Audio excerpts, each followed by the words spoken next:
Hello friends. How are you all? I hope you're having great day. So we are back with an amazing series on what if Naruto was the son of Queen of Goddess. Here is the quick summary. What if Percy had a little brother? What if that said brother was the shared son of the Queen Goddess? Join Percy and Naruto as they take on the world of the myths as brothers in arms. But before we start, we always provide the best and interesting what if videos. So be sure to subscribe to our channel and also like this video. Also share this video with your friends. Now let's back to the video. Sally Jackson hummed as she walked up the steps of the New York Academy for Young Women. Her sweet un-America uniform ruffled in the breeze. As she entered, she thought about the fact that the headmistresses of the school was letting her son learn at the all-girls school.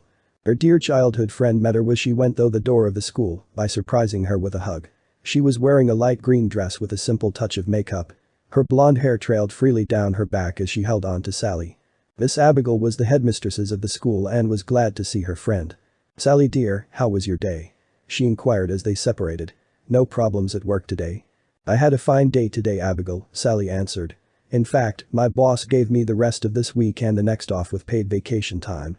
He said that I need to spend more time with my boys and to relax a bit." Abigail frowned as she saw Sally's face fall. She had her suspicions that Sally's husband was beating her and was abusing her children, but could never get her friend to tell her anything. Sally would just wave it off and say that she was fine, but Abigail knew better. Tucking a strand of her blonde hair behind her ears, she wondered what she would say to her friend and the mother of the most sweetest little boy she had ever met. Many of her staff and the girls in the academy had a soft spot for the adopted son of Sally, and all of them thought of the boy as a little brother. Abigail smiled as she recalled when she had met the boy. It was her turn to host a girls' get-together, and Sally had been running late that night. She had just taken Percy to another boarding school and wasn't able to find a babysitter for her child. The walrus of a man she called a husband was out of town on a so-called meeting. So she had brought her 4-year-old son. The boy was kind and polite for a 4-year-old. His little blue eyes seemed to sparkle with some hidden secret that only he knew whenever he was happy or excited. Unlike his older brother Percy, Sally's youngest rarely got into trouble that involved strange events, as many of the girls stood up for him in his defense when something did happen. Like the noodle incident, she thought. How in the world did it happen? She didn't want to know, considering that it involved the once proud members of the NYPD's and NYFD's honor. Shaking her head, she opened the door to the room where Sally's son was. "Time to go, Naruto, your mother's HERE," she started only to clasp a hand over her mouth to stop herself from laughing. Looking around her, Sally looked at her son and barked out a laugh. There was Naruto surrounded by sheepish teenage girls, dressed as a little girl. He was wearing a skirt that went down to his knees and a light blue shirt that complemented his eyes. His long hair was put up in twin ponytails down his back. On his feet were a pair of black Mary Jane's shoes with a little bow at the ends and knee-high socks. The look was complete with lip gloss, a little blush to bring out his cheeks, and a touch-up to his eyes to bring them out. The thing was, the poor boy looked like he was a natural girl and not the male that he truly was. Naruto, seeing that his mother was there, tried to wave to her but was stopped by the red-haired girl that was doing his fingernails. "Naruto, hold still. I need to finish, and if you move I'll have to start over. You don't want that, do you?" Naruto shook his head. "No. Then hold still." Sally smiled as her son waited for the girl to finish. He was such a sweetheart that it was a shame that he was a boy. Many of the women and girls thought Naruto was too feminine to be a boy, but Sally knew that was because he was such a mommy's boy. He helped her clean the apartment where they lived as best as his little body could do. He was a good cook and could snitch and sew well enough to fix minor items. Clearing her throat, she spoke up. "I would love to have my son back, ladies. So can you finish up? My son will be back next year, so you all can dress him up when he gets back." "AWW," the girls and Naruto whined. Naruto was whining because he liked it when everyone was happy and that he had to leave his friends for the summer. Feeling bad for the girls and her son, Sally thought up a solution. "How about I take a picture of all of you together? One for Naruto and you all can photocopy an image for yourselves." The group of looked at each other, then at Sally, and nodded. Smiling, Abigail left to find a camera. "I need to get a picture for myself." "Naruto," the girls called as Sally drove away from the school. Back in his t-shirt and shorts, Naruto looked like how she had left him for the day. "So honey," Sally began, "how was your day?" Naruto beamed at his adopted mother. "It was great. We did math, writing, arts and craft, and a science project. Then we did dress up." Sally listened as her child told her about his day. Everything was normal about his day until there was this one girl that was looking at me weird. And she was flickering like the TV when then channel is set right. Sally's heart froze. "No, please no. Please let it, because he is a clear-sighted mortal like me. I don't know if I could bear it if he was like Percy. I don't want my children to be heroes and die. Perhaps you were seeing things, dear. It was around the time you take a nap, yes? Naruto thought it over. Maybe. He spoke softly. Sally reached over from her seat and gave her son a hug. Cheer up, honey. We're going to see your older brother when we get home, then the three of you are going to the beach. Wouldn't that be fun? Smiling at each other, they held on to each other for a few moments before she went back to driving. High above on Mount Olympus, three ladies watched as their shared son share a moment with his adopted mother. They knew that they had to send him to camp, and when they did, all Hades would break loose as their so-called husbands freaked out. Until then, they waited as their plans for Naruto to come into effect. Until then, they waited. Sally watched as her two boys played in the surf of the ocean, thinking about how different her sons were from each other. Her biological son Percy had sea green eyes, black hair, a swimmer's build, and a poor luck with nearly anything to do with a school. At least this year he didn't cause me to pay several $1,000s to pay for damages. She mused as thought about the fact that he was expelled again. She giggled as she watched as Percy splashed his brother. The younger of the duo fell, and as Percy went to pick him up, Naruto tackled him into the sand. I win. Naruto cheered until his brother reached up and tickled his sides. Percy is so protective of his little brother, Sally thought as she shook her head to the boy's antics. It would kill him if he was separated from Naruto any time longer than necessary. I don't know if I could bear my eldest going to camp, as Naruto was looking forward to spending time with his brother. Biting her lip, Sally Jackson knew that she had to tell her sons, and that would break their hearts. I'll tell them at the campfire. Naruto finally was able to escape his brother's tickling and raced to the cabin to dry off. I'll beat you next time. He called out as he raced over the sand and beach grass, feeling happy and excited. I will beat him, Dadabeo. He thought as he neared the cabin. Not thinking, he opened the door to the building, only to be tackled by an orange mass. Ah! You stupid fox. Naruto yelled as he and the said fox tumbled head over end on the ground fighting. I won't forgive you this time. Naruto Jackson, what are you doing? Naruto looked up to see the angry eyes of his mother. She cocked an eyebrow. Well. Naruto, covered with dirt and sand, pointed to his side. It was Kyuubi's fault, Mom, he attacked me as soon as I opened the door and.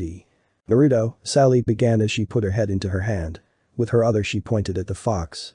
Kyuubi's a stuffed nine-tailed fox that you got for your birthday. He isn't alive and he reached your shoulders. You must have left him on the counter next to the door and he fell on you. Now let's get inside to you two fixed up. This isn't over. Naruto growled at Kyuubi as his mother picked him up low enough so that only the fox could only hear. Says the brat that was cheating. We agreed not to use our teeth and you bit me. Also, you didn't even give me the tuna that you promised me today. The seagulls were good thought, but you owe me several cans. Kyuubi smirked as Naruto yelled at him as Sally ignored her son's one-sided conversation. She didn't understand her son's instance that his stuffed nine-tailed fox was a 6-foot-tall bipedal fox that talked. Kyuubi, as Naruto preferred to call his toy, was her son's best friend at times and enemy for others. One day, Naruto will forget that it is just a stuffed animal and not a person. She thought as she carried her son. Althit, I do have to wonder why it looks like there is blood and seagull feathers all over its mouth. Sally entered the cabin with her son and Kyuubi. Go on, Naruto, get cleaned off. Then let me take care of your oes, okay? Sally said in a teasing voice as she put down her son and messed up his hair. Naruto pouted and Sally resisted the urge to squeal at his cute face he made. Naruto raced off to get clean, and Sally walked over to closet to get out the med and sewing kits. Hey Mom. Percy greeted his mother as he went over to the cooler, getting out a blue Gatorade. Where's Naruto? Taking a shower. I caught him fighting his stuffed fox again. One of these days it's going to be too damaged to fix and I will have to throw it away. Your brother will be so heartbroken and I do not know how he would take it. Sally sighed and turned to face Naruto's stuffed fox. Only to blink at the empty spot. Percy? Did you move Naruto's fox? It was on the counter just before you came in. No Mom, I didn't see it when I came in. Maybe Naruto took it. Sally nodded with Percy's answer. It was no big deal, as long as she fixed it up as well as her youngest, it wasn't a big deal that it disappeared. After all, it didn't get up and walk away. Your adopted mother was going to patch me up without anesthetic again. Doesn't she know that being sewed up with a needle and thread hurts? Kyuubi said to Naruto while sitting outside the shower. You keep telling Ann and I tried telling her that you need it, but she always says that foxes, especially nine-tailed ones, don't need it. Naruto replied to his friend. Kyuubi snorted. I hope she understands how I feel when she needed to stitched up without anesthetic. That will teach her. Hey. That's my mom, you know, and that would mean that something terrible would have to happen to her. Naruto scolded his friend. Kyuubi rolled its eyes. Whatever. Hey Naruto, you done yet? Percy asked as he came around the cabin. Almost. Naruto turned off the water and grabbed his towel. All done. Mom waiting for you and Kyuubi to get inside. Percy told his little brother as he stepped into the shower. Naruto nodded and ran off with Kyuubi draped over his shoulders, tails on the ground dragging. As he disappeared around the corner, Percy could hear Naruto's one-sided conversation with his stuffed animal. No, you cannot eat my brother even if he smells.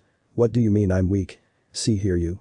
Percy shook his head and let the water clean him off, ignoring the strange arrangement that his brother was having with a stuffed animal. I still don't believe it when Mom said I did the same thing, only with a stuffed blue whale. Percy thought. Blue whales are cooler than a nine-tailed fox too. Naruto opened his eyes and blinked when he saw a bearded face that he didn't know. Who are you? Where am I? The man smiled and got a twinkle in his eyes. Who am I? Well, I guess that I can reintroduce myself. You know me as Percy's Latin teacher from a while back. Naruto thought back to when he came with his mother to Percy's school to give his brother a home-cooked meal. As for where you are, you're at Camp Half-Blood. No. She needs to wear the pink one with these heels. No. The blue blouse and lavender skirt will be perfect. I think that her nails should be a nice red. What do you think, Lacey? I think she is trying to escape again. Naruto pulled and heaved at the bindings that held him to the chair, surrounded by girls from the Aphrodite's cabin. They caught sight of him when he left the big house and thought he needed a makeover as he was too girly looking to be a boy. He didn't want to be given a makeover, but they were rather forceful of their views.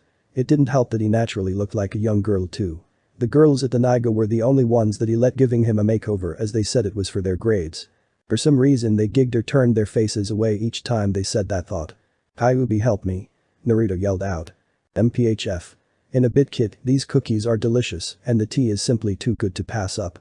How can you be drinking tea and eating cookies when your friend is hey? You just said you're eating cookies. No fair, I want some too. Kyuubi made exaggerated eating sounds of someone who is enjoying a good meal. Naruto tugged on his bonds harder as to get to the cookies before Kyuubi ate them all. It didn't help when Kyuubi started to talk to the other stuffed animals about said cookies. Oh yes, Mr. Bumpkins, Naruto is such a pain at times, oh yes, he has yet to give me the tuna that he so promised, more tea. Why yes Miss Piggy, I would love some, I do believe that Naruto would have loved to join us, but he is rather tied up at the moment with his new friends, oh yes, I am enjoying these cookies too much, when I get out of this, I am going to turn that fur ball into a fur coat. That will teach him from keeping me from cookies, Naruto thought as glared in the general area of Kyuubi.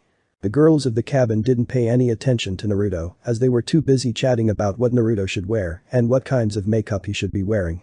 There was no guys in the cabin as the girls kicked them out, saying that it was improper for a boy to see a girl naked or indecent.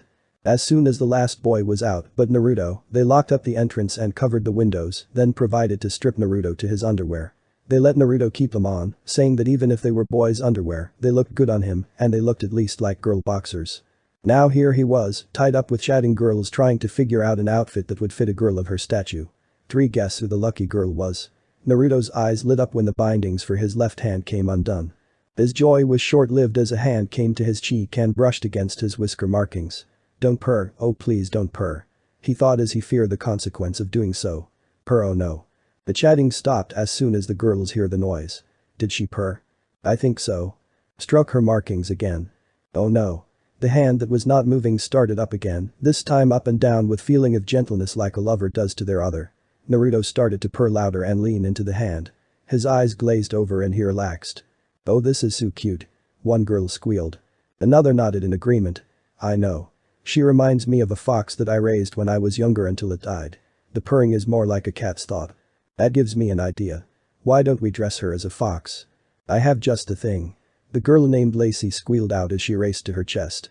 Digging around she pulled out a shirt for the camp, a dark range pair of pants, some dark colored cat ears, and a long orange sock.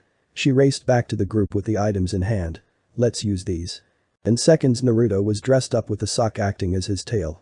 Several of the older girls did makeup to complete the look. Kyuubi took one look at Naruto and fell to the floor howling in laughter. Naruto glared at his friend before a thought struck his mind. It's missing something. At those words the girl's eyes lit up and nodded. The one called Drew nodded and walked over to where Kyuubi was and picked up the stuffed animal. Pulling out a ribbon she tied a pink bow around Kyuubi's neck and placed him on Naruto's lap. The girls all stepped back and admired their work, gushing on how cute the scene was. I hate you kid. The bow doesn't even match my color. I the great Kyuubi, reduced to being a plaything. If you had helped me we both would have escaped with the cookies. Naruto hissed at the fox. About the cookies. You didn't. They were too good to pass up. Now let's eat. Man brought in cookies from her father's factory today, and they are some of the rarest ones he could get her hands on. The girls turned to get to the cookies and saw that there was only crumbs. Kyuubi, seeing things were about to get hairy, raced out the door, with Naruto right behind him, intending to murder his friend for eating the cookies. The boys of Aphrodite's cabin were bowled over as they sat around the grass in front of their cabin by two orange masses. Thinking that it was the poor kid that was taken by their sisters to be given a makeover and the kid stuffed fox, they didn't realize that they had cookie crumbs spattered all over them when Kyuubi passed by. The girls noticed thought and unleashed their feminine fury on the poor boys on the idea that their brothers ate their cookies. Naruto, so focused on killing Kyuubi, didn't notice until it was too late hit a person with their back turned. Hey, who are you, brat? The girl glared at Naruto until she got a gleam in her eyes. Grabbing him by the scruff of his neck, the girl, Claris, smirked. You're one of the two newbies. I was going to introduce your brother to the toilets, but I think that you should go first. Claris started toward the girls' restroom with Naruto in her hands. Naruto tried to escape, but she was too strong for him. She was about to enter before a voice called out. Hey. Naruto stood in the middle of the girls' bathroom floor next to a blonde girl. Both were soaked, the girl more than Naruto as she had shielded him with her body, with toilet water. His brother was in the only dry spot in the entire room for some reason. The trio looked at each other silently, then walked to the entrance of the girls' restroom to see Claris and her siblings. Naruto didn't know that they were floundering in the mud made from the toilet water. Oh, I miss out on something interesting. Not much, Kyuubi. That gorilla of a girl and her friends were going to introduce me to the drainage ability of a toilet close up and personal like. Naruto grumbled to his friend. He then brightened up and spoke excitedly, but bro did this thing with the toilets and had the water push the bullies away. Kyuubi yawned. That's nice, kid. But you now stink up a storm. Not my fault. At least I no longer look like a little girl playing dress up. But now you smell and we both know what that means. Kyuubi grinned at Naruto's horrified look. No. Yes, Kyuubi crackled. Bath time. At least it wasn't a bath. Naruto thought to himself as he stepped out of the Hermes restroom freshly showered with a towel around his waist. Boy, Naruto. Here's some shorts for you to wear and we're out of camp shirts your size right now, so here's a shirt from the bin. The counselor for Cabin 11, Luke Castellan, handed Naruto his new clothes. Nodding his head in thanks, Naruto re-entered the restroom and put them on. When he came out he was wearing a pair of dark blue shorts, his sneakers, and a red striped t-shirt. Percy gave his brother a high five as Naruto walked out of the cabin. The blonde girl from earlier was with him. How are you doing, little bro? Fine. Naruto answered him as he stared at the blonde girl. Percy, seeing this, was quick into introducing his brother to the girl. Naruto, this is Annabeth. Annabeth, this is my little brother, Naruto. Annabeth's eyes blinked in surprise. That's your brother? She asked, shocked that the younger boy in front of her was a male. He looks more like a girl than anything else. I thought he was a she. I get that a lot. Naruto pouted as he silently cursed his girly looks. Something that Percy never seemed to let him forget, but at least he made sure that his little bro wasn't picked on too much because of it. Annabeth shook her head. Her female pride wouldn't accept the fact that Naruto looked so much like a natural girl, far more than some of her sisters or some of the younger female campers. If he's a son of Apollo or Aphrodite I could understand, as Aphrodite's sons do look girly at times and Apollo's until they fill out. But if not. Annabeth was taken from her thinking as Naruto started to talk to his stuffed animal next to him. Do you think that what I am wearing reminds you of something? I don't know why, but it feels like I'm impersonating someone who wears the exact thing that I am wearing right now with blonde hair as well, who talks to his best friend that no one can see isn't just a stuffed animal. So Naruto, do you have any idea who your godly parent is? Naruto looked at her strangely. Huh? I thought this place was just a camp. Annabeth shook her head. Well, yes, but this is a special camp for people like us. We're demigods and… What's a demigod? Naruto asked, genuine confusion. A demigod is a child born of a mortal and a god or goddess. Annabeth answered with a hint of something that Naruto could not identify. Humming, she looked Naruto over. Percy said that you were adopted, correct? Naruto nodded sadly with hurt feelings. Even if he had a mother though, Sally Jackson, it was not the same as knowing where he came from and how his true family was. Annabeth, seeing that she had hurt his feelings, gave Naruto a hug. What, no hug for me? Kyuubi spoke sarcastically as the duo separated. Pekri stood where he was, more interested to the fact that Luke was walking up to them. Hey Percy, Naruto, how's the first day going for you? Fine. Okay. Luke frowned at Naruto's soft tone. Looking over the scene he winced and had a dark look pass over him for a second. Only Kyuubi noticed the look that passed over him. That boy is more than what he appears. I better keep an eye on him as he reminds me of Inicha.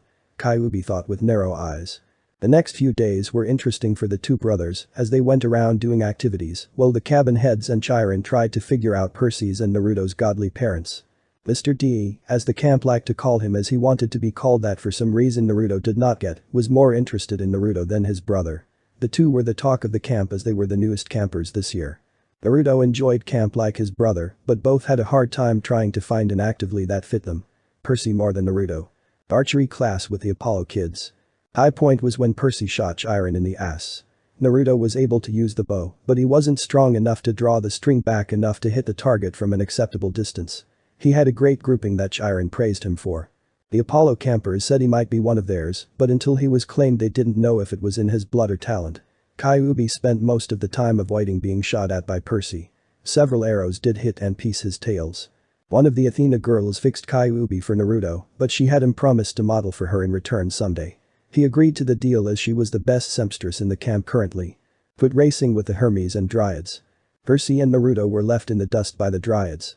However, Naruto had more stamina than his brother, so he was able to go longer. Percy was humiliated that he was slower than a tree, but felt better when told that he had centuries of practice from running away from lovesick gods. Naruto was more concerned about the fact that the Dryads were too close to him when he tripped and fell. They spent several minutes to his horror to take turns to rub his cheeks and sitting him on their laps. He didn't mind sitting on their laps as they gossiped about things his mind didn't understand yet and pressed their bodies against him.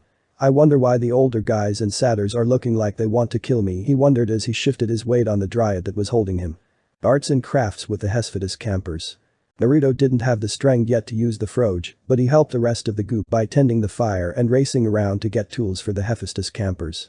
Percy enjoyed the class as he was able to partly forge a sword. Greek reading and writing with Annabeth. Percy knew how to read so he had the easiest time with this activity than his brother, who was still learning to read. Even with Kyuubi, Percy, and Annabeth helping Naruto, the poor kid was out of his league for the time being. Gardening with Demeter's cabin. Percy learned that he lacked a green thumb and left before he could cause more damage.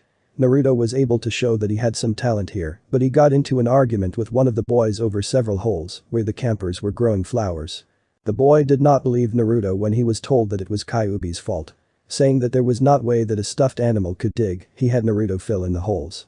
Naruto got back at him by via water balloons filled with pain and pinned it on the Stroll brothers. Canoeing.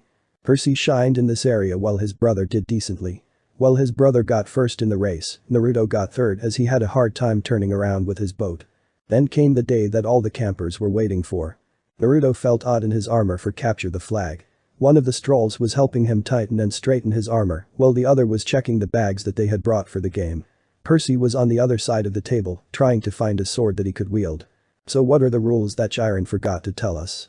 Naruto asked as he reached for his helmet after his armor was properly put on, although a bit big on him. Other than make sure that you watch your back for monsters that weren't cleared out, you should be fine. Unless the Ares campers use you two to back at your brother. Connor said as he handed Naruto a bag. Connor and Travis had taken Naruto in as their apprentice prankster after he had framed them for the paint-filled water balloon prank Naruto pulled off. Looking inside the bag, Naruto saw that the brothers had filled it with pranking supplies for the game. There was a can of whipped cream, some stink and smoke bombs, a water gun filled with paint, a bottle of itching powder, and… "What is this?"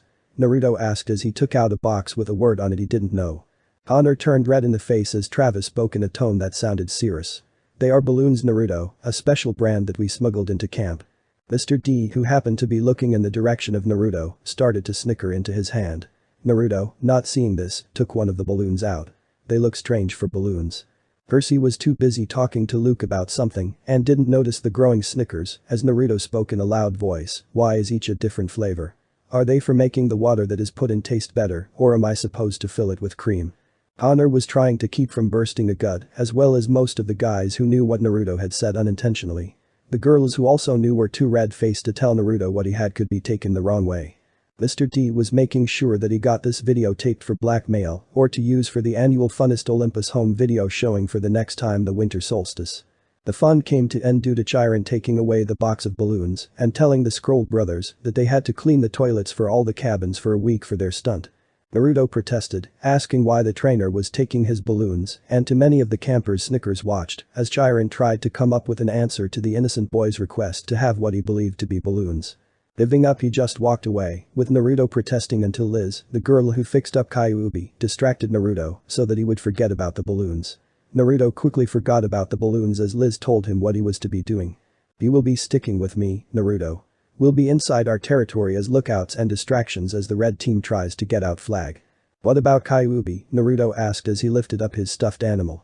A blue headband was around its head and it wore a simple commando vest unzipped. Mark, an Aries camper, gave it to Naruto after Naruto bested the older boy in hand-to-hand combat. Liz did not know the details as Mark was not forthcoming and Naruto was bribed by the older camper to keep quiet. All Mark said on the issue that Naruto could be either an Athena camper or just a clever Ars kid. Kyuubi can watch the game with Mr. D. The first part was towards Naruto and the seconds towards Mr. D. The gears in Liz's head were turning as she thought on how she could come up with a logical and pleasant-sounding reasoning that would have Naruto leave his stuffed toy at the table or cabin. While her sister Annabeth was the cabin head, Liz was also a candidate for the position as the eldest child of the goddess and had the same amount of beads as Annabeth. The only reason she was not the cabin head was because she did not want it and she was gone from the camp until summertime as she was trying to become a fashion designer. Naruto frowned but nodded. Walking up to Mr. D, he asked the immortal if he could watch Kyuubi until he could collect it after the game. Mr. D rolled his eyes and agreed. If only because Naruto gave him the puppy eyes and the feeling of Hestia looking at him as if to say you better do so or else. Soon after the game began. Our hero Spaceman Sniff was hiding behind a rather large rock as he tried to find out what the evil Zogs were up to. His ally, the strange owl creature, was nearby, perched on what looked like a rotten giant weed. The Zogs had taken our hero's ship and without a doubt hero could not escape this arena of doom. Dashfi Fajiras Fai. The creature spoke to our hero as several of the Zogs came into view as they moved through the darkened landscape. Taking out his death rays orcher, he set the level to deep fat fry. Taking a close look at the approaching Zogs, he identified them as the Seducer Swarm Mole class. Think back to his encounters with this type, our hero made a plan to avoid their attack of overly affection of death. Taking out a demise O-bomb, he stepped out from behind the rock. "Hey, it's Naruto. Oh, I want to stroke his whiskers again. Maybe we should capture him and bring him to the other girls. But what is he doing? Blasted. The Zogs have noticed our hero and were heading straight for him, clearly to take him back to the nest for their horrible treatment before killing him. Acting fast, Spaceman sniffed through his bomb yelling, "Take that, you filthy creatures. Die." The bomb hit true and our hero waited to see if it was effective. His ally let out an alarm as it was attacked by a bigger and bulkier version of the Zogs.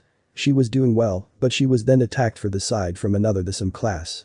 The low grow came from the smoke, and our hero gasped as the trio emerged unharmed but extremely angry. The one that closest hissed out at our hero. Not wanting to know what these ugly creatures wanted, Spaceman Sniff raced away on his jetpack, quickly and rapidly leaving the area. Liz and the sons of Mr. D looked at the rapidly fading form of Naruto running away, screaming as the girls from Cabin 10 raced after him. Urks, it seems that the foul creatures have jetpacks of their own. Our hero fires his weapon, only to find that it is only an irritant to his foes. Gasped Urter Spaceman Sniff. One of the creatures roared at our hero as he raced away. Taking a look at his inventory, our hero quickly mixed the experimental powder into his blaster. Taking aim, he fired into his satiation, one of the creatures went down.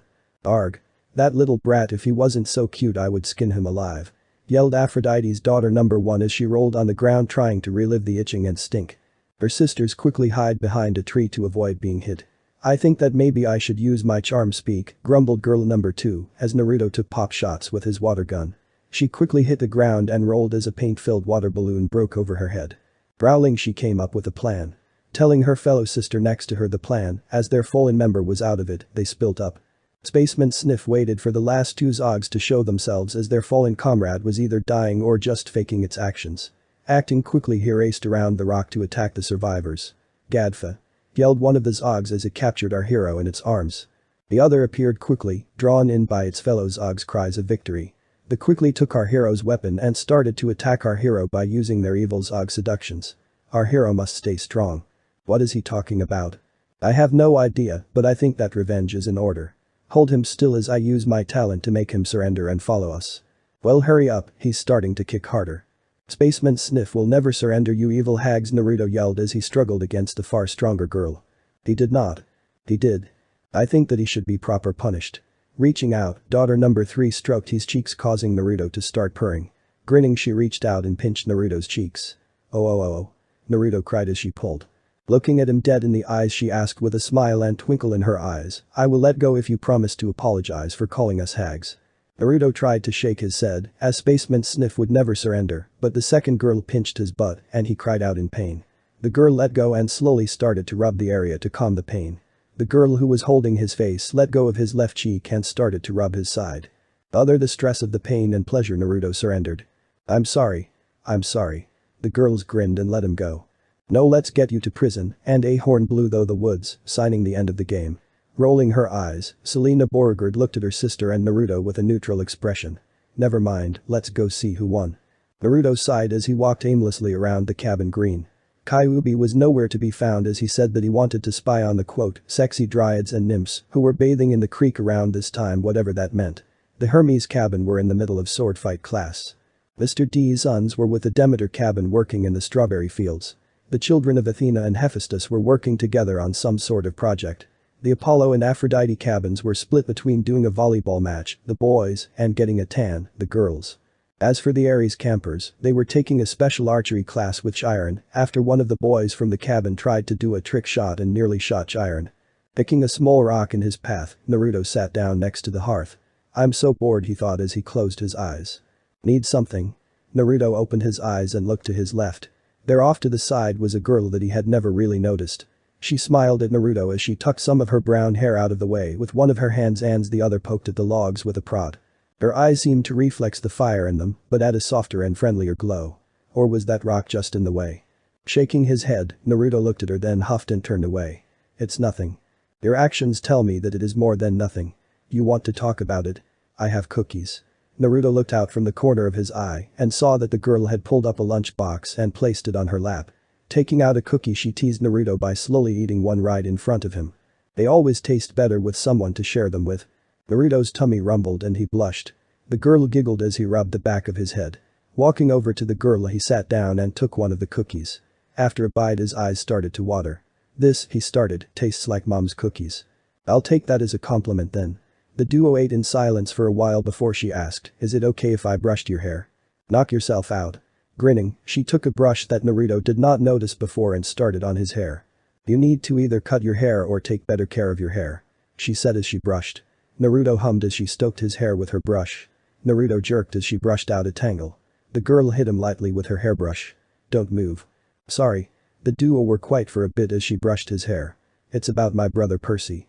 The girl stayed quiet as Naruto explained how his brother got to leave the camp and got to know who his father was, while as for himself had to stay at the camp and not know who either of his parents were.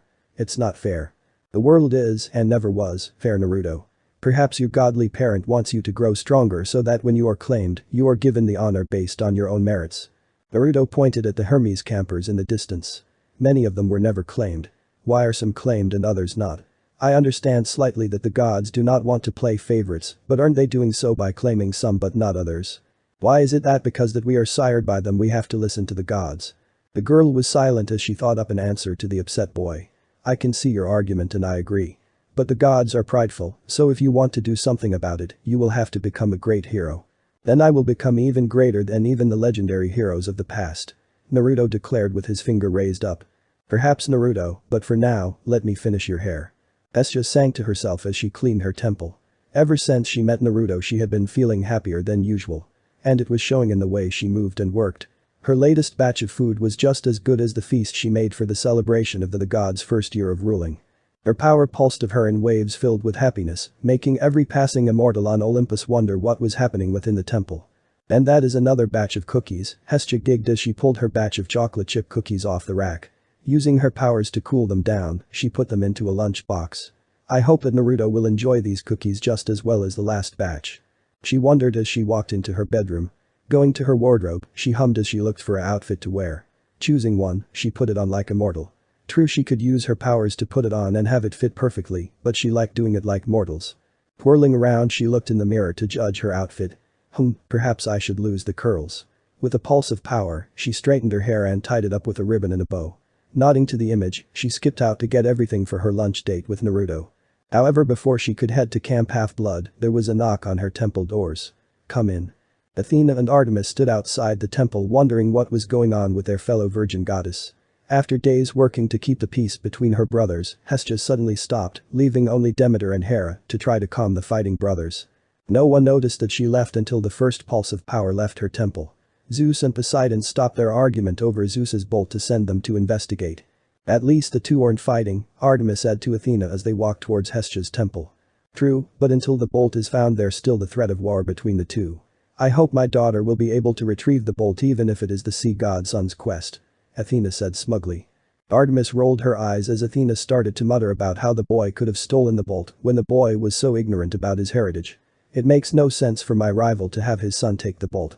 It is as if someone is playing Zeus's rivalry with his brother. Instead of focusing on your rival, why don't we focus on the task at hand? Artemis growled at her half-sister as they turned onto the street Hestia's temple was on. She had no time to deal with Athena's issues with her uncle. All she wanted to do was to get back to her hunt to track down that monster that was proving to be worthy prey. Another pulse of power hit and the sisters had to question the fact why Zeus had their aunt leave the council for their lazy brother Dionysus. That was interesting. Athena said as she dusted off her dress. Artemis looked at her aunt's temple in confusion. Was it just me or was that last one more powerful than the last? Perhaps we should hurry. The two sisters raced to the doors of the temple of the goddess of the hearth. Finding it locked, Athena and Artemis wondered if they should knock or just break in. After using their powers to determine if Hestia was alone and finding so they relaxed a bit. Artemis knocked as she did now want to be punished by Hestia again after the last time Artemis interrupted the elder goddess's concentration. Come in. Naruto turned the page as he read the book Liz gave to him. She had given it to him so that he could practice his reading skills for both English and ancient Greek. It was a story about some cat in the hat and Naruto was enjoying it. Reaching up he pulled out a flower from one of the braids that the dryads made earlier in the day. The tree girls loved to play with his hair and they did a number on it today. His hair was braided into several braids that had flowers woven into them. Currently, he was in the lap of a dryad named Juniper who was helping him understand some of the words as he stumbled along with his reading. They were by her tree in the forest as Naruto wanted to get away from the campers for a bit. He hated the looks that he was given due to his relation to Percy. His brother did not steal the god of Sparks bolt. Percy wouldn't do that, but the head god seemed to think so. Now some of the campers kept him at arm's distance as his brother could have started the next world war. Okay Naruto, you should be heading back to the cabin green. You were going to meet a friend later today and I want you to get going before you forget. Naruto looked at Juniper with his big blue eyes. Aw, but I want to finish this without your help one time though. He complained as he got off her lap. She shook her head as the young boy whined about the fact that he couldn't finish the book by himself yet. Reaching out, she gave him a kiss to his cheek, causing the boy to blush pink. You. He cried out as he rubbed the spot where her lips met his cheek. Tucking, she patted his rear to get him moving. I'll see you later Naruto, she cooed as he started off. Maybe next time you'll finish the story. She called out to his retreating form. Hearing a rumble by the pile of rocks called Zeus' fist, the dryad hid in the branches. Narrowing her eyes at the form that was heading back to the camp she thought, what are you up to son of Hermes? The lone figure stalked its prey. Its eyes narrowed as the prey looked around, sensing something was amiss. After a few seconds the prey relaxed, thinking it was in no danger. The figure swayed its tails back and forth as it moved stealthy in the underbrush. Getting into position, it crouched down. After a few seconds it leaped. Claws ready and teeth bared it headed towards the foolish prey that was walking unaware. Naruto screamed as Kyuubi headed towards him from above. Kyuubi tackled him with a flying hug and the duo went end over end down the path, fighting. Dust flew as the duo rolled towards the green, fighting tooth and nail. You stupid fox. Smelly ape child. Over and over they argued as they rolled fraud out of the forest and onto the green. A satyr stepped out of the way looking on as Naruto fought his stuffed fox and losing. That kid has issues, he said as he went on his way towards the stables. Several campers watched as Naruto and his fox fought and rolled head over head though the green. I will win as I am the most powerful and the best looking fox there is, Kyuubi proclaimed as the duo heading towards the hearth, using one of its tails to sucker hit Naruto in the gut. I will not lose to a nine-tailed flea bag. Naruto roared as he slugged Kyuubi in the eye. They rolled past the hearth, ignoring the flash signing the arrival of two goddesses. Hestia and Artemis could only look as Naruto and Kyuubi rolled fought towards hearth. That is Naruto? Artemis asked Hestia as the duo stopped fighting, with a stuffed animal pinning Naruto down, while Naruto choked it with his hands. Yes, Hestia answered her niece as she looked at the scene with wonder. Naruto, hearing her voice, looked up. What are you doing? Help me fight this miserable little rugao that hurt. No, I am not cheating you idiot. What did you say to me? The two goddesses looked on as the boy and the stuffed animal continued to fight. Having enough, Hestia separated the duo. That is enough. Naruto, you are being rude to your friend. Hestia chilled the boy once she got him and Kyuubi sitting down. Kyuubi started it, Naruto complained, then glared at the stuffed nine-tailed fox. Kyuubi is not the one in trouble here, Naruto. You are, so you are going to come with me, and already here Artemis glared at the use of her brother's nickname for her, and we are going to have a nice meal. Taking his silence as acceptance, Hestia started towards the beach, Artemis right behind her. Naruto looked at Kyuubi one last time. Why is it all the girls take your side? Because they know that foxes are far more superior to an ape like you. Artemis looked at the blonde-haired boy as he ate one of Hestia's cookies, her own still in her hands. Hestia was lying on her side on the sand on the other side of Naruto, head held up with one arm. The other was playing with Naruto's hair. There was no one on the beach as Hestia had used her power to make sure that the trio would be left alone. Naruto seemed to be happy to be spending time with the goddess, even if he didn't know he was in the presence of the goddess of the hearth and the goddess of the hunt. Looking him over, Artemis noticed that the boy was too girly looking. If it wasn't for Hestia telling her about Naruto, she would have tried to recruit him. Well, I still could, she mused as she looked him over. He would have to agree to become a girl, but he is so cute as a boy. Those big blue sapphire eyes, so innocent to the wood, and the aura that he has, gah, if Aphrodite heard my thoughts she wouldn't let me hear the end of it. But his whiskers are so cute, I want to touch them. Reaching out, the goddess of the hunt's hand rubbed Naruto's cheeks. Naruto, not expecting this, let out a purr of pleasure. Artemis's and Hestia's eyes widened in surprise. Naruto, realizing that his secret was discovered again, paled as Artemis let out a feminine giggle and grinned brightly as she looked at him with wonder and a teasing look to her eyes. Hestia was also looking at him, however, unlike Artemis, this was a glare of mock anger and hurt.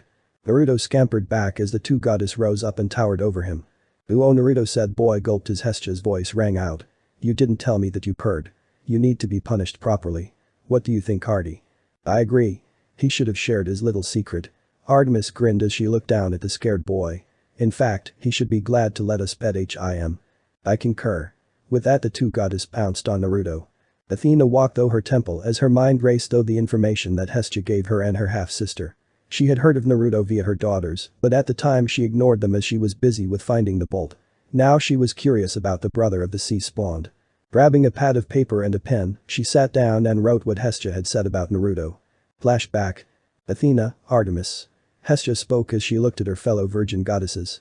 They were all sitting around Hestia's dining table, and Hestia was uneasy. She wanted to make sure that she was on time to see Naruto again today, and it was getting close to the time they were going to meet up. "Is something the matter?" Artemis looked at her aunt. "You were releasing a lot of power, Hestia, and we were sent to make sure that nothing was wrong." Artemis watched as Hestia sighed with relief.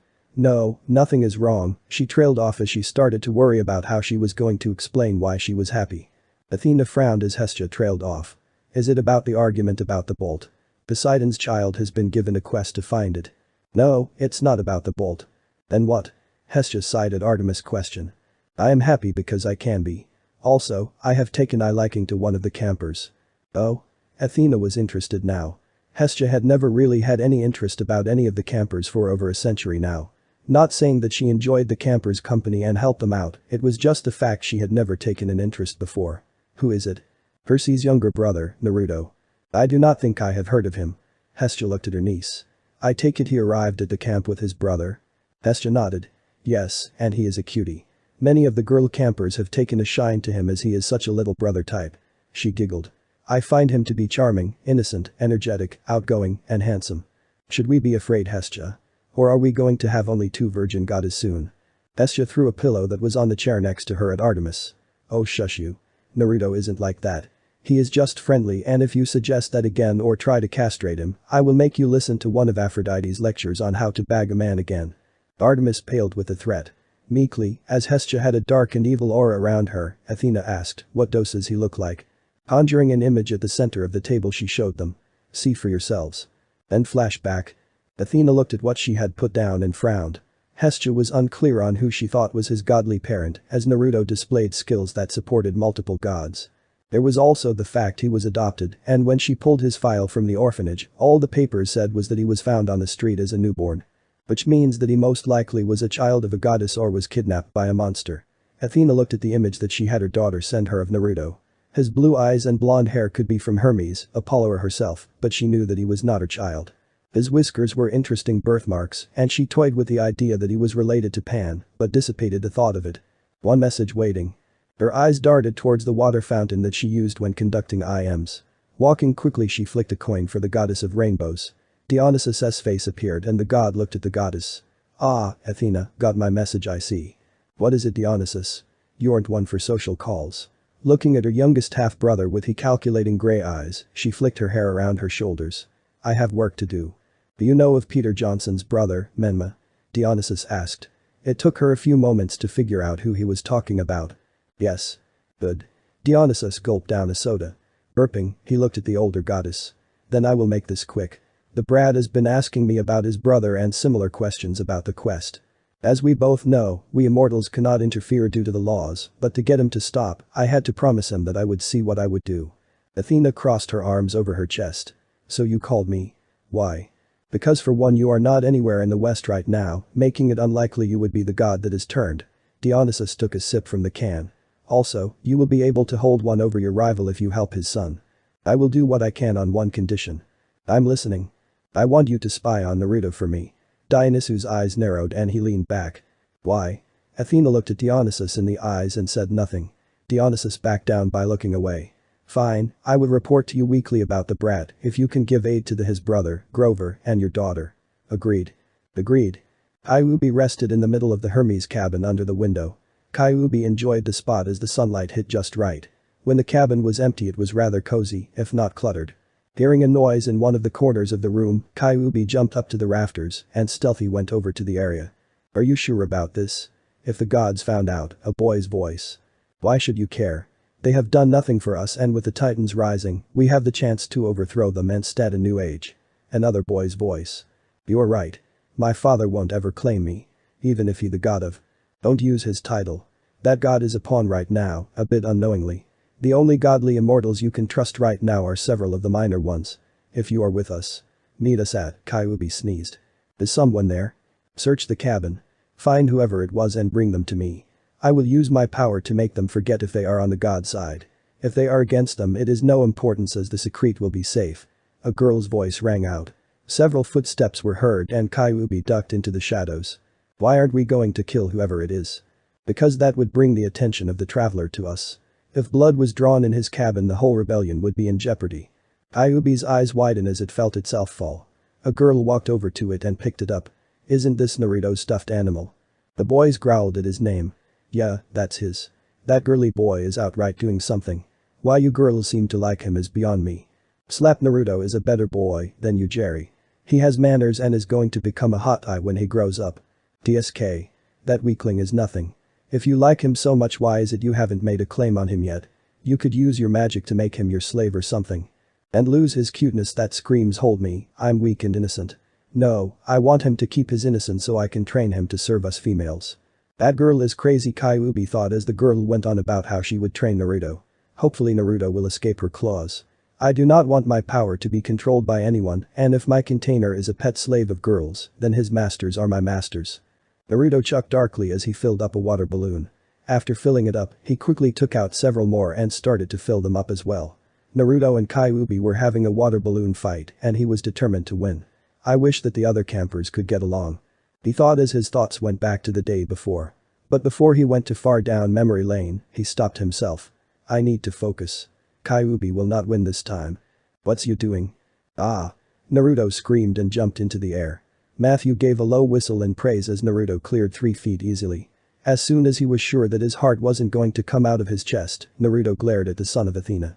Matthew gulped as he noticed the water balloon in Naruto's hands, ready to be thrown in a moment's notice. Hey Naruto. You aren't mad, right?" "Well, you see," Matthew stumbled over his words as Naruto's eyes hardened. "By the gods, whoever his immortal parent is, he must have inherited their glare." He thought as Naruto's glare bore on him. "What is it?" "I'm in the middle of something here." Naruto growled as he considered whether or not to soak the older boy. Or to get back at him by via prank. He had yet to try to prank the Athena campers due to their blasted intelligence and smarts. Also, most of them gave him no reason to prank them, other than the whole standoff that he didn't care for. Thought it would be a great way to get stronger, as the Hermes cabin prank kings have yet to breach their walls. "Liz wants to see you later when you have the time. Something about measuring you to make sure that she makes the right sizes or something." Naruto nodded when Matthew finished telling him what he came for. Oh, you have yet to answer my question. What are you doing? I'm having a water balloon fight with Kyuubi, Naruto stated proudly. Isn't that a bit one-sided? Matthew deadpanned as Kyuubi was only a stuffed animal. Naruto should win unless he was planning to soak himself. Naruto tilted his head and stared at Matthew with a quizzed look. Never mind. Forget I asked. Kyuubi sat on a rock waiting for Naruto to come so they could start the game. As he waited he thought about how he could explain to the boy what he heard and who said it. That is brat too trusting at times. If we were still in Konohagakure the brat wouldn't be so carefree and happy. Those so-called followers of the Will of Fire would be trying to either kill him or make him kill himself to get away from it all. Only because he contains my power. Should I tell him that I was the one to kill his parents and his twin sister is in the hands of the man that set me on the village? Kyuubi looked up into the sky and closed its eyes. Focusing, he once more reached out with its senses, looking for a ping of chakra that did not belong to Naruto. Kyuubi had taken a liking to Naruto as the brat saw him as a friend and a comrade in arms. The villagers and the ninja of the leaf would have made him think I was an enemy and I would have to pretend to be a bad guy so that he could one day try to befriend me. TSK, as if I would let anyone who wasn't worthy use my power. Kyuubi stopped searching when he felt Naruto heading towards him. Kyuubi and Im's sweat dropped as it saw that Naruto had taken the liberty to use his time to make extra water balloons. Hehehe. You're in trouble now Kyuubi. Hehehe Naruto darkly chuckled as he stood in front of his nine-tailed friend. Well you have just one water balloon, I have three. I'm a walking arsenal of hydro weaponry. Haha. I can see the fear in your eyes. You realize that I can get you 3 times wetter than you can get me. Throw your balloon and your utter sogginess is assured. I, on the hand, can act with impunity. With 3 water balloons I fear nothing. Kyuubi tossed a water balloon in its hands toward Naruto. Catch. Hey. Don't. My arms are full. Naruto screamed as the balloon headed straight for him. Naruto tried to juggle the 4 water balloons as he tried to get them back into control. Oh no. Sploosh. Hiss. Splash. Whoo. Kyuubi walked away whistling a tune that it heard. Naruto sat in the middle of a puddle, soaked. We superpowers have it tough. He complained as sat there. Kyuubi called out to him from afar. Maybe you should stock up on brains instead. Naruto raced after his friend, intending to maim the 9-tailed fox, while said fox raced away laughing. Hey Naruto, what happened to you? Liz asked as she looked at the soaked form Naruto, who she had met by the door of the Hermes cabin. Luke was holding his balls and on the floor of the cabin for some reason that Naruto could not figure out. Naruto gave her no reply, and she sighed. In any case, why don't you go get your swim trunks on? We're having a barbecue for lunch today later. Okay. But what's with Luke? Liz looked at the in pain form of the head counselor with a look that Naruto knew that girls gave when they were upset about something. Oh, him? He's fine. She said as she waved it off. Luke just curled farther into a ball as the girl's gray eyes did the Athena glare. Looking back at Naruto she changed the subject. So, met me in front of my cabin after you get dressed so I can measure you and afterwards we can go, fine by you. Good. But the fine look at the downed form of Luke, Liz stormed off with a humph. Luke looked at Naruto as the door closed behind her. Is she gone? Yeah, why? What happened? Kid, let me tell you something that I learned after all my years of my mortal life. Never ever get on a female's bad side. Let's leave it at that. Can you run and get me an ice pack Ethan? Thanks. Luke moaned. All hail Naruto, son of Hera, Persephone, and Amphitrite. Hail the son of the queens. Kryon declared. There was a hush as everyone stared at the banner and the lights over Naruto. Then Kryon fainted from the stress of everything that was happening. Mr. D was looking like he always knew the universe was out to get him, and this proved it. The campers started to talk in hushed tones, some with a bit of anger, others with pity. So we got another claim day. This time by the king's wives. Shit, they're going to blow their heads off. You think? Persephone and Amphitrite have had demigods before, but Hera has never had any. She is the goddess of marriage, and her husband is the one to have affairs, not her. I wonder what kind of demigod abilities he'll have. Oh, this means that he isn't related to anyone here. I wonder if they will object to their son being mine, I mean, our pet. Great, now we have a new celerity. Well, at least the cabin is reduced by 1. If only we could expand and increase the total carrying capacity of the cabin as well. Can I eat him? Kyuubi asked Naruto as the fox looked at the downed trainer of heroes with a gleam in its eyes. Naruto snapped his head towards the fox, trying not to hear the whispers all around him. No. Oh, I wanted to know what human horse tasted like. I have tried human and I have tried horse, but never both at once. Cavalry doesn't count, too much time separating the armor, and I don't like eating human. Too easy to kill. Even if you have no teeth, claws, scales, feathers, poison, hoofs, fur, or… I get the idea, Kyuubi. More like the animal kingdom version of fast food if you ask a large or medium-sized predator kid. Kyuubi? What? Asked the fox, acting like it hadn't heard Naruto until now. Naruto rolled his eyes and looked up at the lights over his head. He found the patterns of the three hitting each other and each trying to get over the center of his head interesting.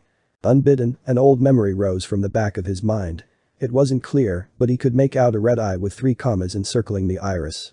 The eye and the light slowly started to change shape into something else. While the 3 lights became one light with a part of a symbol of power of each goddess, the eye's design changed into 3 stretched evenly spaced triangles around the pupil that had a curve at the top around the eye to form a circle, making it similar to a pinwheel. Then the image of a girl entered his mind. A sharp pain flared like someone just hammered a red-hot iron into his temple of his head. Naruto cried out in pain as his body blacked out, trying to block the pain out. As he fell, several campers raced to his aid to make sure he was okay. Several campers slowly backed away. Kyuubi watched as they stayed nearby, but far enough away to talk without being given a second look. The best thing about these ears is that I can't overhear what they are saying, it thought to itself. What it heard made the fox shiver to the core. I got to warn Naruto. A single red eye opened as its owner felt a pulse of chakra that it had thought it would never had felt. A lone girl and a cell head chakra spiked, and the owner watched as the chakra started to move towards the direction of the sea. The owner's eye narrowed as it thought about this turn of events. After he had lost the Kyuubi host, he had thought that Moon Eye plan was never going to be complete.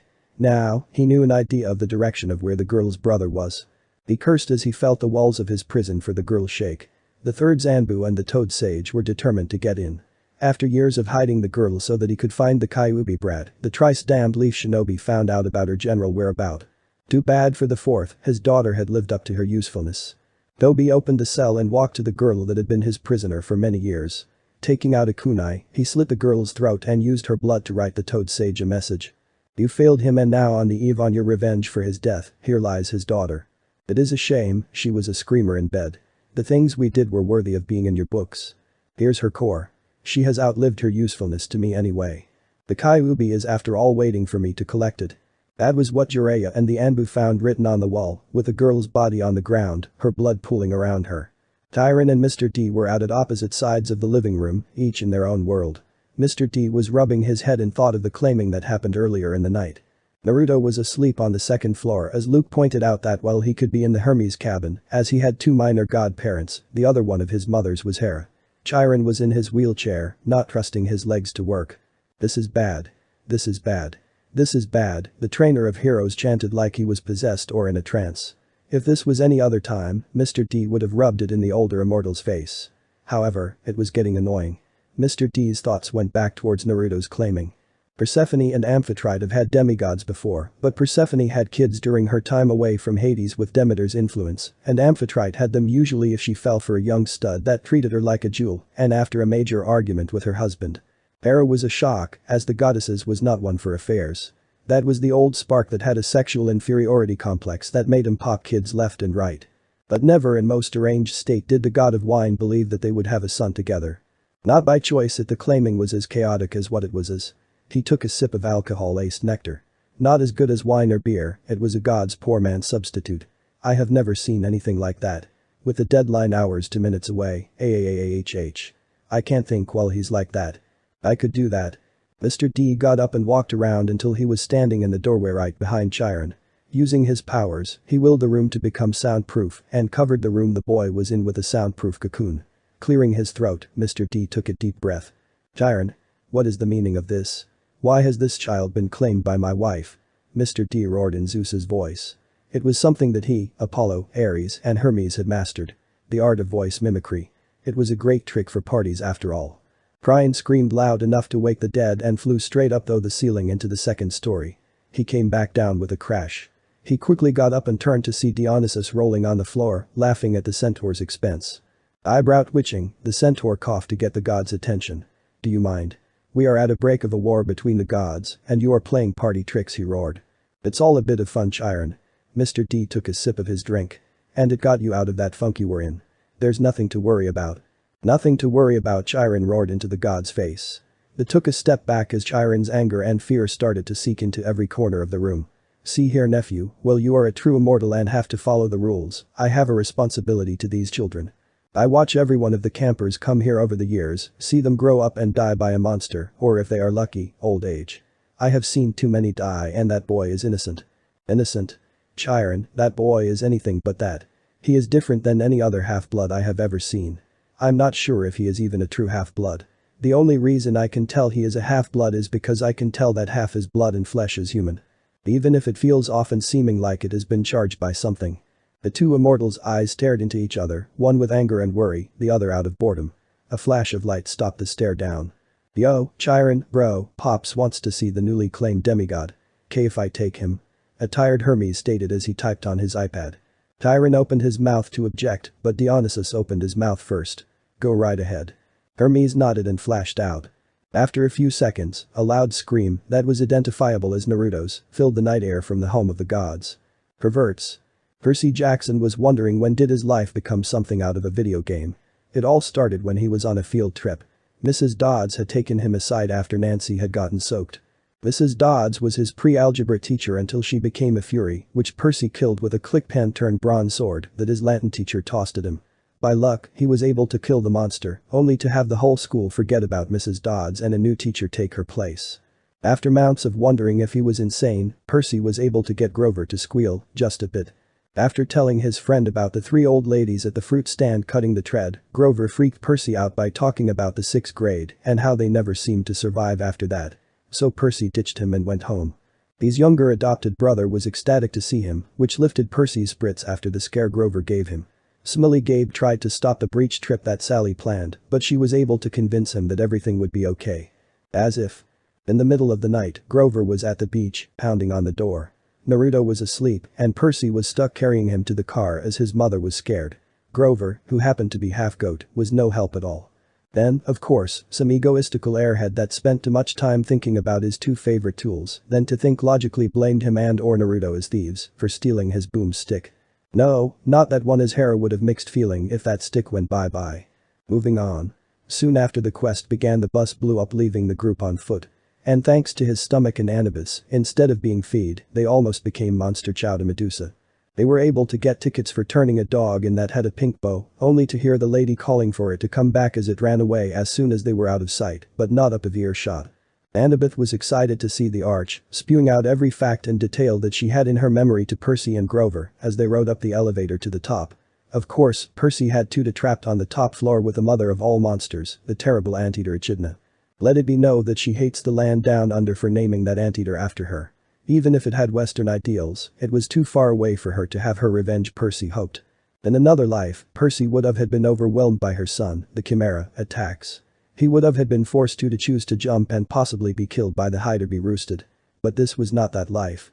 In this one, Percy, while not the brightest tool in the shed, was forced to think on his feet because of his brother. And that meant thinking ahead and being prepared for nearly anything. The two monsters were lacking of information. After all, he was a fresh demigod that was barely trained, that did poorly in school. They thought nothing of the spheres that he rolled around on the floor. Until he asked them if they knew what happens when sodium and potassium got wet. They were blown away with the fact that when wet, they react violently when gotten wet. Mixed with celestial bronze dust that he collected from forges at camp, Percy was able to mix the bronze, sodium and potassium dust together in a manner that if it got wet at all, the resulting explosion would injure, blind, and cripple monsters' senses momentary. The chances of killing a monster was low, but Percy was hoping to change that with a later batch. Percy was able to thrust his sword through the head of the Chimera, thus killing it while it was stunned. He was forced to flee by jumping out the hole in the wall to escape its mother's rage for him killing her son and burning of the side of her face. When Percy told Grover and Annabeth what happened, the daughter of Athena spent the next several minutes muttering to herself things like, "I thought he an idiot." Things like that as she slammed her head multiple times against the window. Grover was happy that Percy survived. The spoil for killing the monster Percy lost, which was upsetting, but at least he got a location of where to go when they got to California. Then they had to work for Ares to get his shield back. It took all of Percy's willpower not to shove his balls of bronze, sodium and potassium down the god's throat after the god of war complimented his brother while at the same time insulting him. It was worth blowing up the Cupid statues that were recording them after they survived the trap. After being in the hotel of the Locust Eaters and seeing Annabeth and Grover grow a bit, the trio went to the underworld. Where Grover was nearly killed by the shoes that Luke gave to Percy he himself gave to Grover. Now here he was with Annabeth and Grover, about to meet the Lord of the Underworld. Hades. Ready? Percy asked as he looked at the skeleton guards that were guarding the doors to the throne room. Grover nodded and Annabeth shook her head. We are about to confront a god who is the oldest of the brothers to see if he will return the bolt to his brother while trying to stop a war. Which the owner of the bolt thinks you stole. Are you ready? Percy rolled his eyes. Yeah. The trio walked up to the door. However, before they could ask to enter, Grover pushed the two demigods down as the doors flew open and a giant flower pot flew through the spot where their heads were moments ago. Strings of Greek curses and shouting that the trio didn't hear before entered the hall. Looking up, Percy saw a man with pale skin and black hair dodging and blasting pots with shadows on one side of the room, who could only be Hades. On the other side was a lady that had fair skin and light brown hair throwing pots and using plants to protect herself from the blasts of shadows. Why is Persephone here fighting her husband? Percy thought as last he checked it was summer. As they watched, three forms landed next to them. Grover whimpered as the Furies looked at the fighting and the demigods. Annabeth clutched her dagger and Percy took out his pen as the Furies started at the chaos in the throne room. You three better wait until they cool down. One of the Furies spoke as she used her whip to block a blast of shadow that came towards the group. But we need to see Annabeth began before being cut off. Listen demigod. Those two have been at it since Friday night ever since the spawn of the sea here brother got claimed. Percy looked at the Fury. Naruto was claimed. Who claimed him? The Furies looked at him. The one who had yet to speak turned into Ms. Dodds. Percy Jackson, the reason that those two are fighting is because of you brother. Grover's and Annabeth's eyes widened. Naruto is the son of Hades. Grover asked. Ms. Dodds snorted. No, you idiot. He is the son of the Queen of the Underworld. The questing member's jaws dropped. One of the unnamed Furies spoke next. He is also apparently the son of the queens of the other big three as well. But. Annabeth stuttered as her brain tried to understand. Grover fainted and Percy gawked his math teacher. How? The Furies looked at each other then back to the group. We don't know. An explosion rocked the hall and the Furies cursed. We have to make sure everything is okay. Wait here and do not enter until they cool off. Before the group could answer, the Furies dissipated into the shadows. After a few minutes of watch the two immortals attack each other, Percy had enough. Knowing that it was stupid and risky, he took out two of his mixtures and rolled each one to immortal. Seeing what he was going to do, all Grover and Annabeth could do was think and pray that Percy wasn't going to die. As soon as they were close enough, Percy used his powers to condense the water vapor in the room around the spheres. Bang. Who dares? Roared Hades as he and his wife turned towards the hallway, form flickering. Percy gulped as the two immortals towered over him. At least they stopped fighting, he thought as he bowed. Hades and Persephone looked at the bowing demigods and calmed down a fraction. Nephew, great niece, Satyr, why have you come to my domain? Hades growled out as he walked to his throne, his wife doing the same. After sitting down, he looked at the forms of Percy, Annabeth, and Grover. Percy licked his lips. Lord and Uncle, Lady Persephone, he began. I come here with two requests. Oh? And what are they? Persephone asked with an edge to her voice. Hades's eyes narrowed. Look, a war between the gods would be bad. Really bad, Grover added helpfully. Annabeth groaned as the immortal's eyes narrowed further, causing Grover to baw in fear. Are you telling me, demigod, that I am the reason that my brothers are about to start a civil war? Something in Hades's voice sent warning bells ringing in Percy's mind. But his ADHD won out and he blurted, but didn't you steal the Master Bolt? Percy yipped as a blast of shadow landed next to him, obliterating the stones there. How dare you keep up this pretense, boy, after what you have done? Hades? Persephone snapped at her husband. Lord Hades, what has Percy done? The Lord of the Underworld looked at the daughter of his niece. And what do you mean after what he has done? The walls of the place shook as the god bellowed out, do you think I wish a war? Before the trio could answer, Persephone shook her head, letting them know it would be a mistake to answer. Hades started to moan and cry as he started up talking about all the problems in the underworld. Everyone in the room sweat dropped, including the skeletons, as he curled into a ball muttering over and over one about all the paperwork he had to do and more. Shaking her head, Persephone looked at the demigods and Satyr. Understand this, young ones. My husband has the hardest job compared to his brothers. Poseidon comes second, but he is able to take breaks. My husband has little time for pleasure, and the number of mortals has increased, thus increasing his workload. A war would only drive him more insane than anything else. But didn't he steal the Master Bolt? She frowned and Hades looked at his nephew. Open your backpack. Percy did so and drew out a 2-foot-long metal cylinder that crackled with power. Percy? I don't understand. Percy spoke with shock, his mind racing. The bag is the bolt sheath, boy. No matter where my father's bolt lie, it will always return to the sheath after some time. The queen of the underworld hissed softly with anger. The only reason that my husband has not called his armies to kill you is because of me. Now, how did you come by the bolt sheath? The Furies did not see it on your persons when they were on the bus. So how? It was a gift, Percy began before it hit. He growled with anger. Ares. Ares? What about him? Inquired Hades, eyes narrowed and leaning forward. Percy's fingernails dug into his skin as he recalled details from when he had met the god of war. Ares said that he told Poseidon that it was you who stole the bolt. And he has been the only god in the West that we have met other than you two. And he was the one to arrange the writ to law and gave us the supplies and the backpack. The two immortals looked at each other. After a few 10 seconds Hades looked at Percy hard. I have a request, boy. I will allow to leave he under your own power and confront Ares. However, I want you to find my helm as well. Do so and your mother will be returned to you. Lord Hades, your helm is missing as well. Annabeth asked. Yes. Now, I believe that Percy had pearls that will allow you three to leave. I will be waiting for you to finish the job. And Percus, Hades looked hard at him. Make Ares suffer if he is the one who has my bolt. With pleasure. As soon as they were gone, the two immortals looked at each other.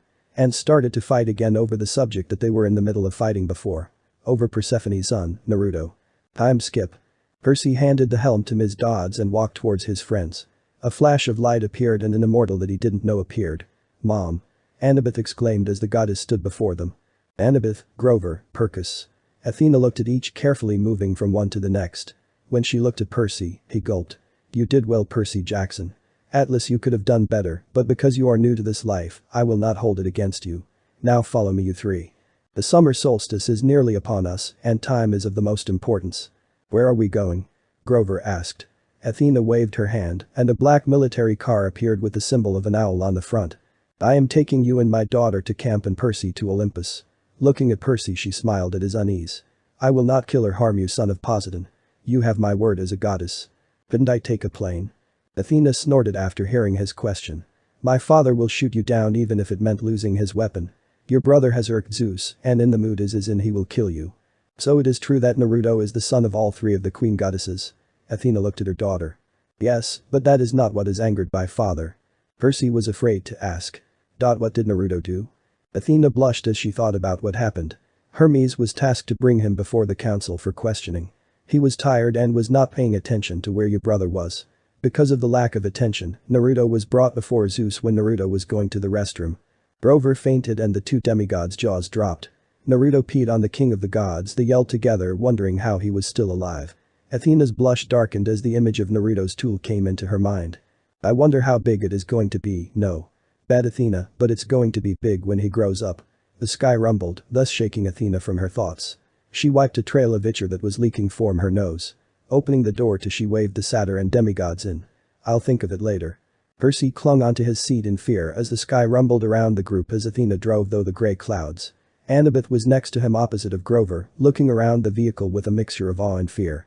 Awe because she was inside her mother's chariot, looking at all the designs within the vehicle and the papers that were stacked in the back. Her fear was about Percy. He was the son of her mother's rival, and being in here was risky. Her mother won't outright kill Percy, not until she had reason to, so she had nothing to fear, she hoped. Athena looked at the two demigods and the satyr via her rear-view mirror. Annabeth, she started. Yes. Athena's grey orb stared into her daughter's own. After a few moments she cracked a soft smile. You did well on your first quest. You did well also, Grover Underwood. Annabeth beamed and Grover stammered out a thank you, Lady Athena. Percus Jackson. Percy stiffened as he felt the goddesses of war and wisdom eyes land on him. Oh, don't be like that. You did well, but you as well as my daughter could have done better. However, as this was the first time for her to leave the camp and you have only been a part of our world for not that long, you did well. I expect you to do better, so make sure you both study well. Yes, Athena mother. By the way, do you still have one of those orbs you used against the anteater and her son? I am interested on how you made them and your use of your powers combined with them to defeat a much stronger foe. I thought you were going to be an idiot, but after what I saw I took it back. Percy rubbed the back of his head and chuckled. Well, my brother and I do pranks against each other and others. So I think after all the times we done pranking I've learned that it is best to have a trump card or at least a backup plan in case something goes wrong. I took an interest in chemistry around a year ago and even thought it's one of my best subjects. The only reason that I was let into Yancey Academy was because of my high grades in that subject. Athena was silent as she listened to the son of Poseidon run on about the things he and his brother did to his stepfather. She had a folder on that piece of work. Sally Jackson must love her biological son very much if she was with that man. No, a walrus perhaps. No, that was cruel to the Adobenus rosberus. Maybe a hut, yes, a hut was a better example of Gabe. Clearing her throat, she raised an eyebrow at Percy. Percy, sensing that perhaps he should take out one of the orbs, as Grover and Annabeth were both mouthing at him to do so, took out his last one and handed it to the waiting goddess's hand. Athena looked at it closely. Interesting. I, like many of the gods, were listening to you as you faced off your foes in the arch. Is that gunpowder I detect? Yes. I added it to this one just after the events of the water park area sent us to. I have yet to test it out compared to the other ones I made. Annabeth elbowed Percy as one of Athene's eyebrows started to twitch. Please continue. I shall. Percus, what you have done has piqued my interest, and few of the Barnacle-Beard's children have ever done so. Because of this I want to grant you a minor blessing. Grover gave a loud baw in surprise. Annabeth and Percy gawked at the goddess. Oh, don't give me those looks. Myself and my uncle do grant blessing to each other's children. The last time I granted a blessing was to one of his daughters in the 1700s. He gave my son and the son of Hermes his blessing when they went to the bottom of the Mariana Trench. Thank you, Lady Athena. Percy said. Athena waved her hand and Percy felt slightly different. Not much different but different. What was your blessing anyway? Athena smirked in the rear-view mirror. Naruto and Percy stood in front of the doors to the entrance to the chamber of the Council of the Gods, at least Percy hoped it was. Athena had dropped Annabeth and Grover at camp and picked up Naruto and his stuffed fox. So this is Mount Olympus. Too much white and gold. Like someone is trying to hide all the loving that has happened over the years. Kyuubi stated aloud as it followed Naruto. Then again, if I was the king of the gods I would want to try to hide as much of my love-making as I could. So Naruto, heard you were claimed, Percy said awkwardly as he tried to revile some of the tension in the air. Naruto shrugged. Yeah. Anything interesting happened when I was gone? I was the winner of Capture the Flag because I captured the flag. That's how I was claimed. Naruto looked at his brother. I wish you were there, Percy, to see me do so. Percy reached out and tousled Naruto's hair. Oh come on bro. You know I would have been there if not for the missing bolt. Yeah, after a few moments both brothers and Kyuubi entered. The first thing that came to the boys' minds was that everything was huge. While Naruto was here before, he was flashed out seconds after he was brought in to see the council. It wasn't a very good impression for both Naruto and the gods.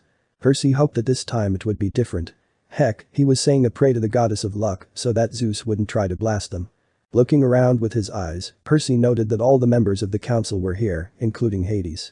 There was a woman that Percy assumed was Amphitrite as she was siding in a guest throne next to who he believed to be Poseidon. The air was heavy as the brothers walked. The eyes of all the immortals was on them, judging them as they got closer to Zeus and Percy's father. As Percy passed my Poseidon, he bowed.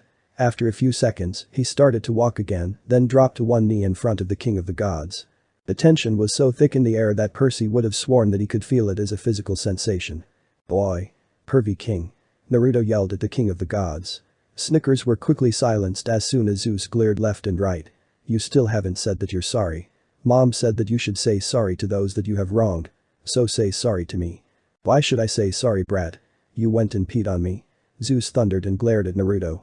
Naruto glared and shouted right back. You are the one that had your son grab me when I was about to use the toilet. That is why he is getting punished, you immature brat.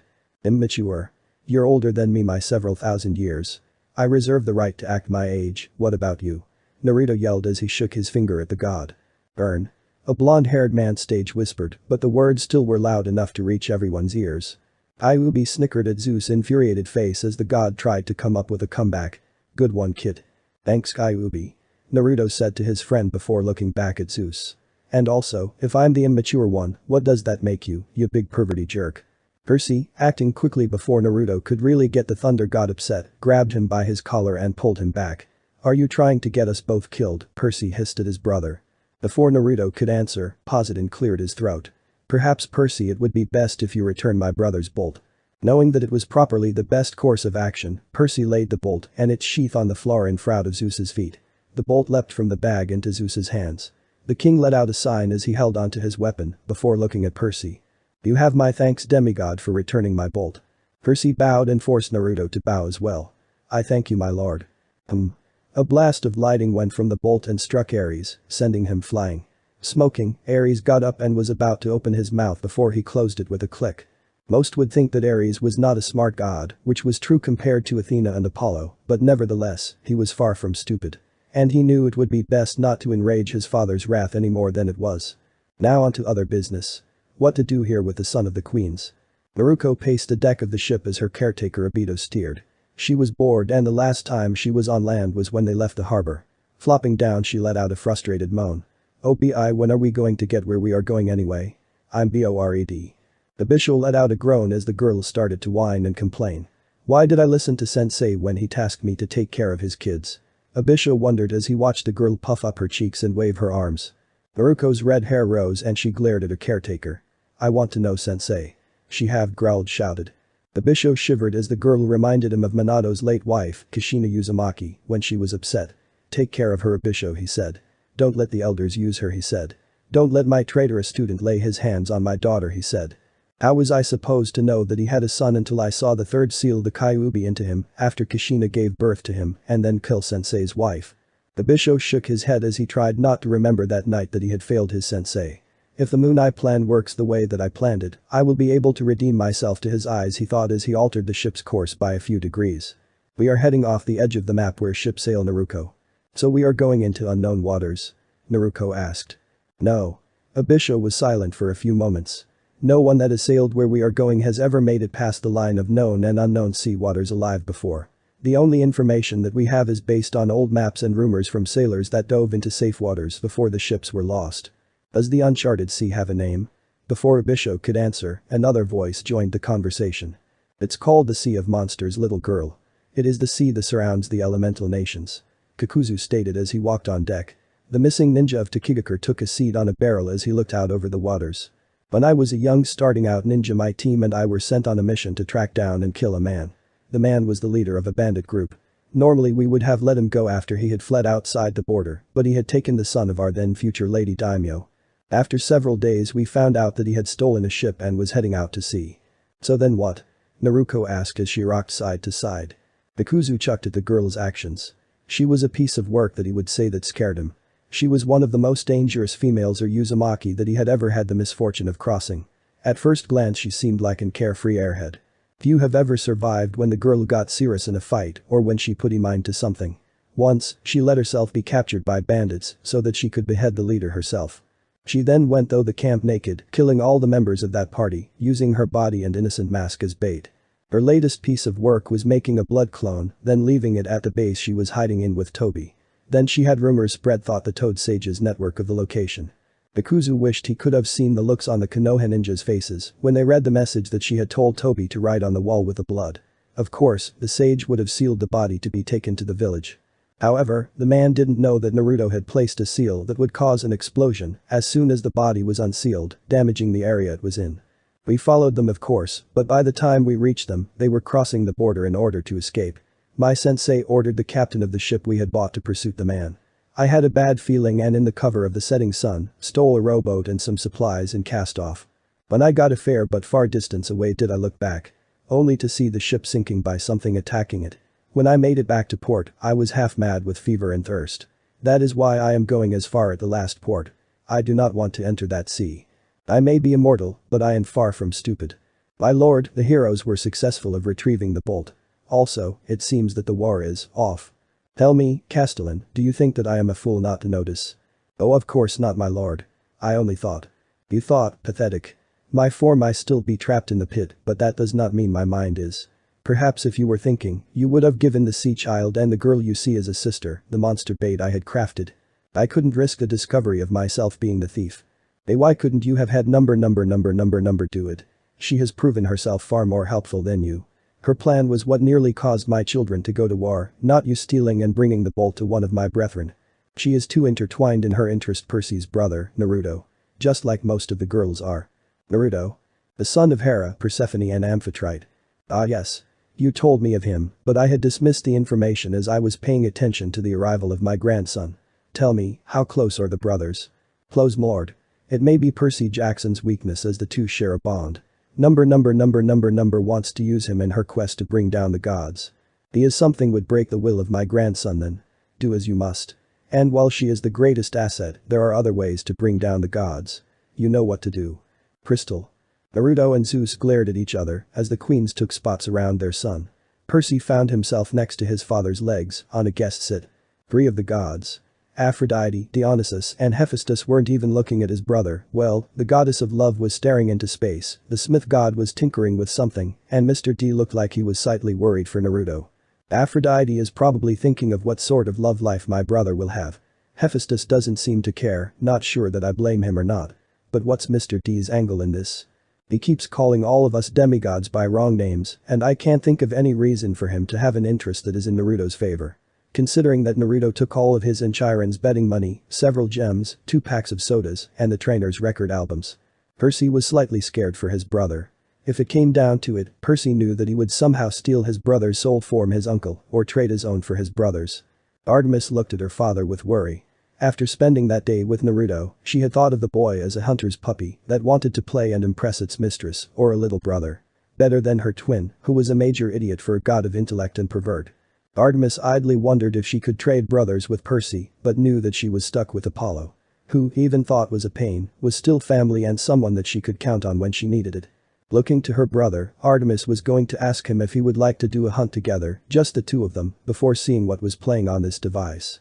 Apollo, who had taken out the headphones, looked at Naruto with interest before he felt as if he was going to be replaced, after which he felt a bit of happiness, then danger. Gulping, he looked over his shoulder to see his sister glaring at him. Sweating quickly, the male twin archer immortal went back to observing the boy. For some reason, the boy felt off. Not from the number of goddesses being his immoral mother, but something else. Interesting, Apollo thought as he watched the boy look in defiance at Zeus. Hades wasn't sure what to think of Naruto. Sure, he was of his wife's blood, but at the same time, she insisted that she hadn't had any romances after the oath was given. She had at that time swore that as long as Hades was true to the oath, she would be true to it as long as he was. That was until several years ago when she had returned from a trip to the Sea of Monsters. She had brought back several seeds for her gardens, but also she was uneasy about something. Azadin was like his brother, uneasy of what to do with Naruto. But he was unable to be mad at his wife, as that would make him a hypocrite. So he kept his mouth shut as he did not need to go to the couch tonight. He really wanted to get laid tonight by his wife, and if he messed up, he silently vowed to make sure that the boy lived, for now. Ares was annoyed at Percy, but was looked at Naruto with interest. Percy, sensing this, stepped between the god's line of sight and Naruto. He still recalled what was said to him by the war god about his brother. Hermes glared at Naruto. Because of the stunt that happened last time in the council chamber, Hermes was forced to clean all the toilets for a week. Then there was the fact that Naruto had shown up his boys with pranks. And messed with the camp's mail and making him follow insane instructions to find them again. How did he send mail to places around the world? He thought as he fumed. After a few seconds, he grinned. Well, at least he has shown that he is a natural thief and prankster. Perhaps I could wiggle out how he did it. And how did he get me to send a stink bomb to my own office? What was that, Kyuubi? All the immortals stopped what they were doing and stared at Naruto as he started to talk to the stuffed 9-tailed fox. You want to do what? I said I wanted to nap a bit. The fire from the hearth feels so nice on my coat and you will be fine dealing with a wuss with a size problem. But you are better at words than I am. Zzz. Kyuubi, wake up. The Olympians looked at the god of madness as Naruto started to yell at his stuffed toy. He shook his head, signaling that Naruto wasn't crazy, even thought the kid was having a one-sided conversation with the fox. A rather convincing one at that, Apollo thought, as did the rest of the gods. Apollo could have sworn on the sticks that the shadow of the stuffed toy was of a massive fox the size of the room, but after blinking, it vanished to the size of what it should be. Enough. Zeus roared at Naruto, tired of listening to the boy's voice. Hera, Persephone and Amphitrite, explain yourselves. Especially you, Hera. How is this Demigos your son of all your lineage? As one, as thought they had rehearsed, the queen spoke, we don't know. Hera looked at her husband straight in the eyes with anger. Unlike you, my dear husband, I have never laid with a mortal or immortal other than you. I only learned of Naruto here during one of my social meetings with some mortal women. How about you, Persephone? Or you, Amphitrite? Do either of you know how this demigod came to be?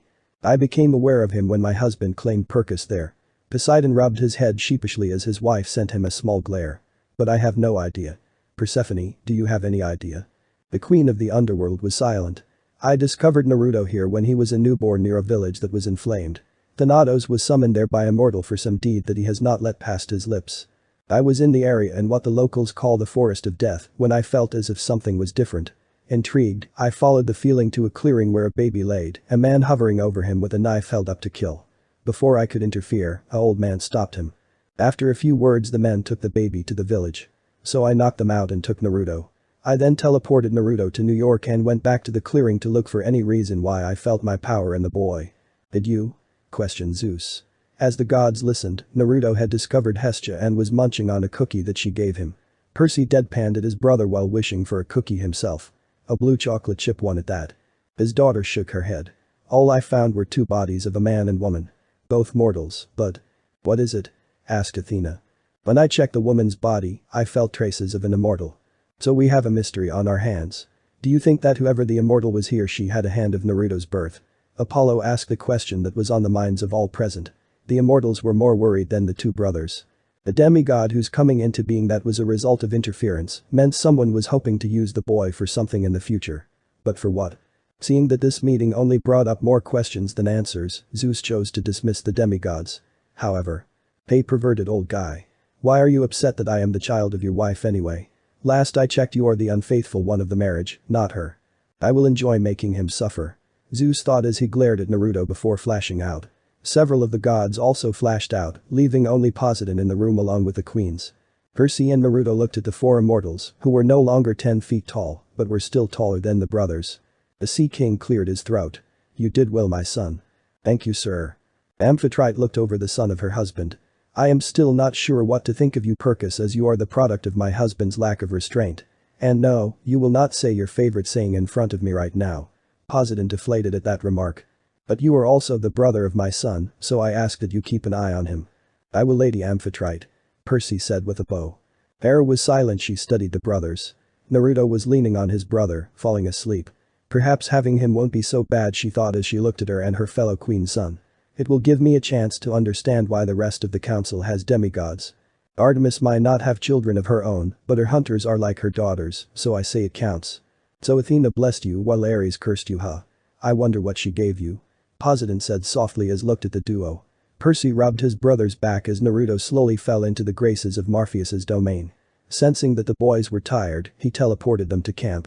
Percy sharpened his blade riptide as he thought about his summer at Camp Half-Blood. All in all, it had been the most memorable summer he had ever had. Looking over to the rock climbing wall, he saw Naruto racing one of the strolls to the top. Snicking to himself, he tested the blade's sharpness. Satisfied, he turned his blade back to its pen form and pocketed it. It's strange, when I first arrived, all I wanted was to get away from the seemingly lunatic people here. Percy chucked as Naruto made it to the top first and dumped paint all over the son of Hermes. Now that I have to go along with the rest of the part-time campers, I feel as if I am leaving home again. Heading towards the training field to get some last-minute practice, Percy heard the sounds of someone training and went to investigate. Take that, Connor. Naruto crowed at the son of Hermes as he wiped the pain from his eyes. Smirking, Naruto raced to the side closest to the forest and jumped off. Well, he couldn't fly, Zeus was a jerk. Naruto found out he could glide through the air and land safely. He took it as a power he got from Hera, as she was the queen of the heavens. He even thought he couldn't fly. Naruto was happy to have what he got. Water balloon assaulting is so much fun when you are above your targets. He thought with a grin. Landing on a branch, he raced through the branches of the trees, using his arms and legs to move much like a primate. Kyuubi was a great teacher to teach me tree racing. Using a branch as a springboard, Naruto cleared the tree tops and landed on the top of a large pine. Looking around, Naruto felt as if he was an assassin from Assassin's Creed or a ninja. Seeing the world from his spot in the middle of the sea of trees, Naruto felt most at home. The way the trees moved in the wind reminded him of water, and the lowering of Apollo's chariot cast lots of shadows to hide in.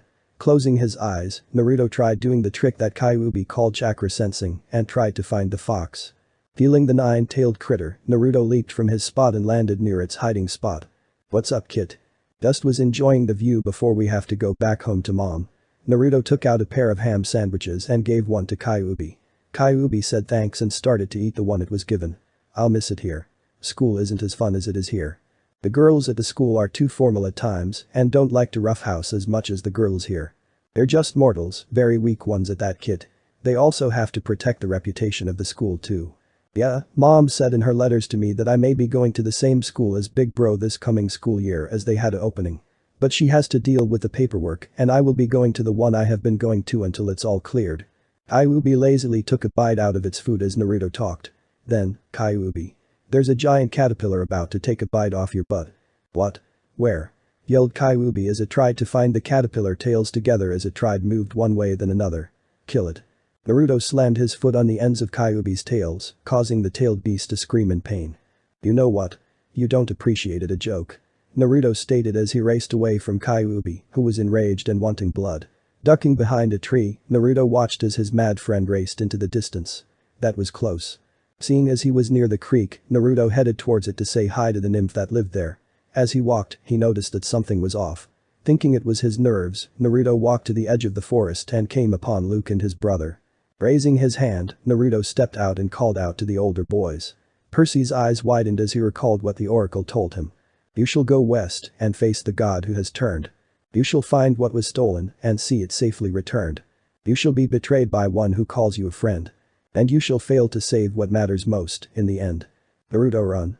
Before Naruto could respond, Luke suddenly appeared behind him with his sword. Percy's eyes widened as Luke pulled his sword arm back. Naruto cried out in pain and shock as Luke thrust his sword up to the hilt into Naruto's body.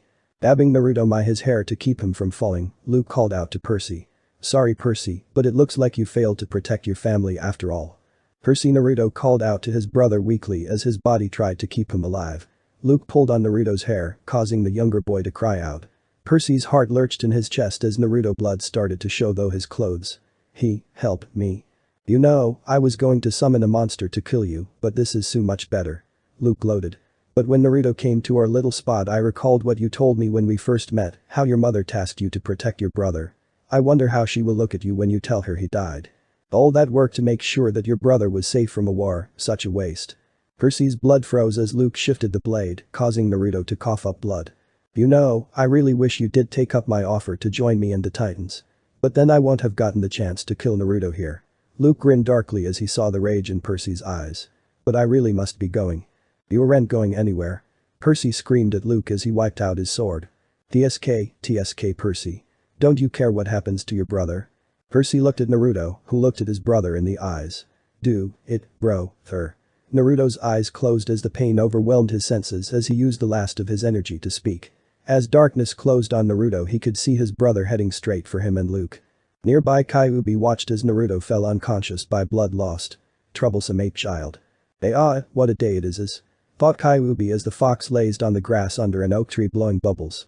The early morning wind went through its fur as it carried the scents of the city. Apollo's chariot slowly rose as if the god was still waking up from whatever the god did at night. Kyuubi looked up from blowing his bubbles to see Naruto walking towards him, looking worried. Kyuubi. I have the hick W the hick. What is it? What do you have? A $10 bill. A new comic book. What? Kyuubi asked Naruto. The hick, I have the hick. I love doing this is. Kyuubi thought without shame and a large grin on its face. So do you think we will be able to post another chapter soon Naruto? I think the natives are getting restless. Naruto glared at his friend or at least tried to. I don't think you're funny Kyuubi. Help me. Fine then, I may be able to come up with an idea after I'm done helping you. Stop with the talking, hick to thin air Kyuubi. Fine. Here's what we'll try first. They say drinking a glass of water upside down is supposed to help. Naruto raised an eyebrow at Kyuubi as he hiccuped. It could help. What the heck? I'll try it. So are you ready for school today? Kyuubi asked as the duo walked towards home. It's yours and Percy's last day there. I think so Kyuubi. Naruto grumbled as he walked. But I wish that Percy and lay off my back. They are only worried for you kid. Luke nearly killed you and if it wasn't for Percy and Jupiter, plus my help you would have died. You were in the care of Chiron for a week in critical care. Your adoptive mother was in hysterics and Mr. D had to put her asleep to get her to stop choking the centaur when she found out. Oh yeah. Naruto semi-recalled that when he woke up. Chiron had a neck brace on and Sally Jackson was in the chair next to him asleep. Percy told him what happened as Chiron ran as soon as he saw Sally waking up. Mom was angry and was yelling a lot. I think mothers do that because they are scared. Mom was scared. Mom doesn't get scared. She's mom. You did tell her that we were outside right? I thought you did idiot. Aka I thought you told her. She's going to kill me. Sucks to be you. Maybe I'll be lucky. Kyuubi shrugged. Perhaps, but don't blame me so you can get out of trouble. Naruto slowly opened the apartment door as he tried to sneak in. Well, as best as one can with hiccups. Closing the door and locking it, Naruto sighed with relief. He frozen in place as he heard the groaning of the floorboards from the master bedroom. Tiptoeing to the room, Naruto peeked in to see his mother entering the bathroom. Safe. He thought. That was until he heard his mother though the bathroom door.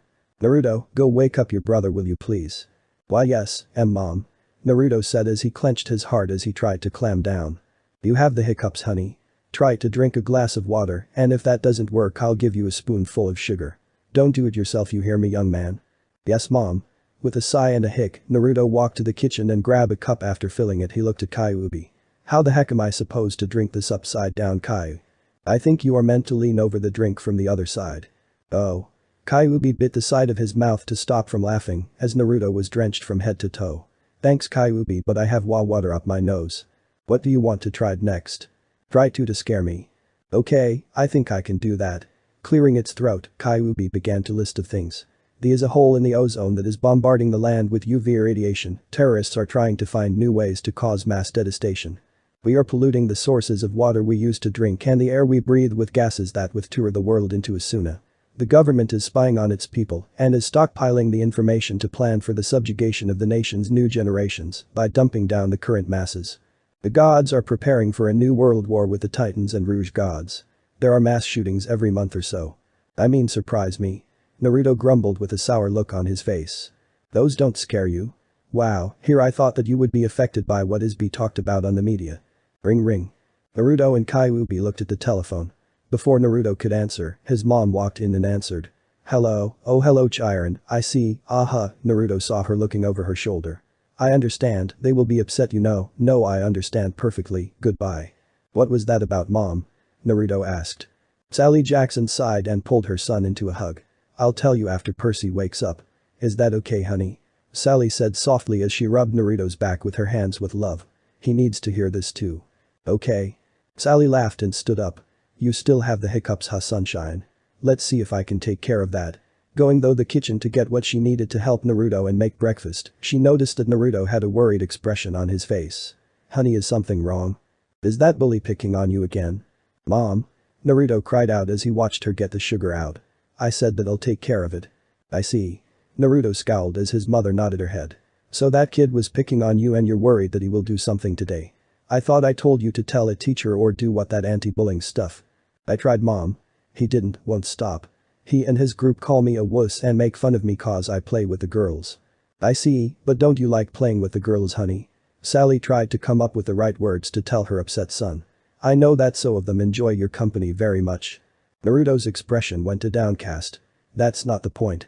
He spoke with clenched fingers. Sally sighed, Kyuubi did too, not that she noticed. I know dear. Now open that mouth of yours so I can help you get rid of those hiccups. Naruto opened and let her place the spoonful of sugar in his mouth. There. Now run that cute face upstairs and wake up Percy. It's the last day of school. Naruto nodded and raced off, Kyuubi right on his heels. So how are you going to wake your brother up today? I'll do it like mom told me to first, then my way. So like an elephant? Seems like a better plan than me jumping on him. Now hush. Percy lied in his bed slumbering. Every few seconds his hands or eyelids would twitch. So deep in Hino's and Morpheus's domains that he did not stir when the door opened. He also did not awake to the hands that shook his shoulders. Moaning, he turned over and covered his head with his pillow. DRCY. ZZZZZ. Come on Percy wake up. Naruto glared at his brother as Percy snored under his pillow. Growling, Naruto walked towards the closest that the brothers shared. As he walked, he noticed the air shimmering outside the window for a second before disappearing. Ignoring it, Naruto opened the closet doors and grasped what he was looking for. Walking towards the end of the bed, Naruto took a deep breath in and blew his horn. Bee-oo. Ai. Screamed Percy as he flew out of his bed, ears ringing. His eyes darted around the room, looking for the elephant that woke him up. His eyes landed on the form of his brother on the ground, laughing his head off. Why you? Percy launched his pillow at Naruto's face and followed suit. The two boys started to tumble around the room, fighting with each other as Naruto tried to fend his brother off from tickling him. After a minute of this, Naruto raced away laughing. Percy growled as he got up from the floor. Dropping his PJs to the floor, Percy heard an eep from outside his window. Looking towards it, he could have sworn there was blood hanging in midair before it disappeared. That dream must be making me see things. Percy thought as he got dressed and left the room. I hope Grover is alright. Morning Percy, Sally called out to her son as she carried a plate of food to the dining room table. Percy grunted as he glared at his brother. I hope that you have a better attitude for school today, Mr. Grumpy Pants. And Naruto, don't blow your horn so early in the morning. Some people are trying to sleep. Yes, Mama.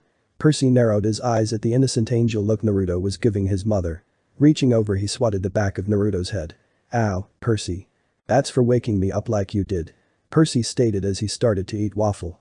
Their mother walked in carrying a cup of coffee and her food. Now boys, today's the last day of school, so let's get off to the right foot. K. Noticing that Percy wasn't eating as fast as he usually did, she looked at him. Is something wrong, dear? I think Grover's in trouble. Percy began telling her and his brother about the dream he had before woken up. Sally pursed her lips as Percy spoke. She was still upset after what happened the last time her children were at the camp. Grover's a big sadder now, Percy. Besides, we would have heard from camp. Sally trailed off as if trying to find the right words to say. Never mind. What is it? Percy asked, seeing that her shoulders were tense. Nothing. Tell you what, you two. How about after school we go to the Rockefeller Center, to that shop you like, Percy? Tyson can join us in celebrating the passing of 7th grade. Naruto gasped for breath and tried to wiggle free from the clutches of the monsters that held him in place. At the other side of the cavern room, Naruto wasn't sure what to call it. Kyuubi was on the floor in hysterics. Why was the fox having a good old time? Because of what Naruto was trapped by, of course. Only you kid could try to escape from that. Kyuubi snickered into a pause. It looked at Naruto. Naruto's gaze, if it could, would have vaporized the fox. Help me, Kyuubi. Naruto hissed at his friend so that his captors wouldn't wake. A snake tail suddenly wrapped around him and pulled him close to the owner of the tail. Jaya. Foxy smells, good, moaned the monster as it rubbed its cheek against Naruto's in its sleep. Need air, can't breathe, thought a blue-faced Naruto as he tried to wiggle his way free. To Kyuubi's delight and Naruto's misfortune, Naruto's actions only caused the monster to hold onto the boy tighter and press his face against its chest. Only you kid, Kyuubi thought as Naruto tried to escape the overly affectionate monster. How did this happen to me? The 9-year-old asked as he gasped for breath, only to pull back into the female monster's assets, or lack of. His mind flashed back to the last several days where it all began. Sally Jackson looked at her sons. Naruto was stuffing his face with eyes, while Percy looked like she took the rug out from under him. She didn't blame him. Percy had his heart set on going to camp this summer, and she felt bad doing to him. But with the problems Chiron said that were going on, she knew that it wouldn't be proper. Not until she's sure that Naruto would be safe as well. But Mom, he began before being cut off by a look from his mother. Don't you but Mom me, Persis. I know you want to go back to camp so you can train and see your friends. That's not the only reason, Naruto voice sing-songed out. Sally looked at him with her eyebrow tilted and a confused look on her face. Oh? Naruto grinned, and it took only a few seconds for Percy to figure it out. Why, my little cookie monster. How's Percy got it? Finish that and you're a dead man. Percy hissed into Naruto's ear with his hand covering his brother's mouth, his other hand in his pocket fingering Riptide. Naruto eyed his brother as he mentally went through his options and chances of survival. Percy's eyes narrowed as Naruto mouthed, what's in it for me? Percy has a what? Sally slowly raised her mug of coffee to her lips, enjoying her eldest squirm in his sit. She mentally noted to punish him for threatening his brother, perhaps by having him help her with her turn to host ladies' night. However, she knew that this was not the time or the place to push for information, as her youngest looked like he needed help to escape from his brother. Nothing, Mom. Percy said hurriedly with a bush. Or not. This may be the better punishment. Sally Jackson thought as she stared at Percy. Oh, okay then. The reason that I want you both home today is that your uncle is coming over later tonight. He was going to be in the neighborhood and I thought it would be nice to see him again. Uncle Max. Percy rolled his eyes at Naruto's excitement and looked at his mother questioningly. A few years back when Naruto was 5 was his and Percy's first time meeting the brother of their mother. Sally rarely spoke of him and probably would have never if she had only Percy to take care of. But with 2 boys and a walrus that looked at her youngest son in a very questionable manner, Sally was forced to ask for his help. Uncle Max was an interesting person. He was Sally Jackson's elder brother by a few years and had a background that she refused to tell her children. He had a huge heart and spent most of his time traveling doing his work with the Red Cross. He was the one to introduce Percy to chemistry and helped him with his dyslexia so that Percy wouldn't go around working with dangerous chemicals, not knowing which was which. Max made sure to test Percy every chance he got to make sure his nephew was handling them correctly. As for Naruto, Max brought cooties from around the world for him to try. The sugar rush that Naruto had gotten due to the cooties made him go on a pranking spree that lasted for a week. Needless to say, Sally was not pleased to find out that her brother was the cause for her and Gabe's headaches. Gabe was so traumatized by the event, he actually went to work and overtime for a total of 7 months. Yes, Uncle Max. Sally sighed. He is passing by and thought it would be nice to see the family again. Also, he is going to bring your cousin over so you two will be on your best behavior. Naruto hissed at the mention of his cousin. She was the bane of his existence and scared him. Percy looked like he swallowed a lemon and paled as he looked at his brother in pity. Looking at the time, he realized that he had to go to class. See ya, Mom. Sally smiled and gave her son a wave goodbye. Remember to come home after school. I know. Mom, Sally looked at Naruto's pleading blue eyes. Please say that you are kidding that she is coming over. Please, Mom. What's wrong with her, honey? She's an angel and such a proper young lady. I do believe that she will make a man real happy one day.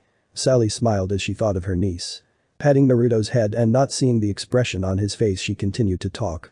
Besides, you two are cute together, and Max said that she misses her cousin. Now head to your room and get your things together, young man. Naruto dashed as fast as he could to his room. Opening the door, he wasn't surprised to see Kyuubi reading one of his comic books. Kyuubi. We have a SOS. My cousin is coming over. What? Yelled the tailed beast as he nearly snapped his head from his spine to look at Naruto.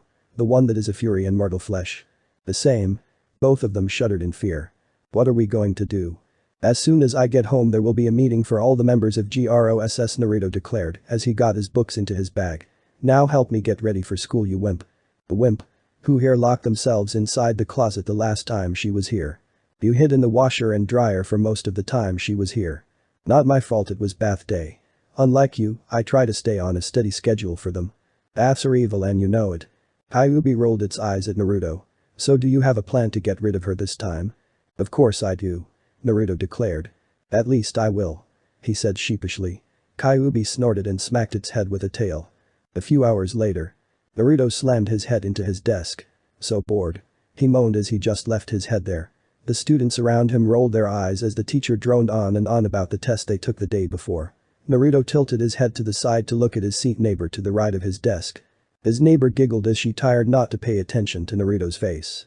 Stealing a glance to make sure the teacher wasn't paying attention, she leaned over to Naruto. PSST, pay attention, Naruto. It's the last day of school and you look like you are being drained of your life. Naruto groaned as he looked at Mia. She was an exchange student from somewhere that Naruto forgot about as he was usually distracted by her red hair and amber eyes.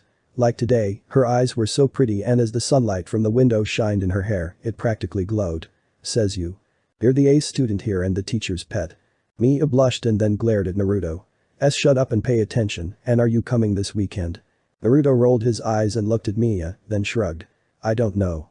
Hopefully I will be able to unless something happens. Naruto went back to staring at the diagram that the teacher was drawing on the chalkboard. He idly wondered what his brother was doing and when Percy was going to come save him from school. If he hasn't already gotten into trouble. Percy yipped as a flaming dodgeball streaked by him, setting his gym shorts on fire. Tyson and him were the only two not freaking out about the monsters that were lunging exploding dodgeballs. As he weaved and dodged the balls of doom, he idly thought that this could be a great activity for the camp.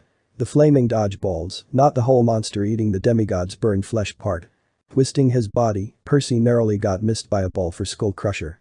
With a smirk, he slammed his leg on the floorboard and darkly chuckled as the other end of the board hit between the monster's legs. Bonus score. 100 points, Percy thought as he watched the monster fall to the ground in pain. Too bad he won't die from that, but so worth it. Grasping the now broken board, he thought of his choices. If it wasn't for the fact that he now had a makeshift weapon, he would have had one of the monsters throw a ball at the locker room doors so that he could get to Riptide. But now, Tyson, throw it at the pipes. He yelled as he snapped the board into 2 pieces, one for each hand. Nodding, Tyson threw his last ball at the ceiling. His aim was true as the ball exploded against the pipes. Water poured down across the gym floor and as soon as it hit his skin, Percy felt the weariness fade away. With his renewed energy, he coated the wood with a layer of razor-sharp ice and settled into a fighting stance. While not the most elegant weapons are well made, Percy knew they would serve his purpose well enough to kill the monsters. The monsters eyed him as they got ready to fight. At an unseen sign, Percy charged. He raced forward at a dead sprint and used Sloane's face as a springboard, hearing a stiffening crunch as the bully's nose broke. Spinning to avoid one of the balls of doom, he brought down the makeshift weapon in his left hand and had the spike at the end pierce the monster's head from above. Still moving, Percy used the one on his right to block the fist of another unnamed monster before slashing it with his other. Both monsters crumbled to dust as Percy continued to move. As he idly wondered why the monsters looked so surprised at his fighting skill, like they thought he would be weaker or less skilled than what he was showing. And I would be if not for the constant sparring I have had with Naruto over the school year. As the son of Poseidon went through the monsters like a blender, hacking and slashing, Percy noticed that the teachers were trying to open the doors to the gym. Frowning as he blocked an explosion with one of his weapons that broke due to the usage and wear, he wished that the gods would go easy on him. Then again maybe not. As the last monster was able to sweep him off his feet. Nah, he hasn't had any problems so far this year. Titch must be going easy on him for once. Naruto rolled his pencil on his desk and checked the time. 5 more minutes to go. I can't wait that long. The whole class cheered when the bell rang, stopping the teacher from his monologue. In seconds, the various 4th and 5th graders raced out the doors to the playground where the festival was set up. Soon the whole area was full of children having fun with the things to do. Naruto raced to the food area and grabbed himself a slice of pizza. Mia walked up to him chewing on some candy with her sisters on either side of her. Come on Naruto, you have to come to the party. Whined Mia as she latched onto his arm. She then flicked a lock of her red hair to the side. She then pouted cutely. Please Naruto. I don't know Mia. My family is having guests over and mom would be upset if I skipped out on her. I'll let you know as soon as I can. Mia gave Naruto a teary-eyed puppy look. But foxy you have to come. My mom is on my tail about you and really hopes you can make it to dinner. Ram and Ram looked at each other as they watched their older sister try to convince Naruto to come to dinner. Seeing that Naruto was not changing his stance on the subject, they chose to help him out. Say sis, Naruto looks like he needs some space. Say sis, Mia need to let him have some space. Mia glared at her sisters. Why do you to do that? Say sis, what is talking about? Ram asked her sister. Ram looked at her sister. Say sis, she looks upset. That's it. Mia lunged at her sisters who raced away giggling. Naruto sighed in relief as he went back to eating his pizza. Girls are troublesome. He declared in his thoughts as he ate. After finishing his pizza Naruto joined in his fellow schoolmates in the festival having fun. As he went from event to event, something told him something wasn't right. Like the feeling of a bad storm heading in before it hits. That feeling was dashed as he discovered the cache of cookies that the teachers were trying to hide from the students so they could hand them out when everyone was leaving. It took 3 teachers and the officer to hide the cookies from the mouth of one Naruto Jackson. Unluckily for them, his fellow schoolmates noticed and soon the school became a battlefield for the ownership for the cookies.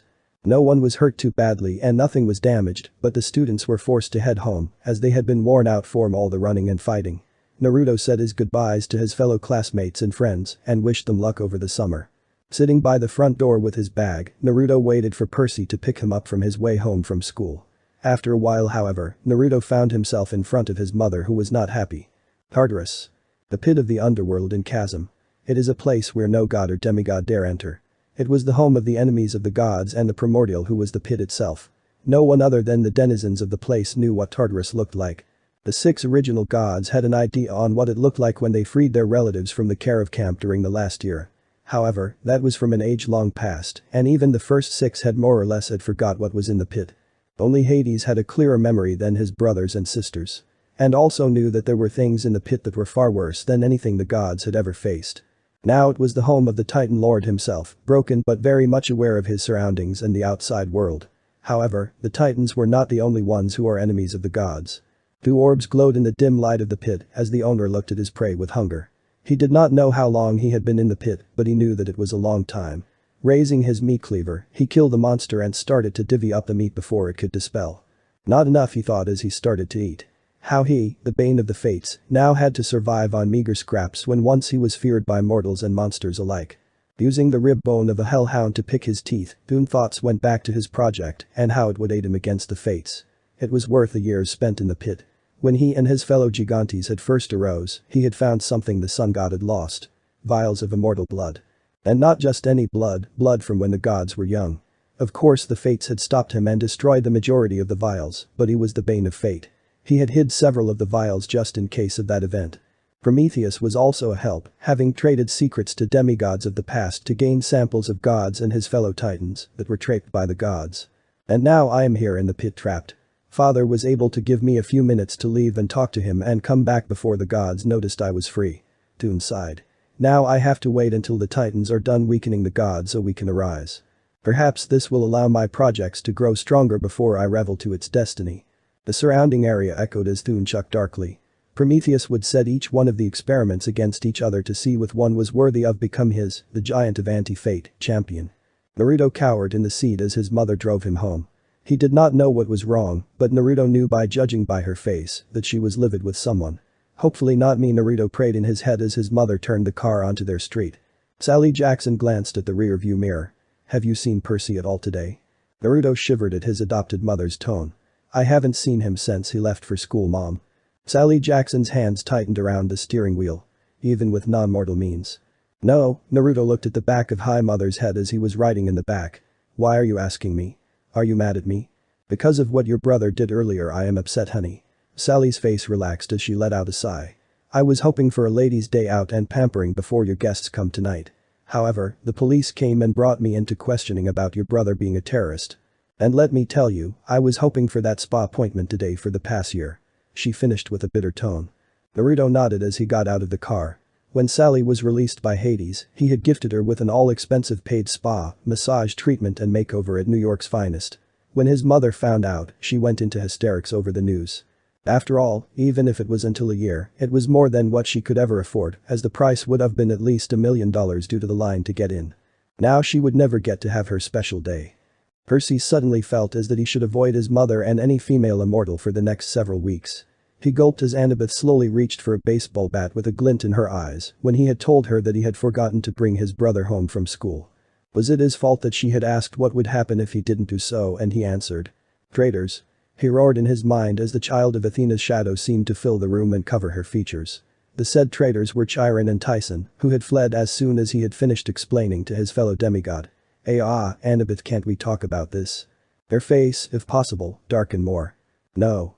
Percy's screams of pain filled the camp and the surrounding area as Annabeth delivered female justice to the son of Poseidon. Sally Jackson suddenly felt as if the universe has given her oldest a lesson. Can you race ahead and unlock the day, Naruto? I need to grab the groceries. Sure thing, Mom. Naruto raced away, but not before giving his mother a big hug. Sally laughed as her youngest tried to cheer her up and affectionately rubbed Naruto's untidily blonde hair. Love you, Mom. He stated as he let go. Love you too, honey. Sally cracked a smile as Naruto raced away. Now to get these inside. She thought as she glared at the groceries. Ayubi's eyes snapped open as the familiar scent entered its nose. He's late today. Oh well, time for a quick stretch. Getting up slowly, the nine-tailed fox bent and twisted its form as it awoke from its nap. Ah, that's the spot, it said as one of its vertebrates snapped back into place. A good stretch is something that is great after a nice nap. Now to greet Naruto. The fox slowly and stealthy made its way towards the front door, tail slowly swishing back and forth. As he slowly went towards the hall, the fox heard a noise coming from the window. Now what? The Biju muttered as he started to change directions while sticking to the shadows. Ayubi smirked as he saw Naruto entering the apartment via the fire escape. Naruto screamed as his friend came down on him, fangs and claws extended. Soon the duo were fighting and rolling around the apartment. This was the scene that Sally walked in on with the groceries. Rolling her eyes as Naruto play fought with his toy, she went to put things away. Remember, Uncle Max and Sarah are going to be here in about an hour. So make sure you clean your room and the bathroom, Naruto. Naruto weakly groaned in reply as his friend sat on him, ending the fight. And make sure you take a bath. Aw, Mom. Don't awe me, young man. You're filthy and I want you to look presentable to your family. Now march. Naruto grumbled as Kyuubi got off him. Heading towards the hall, he glared as he passed his nine-tailed friend. This is your doing, jerk. My doing? Kyuubi snapped as he dusted himself off. I'm hungry. Your mother didn't feed me anything, and how can you even eat anyway? In fact, you're a massive chakra, how in the wisdom of the gods can you eat anyway? Also, you told me that you are sealed inside me, yet here you are talking to me. Humph. I eat because I can. Ask the gods why they eat, for all I care, they're masses of energy too. Brat. Kyuubi flicked its tails and followed Naruto. I guess we are having the meeting in the bathroom while you take that bath. Naruto shivered in fear. Muttering too low for anyone to hear, he grabbed his things needed for his bath. As he did so, he remembered what he had to ask his mother about him going to see Mia and her sisters later this weekend. Putting the thought aside, he entered the bathroom. At least he tried. Kyuubi. Open up. Naruto banged on the door. Not until you say the password, came the fox's muffled reply. Why you know it's me, Naruto. How do I know for sure? It's me, you flea-infested rug. Now let me in. How rude. I may not let you in at all for that. Naruto looked at the door in expiration. Fine, I'm sorry for calling you a flea-infested rug. Now please let me in. Okay, I forgive you. Naruto signed with relief. Now what's the password? Naruto growled. Clearing his voice he began. Foxes are mean. Foxes are fierce. Kyuubi has teeth and claws that pierce. Foxes are great. They can't be beat. If I was a fox, boy that would be neat. Go on, what's the next verse? He is so dead when I get in there. Naruto thought as he started on verse 3. I blame Apollo for the poetry that I have to say to the fuzzball. Far away, a certain god of the sun felt as if he had been praised and insulted at the same time. Perhaps I should change from limericks to something else, Apollo thought. Banishing the idea from his mind to the back burner, the god went back to making a new demigod with a raven-haired woman that shared a bed with him. I feel as if I should be thanking Apollo for something. Artemis spoke out loud as she led her hunters through the woods. After a few moments the feeling passed. What about Apollo, my lady? Nothing's perhaps we should take a rest soon. Of course, Lady Artemis. GROSS. This meeting of GROSS will now begin. Naruto declared as he washed his slightly long blonde hair in the tub. I, Naruto, commanding officer and president for life, hereby pass the stage to dictator for life Kyuubi, who will now read late meetings minutes. We didn't sing the anthem yet. The fox stated as it shifted its paper pirate hat on his head. Naruto tried not to roll his eyes. We sing it at the end of the meeting. But I want to sing it now. Naruto ducked his head under the water. Coming back up he moved his wet hair off to the sides. Can't you wait? Kyuubi growled and started to sing. Out of key. Oh gross, the most glorious club in the cosmos. While I may not be able to stay dry, at least I can breathe underwater. Naruto thought as he thanked his mother Amphitrite for the ability. While he wasn't exactly thrilled that he had to be breathing the water he was bathing it was better than the fox's singing voice. He could wake the death with his horrid voice. As soon as he was sure it was safe, Naruto came up. Okay, now that you got that out of your system, can we get to the meeting? Fine, I lost the minutes although. Anyway, Commander, our mission is simple in its nature, but hard to commit to. Survive against a sadistic cousin from the Black Lagoon. The lights flickered as the duo shuddered. Sally took a deep breath as she finished Naruto's hair. Stepping back she looked at her work and gave him a smile. You look nice.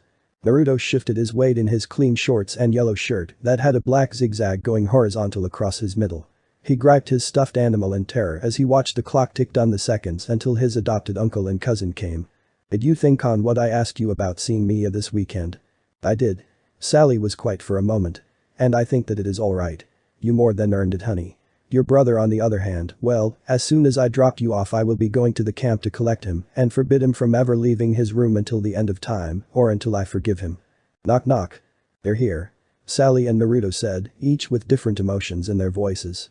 Sally headed towards the door. Coming. Here we go, Kyuubi. It was nice knowing you. Same here, Kit.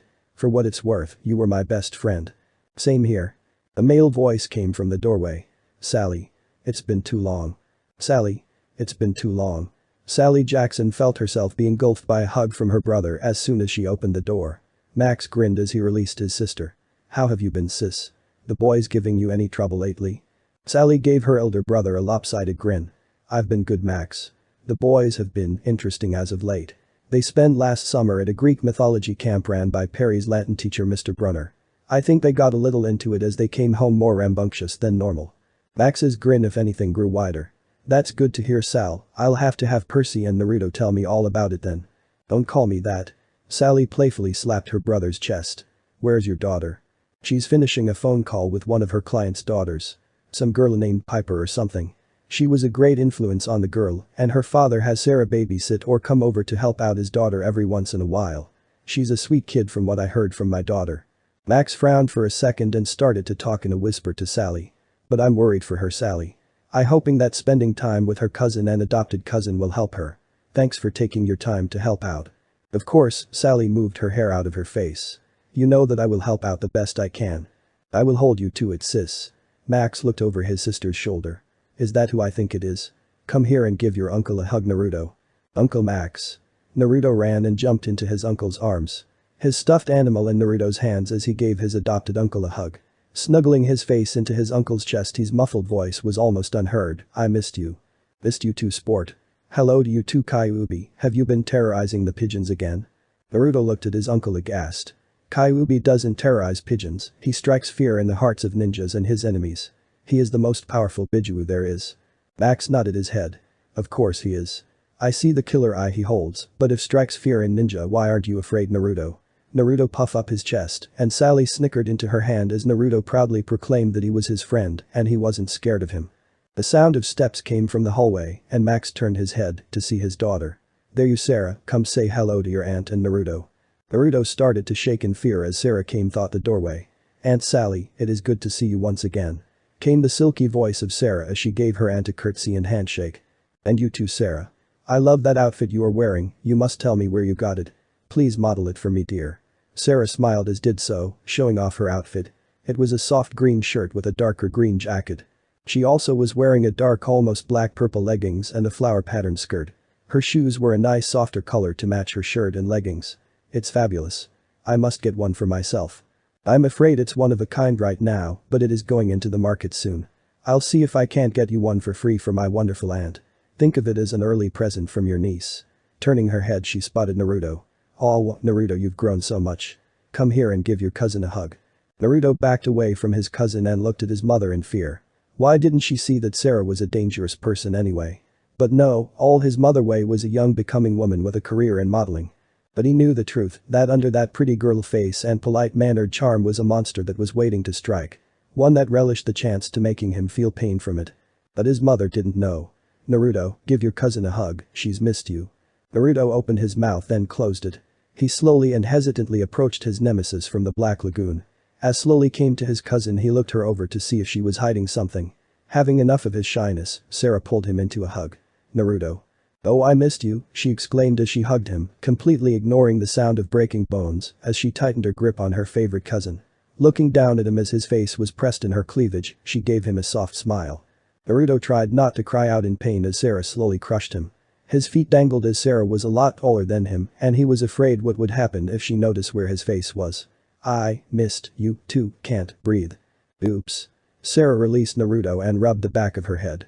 Sorry Naruto, guess I was a little excited to see you. How has my favorite cousin been? I've been good, Sarah, Naruto said as he gulped down air. What was with girls and squeezing him anyway? How's your classes going? They've been well. A bit boring at times but I passed them, I have an image to keep you know.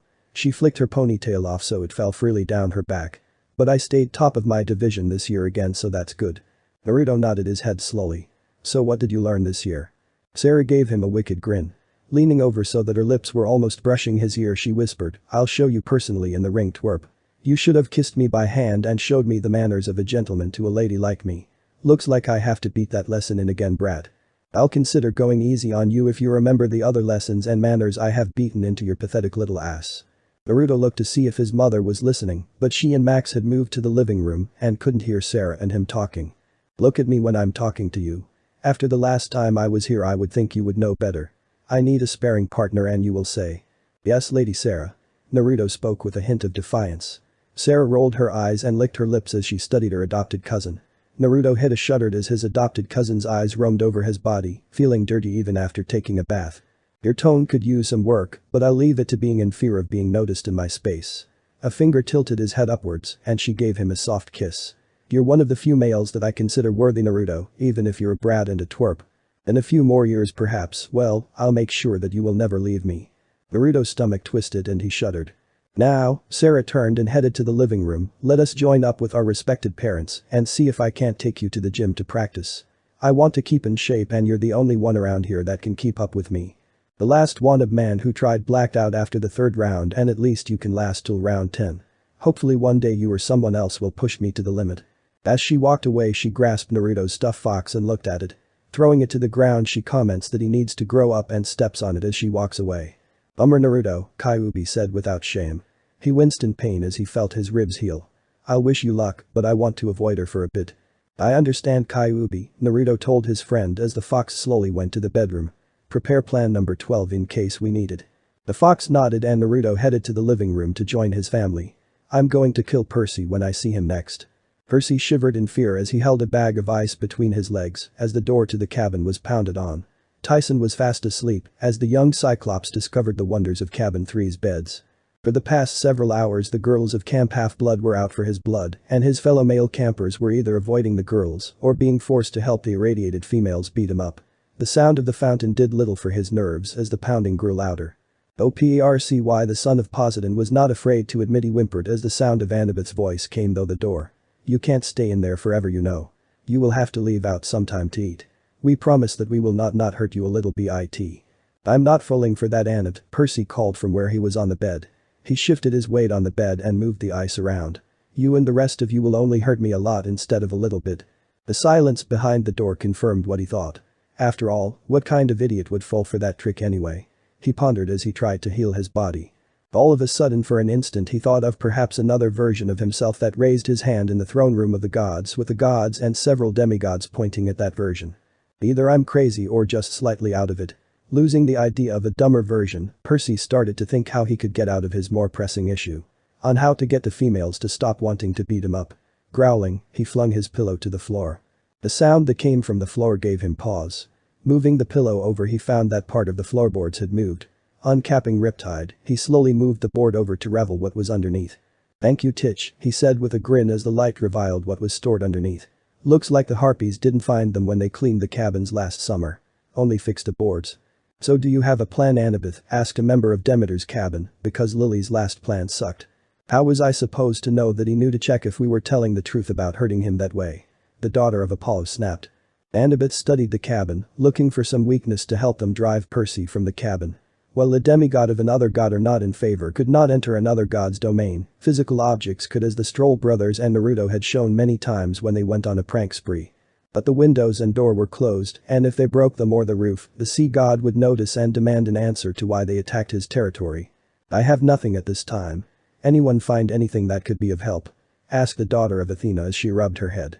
She and her sisters were having mixed feelings on the siege they were doing. On one hand it was a problem that was challenging and a new problem to figure out. Then it was the idea that this was the son of their mother's rival, and the idea of him getting the better of them was an insult to their mother and a boon for his father. On the other, he was blessed by her mother and she had no idea what Athena had granted him. Her mother barely ever blessed any children of her rival, but the duo had blessed each other's sons and daughters before in the past. Her brother Matthew studied over the building. "He has to come out sometime to eat and get water, so we can assume that he will be out within a day. If he doesn't have a stash hiding somewhere and if he doesn't resort to drinking toilet water," a daughter of one of the minor gods pointed out. "Plus, why are we doing this anyway? This is stupid and we should be trying to help save the camp. Because he threw down a challenge to us females and we must fight." Connor mocked in an overly girly tone. Rubbing his head he flinched under the glares of the campers before him. "Can't we just settle this some other time?" "Never," cried the voices of several females. Seeing that he was getting nowhere, the son of Hermes left the area to go meet his brother. While he liked Percy and was a good friend of his brother, he was not going to stick his head out for the son of Poseidon. At least not today. Travis ran over to his brother. "So you got that feeling too?" Connor smirked and nodded. Two brothers cracked open the cans of soda that Travis bartered for from one of their half-siblings. Their prank sense was going haywire and it was centered around the events by Cabin 3. Toilet water again? Perhaps a mud bath? Connor mused as he watched in anticipation. Travis shook his head. "No, I say it's going to be paint or slime. 10 drachmas that does something worthy of their wrath. Make it 20 and the bed for a week if you're wrong. Then you're on." Shaking hands the brothers waited. They were not to be disappointed. Percy sat on the floor concentrating as he slowly worked. He had to careful as a single mistake could be his undoing and the mockery of Annabeth and her siblings. Wetting his lips he worked, not noticing that Tyson had woken up and was watching him with interest. He had to get the formula just right or else kaboom or some other effect could take place. After a tense minute he sighed in relief. "What are you doing?" Percy jerked and fumbled what he had made. He barely grasped it before the contents in the object broke. "You're awake," the demigod deadpanned at his brother. "How long have you been?" "As soon as you were finishing whatever you were making." "What is it anyway?" Tyson studied the cube that Percy held. It looked like an ordinary Rubik's cube, but the young monster could sense that it was not. Percy held it up proudly. "This, sir, is my ticket out of the cabin and the end of the siege that we are undergoing. The puzzle is going to free us." Confused, Tyson wondered about Percy's mental state when the half-blood started to crackle in glee. "Oh yes, they cannot resist it if the right bait is used." Percy started to wake towards the door leading out of the cabin. He paused for a moment and looked at Tyson over his shoulder. Best if you plugged your nose until we're a fair distance away from the cabin. But the spring in his step, Percy knew that he was playing a huge gamble with the fates, Titch and Nemesis. But some things in life come from large risks. Upon reaching the door he steeled his nerves and prepared his words. He had once chance, and if he was going out, he was going out big. "Hey Annabeth, how about a bet?" He called out the door. Her reply made his lip twitch. "What kind of bet, seaweed brain?" "I bet that you can't solve my Rubik's Cube in under a minute. If you can do so, I'll surrender myself to you and the rest of you guys out there. If not, you all have to drop the subject about what happened before I came to camp." Annabeth looked at her siblings and fellow females before answering. "Why should we take that bet, Percy? After all, you have to leave sometime, and there is more of us than you." "Because Tyson thinks you can't. After all, he is a master at solving them, and you probably never solved on in your life. And I can solve it under a minute as well, so I guess we children of Poseidon can do it better if he's right. But I want to make sure that it is true." The daughter of wisdom bristled at that remark. How dare he say that his father's children were better than she and her siblings, the children of Athena. "I happen to one of the best here at the camp, Percy. I bet you I can solve your cube in under 40 seconds. And after I do you, I'm going to make you prove your skill and eat your words. So you take the bet?" Percy was cheering in his mind. Pride and ego were two traits that Cabin 6 had with anything that had to deal with knowledge or wisdom. He knew how to push their buttons, as they could not accept him, a child of Poseidon, being better than them. Areas where his father had domain or influence didn't count. "Of course I'll take the bet if you swear that as soon as I solve the cube you will leave the cabin." Annabeth wasn't stupid, she knew that without his word, Percy could be pulling her leg. "I, Percy Jackson, swear on the river of Styx that if Annabeth and the rest of the campers that are outside my cabin waiting agree to the terms stated and swear as well, I will exit the cabin if Annabeth solves the Rubik's Cube in my hand. If she does not do so under a minute, she and everyone else must drop the matter and not seek to continue it." Thunder boomed as soon as Percy stopped speaking. The group of demigods looked at Annabeth and she nodded. "I, Annabeth, swear by what Percy said." The rest of group followed suit and Percy tossed the cube at Annabeth. The wisdom daughter looked at the cube and frowned. She had thought it was a 3x3 cube, however in her hands was a 5x5. Their minute starts, now Percy called out though his now closed cabin door. Annabeth's hands flew as she solved the cube. So focused, she didn't notice the Stroll brothers making a bet by their cabin. Or that several other prankster kids had joined in. If she had, she would have hesitated in solving the cube. But she didn't, and she finished the cube in 55 seconds. Her siblings and the girl demigod smirked in victory. "I finished, Percy, come on out." Percy smiled and counted down as he reached for the door handle. 3, 2, 1. Boom.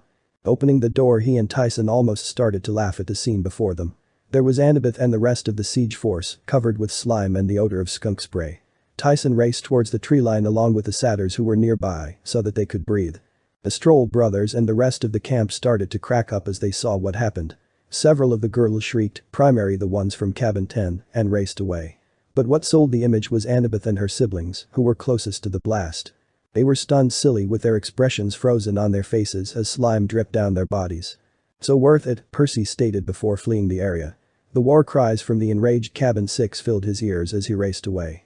He knew that he was going to pay for what happened, but at least he felt as if he had earned the beating now. "I wonder how Naruto's doing." Naruto flinched as Sarah's fist slammed into the face of her opponent, knocking out several teeth from his mouth. A quick jab to his leg and roundhouse kick to the side of his head from her leg, finished number 11. Number 12 started before Sarah blocked her attack with the pipe and slammed 12 into the wall several times face first. After making sure that the bleeding girl was still alive, but also still awake, Sarah flung 12 to hit numbers 1, 2 and 6 who were getting up. Ducking under a high kick, Sarah punched with both fists to hit the sweet spot between 10's legs. He collapsed to the ground foaming and a glazed look in his eyes. "She's a monster," 4 stated as she panicked and screamed as Sarah's weight fell on her via body slam. Flipping off, she captured 7 in a headlock and used her strength and leverage to throw him to the ground. Swiping her sweat and hair off to the side, she looked up to the cameras that were recording the fight. "Any more, Jack? These ones are good, but they need more training in order to challenge me." "Sorry dear," came a voice from a speaker. "But that's everyone here that is willing to take you on. Did the weapons help at all?" Sarah rolled one shoulder then the other. "A bit, but they need to work on their teamwork and not crowd the target." The groan came from one of her down practice opponents before Sarah grabbed a now broken quarterstaff and hit him over the head. "Hey. Don't hit them anymore, Sarah. The bill is already high already and I don't need them to be more broken than they already are." AW Jack, I didn't know you cared. Listen girl, my business would suffer if the word got out that this club holds illegal underground fighting with limited to no holds matches. Hell, the only reason your toy is allowed in here is because your matches sell, and I don't want to lose my prime money-making fighter. DCH, we'll at least clean this pit up. I want to finish my cousin's training. Everyone who heard her words shivered in fear and in pity for Naruto. Naruto would have ran, but Sarah had collared him and had the collar connected to the wall with a chain. For his protection she called it. Naruto knew that it turned her on and because he had tried to run when she had dragged him here. This wasn't the first time he had been here, as Sarah called it her home away from home and brought Naruto to train with her, but she had never been so violent. Why me? He wondered as she swayed her hips back and forth as she approached him. Sarah loved showing off her figure, and her outfit showed it off in spades, but at the same time gave maximum protection against her foes in the pit. Ever since he and Percy had gone to camp, Naruto had noticed that she was similar in looks to one of Aphrodite's children, but had the mannerisms and bloodlust of Ares when fighting. But she was a pure mortal, and Naruto hoped that she didn't become another victim of a god's overactive sex drive. So you want to get started now? Sarah asked her adopted cousin as she gently placed her hand on his cheek. She giggled as he turned his head away and pouted. Tracing his birthmarks, Sarah felt her heart thump loudly in her chest, and she felt her tongue wet her lips. She could not help it, he was too cute and innocent for his own good. Dense like Percy, but she knew that if it wasn't for her the boys would have only rocks for brains. A taser and bribes of candy went a long way after all. After Percy was trained it was easy to enforce proper study habits onto Naruto. Don't worry, I'll be gentle. Thank the gods. At first. Then we will take it at my pace, sweets. I take it back. Note to self, ask Percy for help in defacing a statue on Olympus of whichever immortal cursed me to being with her. Knowing it would be pointless to resist, he nodded slowly. Sarah squealed in joy and compelled his head forward to land between her breasts by pulling on the chain. Of course, this meant Naruto had a hard time breathing and holding his breath. Lucky kid, thought the manager as he watched from his booth as Naruto struggled to escape. Sarah moaned in pleasure as Naruto brought his hands up to push away from her, but his hands were pushing and touching the wrong places. Many tried to look away from the scene as blood dripped from their noses. Naruto, Sarah gasped as she freed his head. She turned her head off to the side with a bright red blush on her face. Then with her free hand she slapped Naruto into a wall. What the hell was that, you pervert? She shouted at him with the blush still shining on her face. Growling, she used the chain to send him flying into the air before yanking down. Spinning on one foot, she let go of the chain and kicked him across the room. Ouch. That's going to leave a mark on you, kid. Naruto blinked in surprise. Okay, I think I may have brain damage as I thought I heard Kyuubi. That last kick into the may have, but you are still an idiot. It's me, you fool. Kyuubi. Kyu? Naruto asked out loud in confusion, blinking his eyes. The collar had come off mid-flight and he was now hiding in the dust cloud, hoping his monster of a cousin wouldn't find him. No, I'm Bugs Bunny. Of course it's me. Also duck and roll to the right in 10 seconds. Lost, Naruto did not listen and was promptly sidelined by a body thrown by Sarah. I thought I said duck. Anyway, kid, I'll explain later on how you can hear my voice, but you have to trust me. 10 o'clock, leap. Naruto flung himself away from the distortion. Sarah appeared where he was and growled when she saw that she had missed hitting him. Her face was flustered and she was panting in excitement. Naruto. Come out and play, she called, her voice dripping of something that Naruto could not identify, but everyone else in earshot could. It wasn't one of pain giving, but Naruto didn't know that. All of his mental capabilities were shouting at him saying, danger, danger, Dr. Smith. I want to show you something. Nope, nope, nope. Not going to happen, he chanted in his mind as he ran, his demigod powers and ADHD kicking in. He and Percy had experimented on what powers he could manifest. Tyrant told them it was unlikely that Naruto would have a full set and range until he was older, but also stated that it was possible to unlock some by force until Naruto reached 6th grade. So far he had unlocked 6 demigod powers. Water breathing, air and water disturbance detection, basic wind gliding, minor use of shadow cloaking, and minor plant communication. It irked him that he had no combat-related powers yet, but the skills were something any ninja would want. Kyuubi pointed out. A little help would be great. First, don't speak out loud. Just think of me and talk in your head, like telepathy or whatever the wheelchaired naked ape from that comic called it. So what I miss? I've lost my mind, Naruto thought before cloaking himself in shadow and hiding in a corner. The potted plant helped to hide behind as it cast a natural shadow to blend in. Sarah raced by without looking, and Naruto fled, his heart slowed down as he relaxed. Collecting himself, he tried what Kyuubi had mentioned, but nothing happened. Kyu, are you there? Naruto heard a slapping sound in his mind. Yes, I'm here. I guessing the seal isn't weak enough for you and me to communicate via your mind yet. But let's focus on the task at hand. Your survival against your cousin. What I want to know is, Naruto grumbled as he crawled away from his hiding spot. Why is you able to talk to me in my mind? Unless the shrink was right and you're a figment of my imagination after all. Kyuubi growled and spewed a string of curses that Naruto ignored. Why can't she torment Percy? Because the fates aren't that cruel and being taught math by one of Hade's minions is cruel enough for them. Kyuubi pointed out. Naruto nodded his head in agreement as he tired to pay attention to his surroundings. But his luck failed him as Sarah appeared above him and forced him to the ground in a hold. Help. Naruto cried out in terror as she grabbed his ankles with one hand. Please don't kill me. You're not going to die, little cousin. It would take too much effort to hide the body and explain to Aunt Sally. But I'm disappointed in you, brat. Next time try to keep moving when trying to avoid a stronger fighter, and also, Sarah's free hand traced down his torso and chest playfully. If you wanted to get intimate you could have asked. Taking advantage of a young virgin girl like me could get you into trouble. Image what your mother would say if she found out you fondled your cousin's chest like that. But good underhanded tactic. But now I have to make sure you learn your lesson even more so. So let's get in the pit and fight properly. My sweet ninja toy. Her silky and lusted-filled voice punctuated each of her words as she started to drag him to the fighter's pit. Naruto's eyes lit up as he remembered that he was a ninja in training. Hope this works, he prayed as he reached up. Love you, Mom, Percy. What are you planning? Slap. Ah, perverted twerp. Naruto nursed a black eye as he and Sarah walked into the mall. His body ached all over from the beating, she called it tough love, and it was a friendly spar. His mother had asked what happened, and before Naruto could tell her that it was Sarah's fault, she told Sally her version. How a group of boys had jumped them and Naruto had tried to fight them off, only she had to intervene to make sure that he wasn't hurt. She said that he did well, but she was afraid for him when they pulled weapons out. Of course his mother didn't care to hear that it was Sarah who beat him up, as there was a cop who confirmed Sarah's story, and when he told her his version, the cop pointed out that Naruto had a rather nasty bump on the back of his head. So his mother thought he must have gotten the details mixed up. Sally gushed over her and him and to Naruto's growing horror, but his mother's joy, Sarah suggested that they all get manicures. So there he was with his nemesis and mother at the mall to get his nails done. Worse, several girls that knew him worked at the place from the academy. He hated his life at times as there was no avoiding them. Naruto brewed as he dragged his feet along, listening to his mother and cousin have a girl-on-girl talk. For a 9-year-old boy it was horrible to listen to.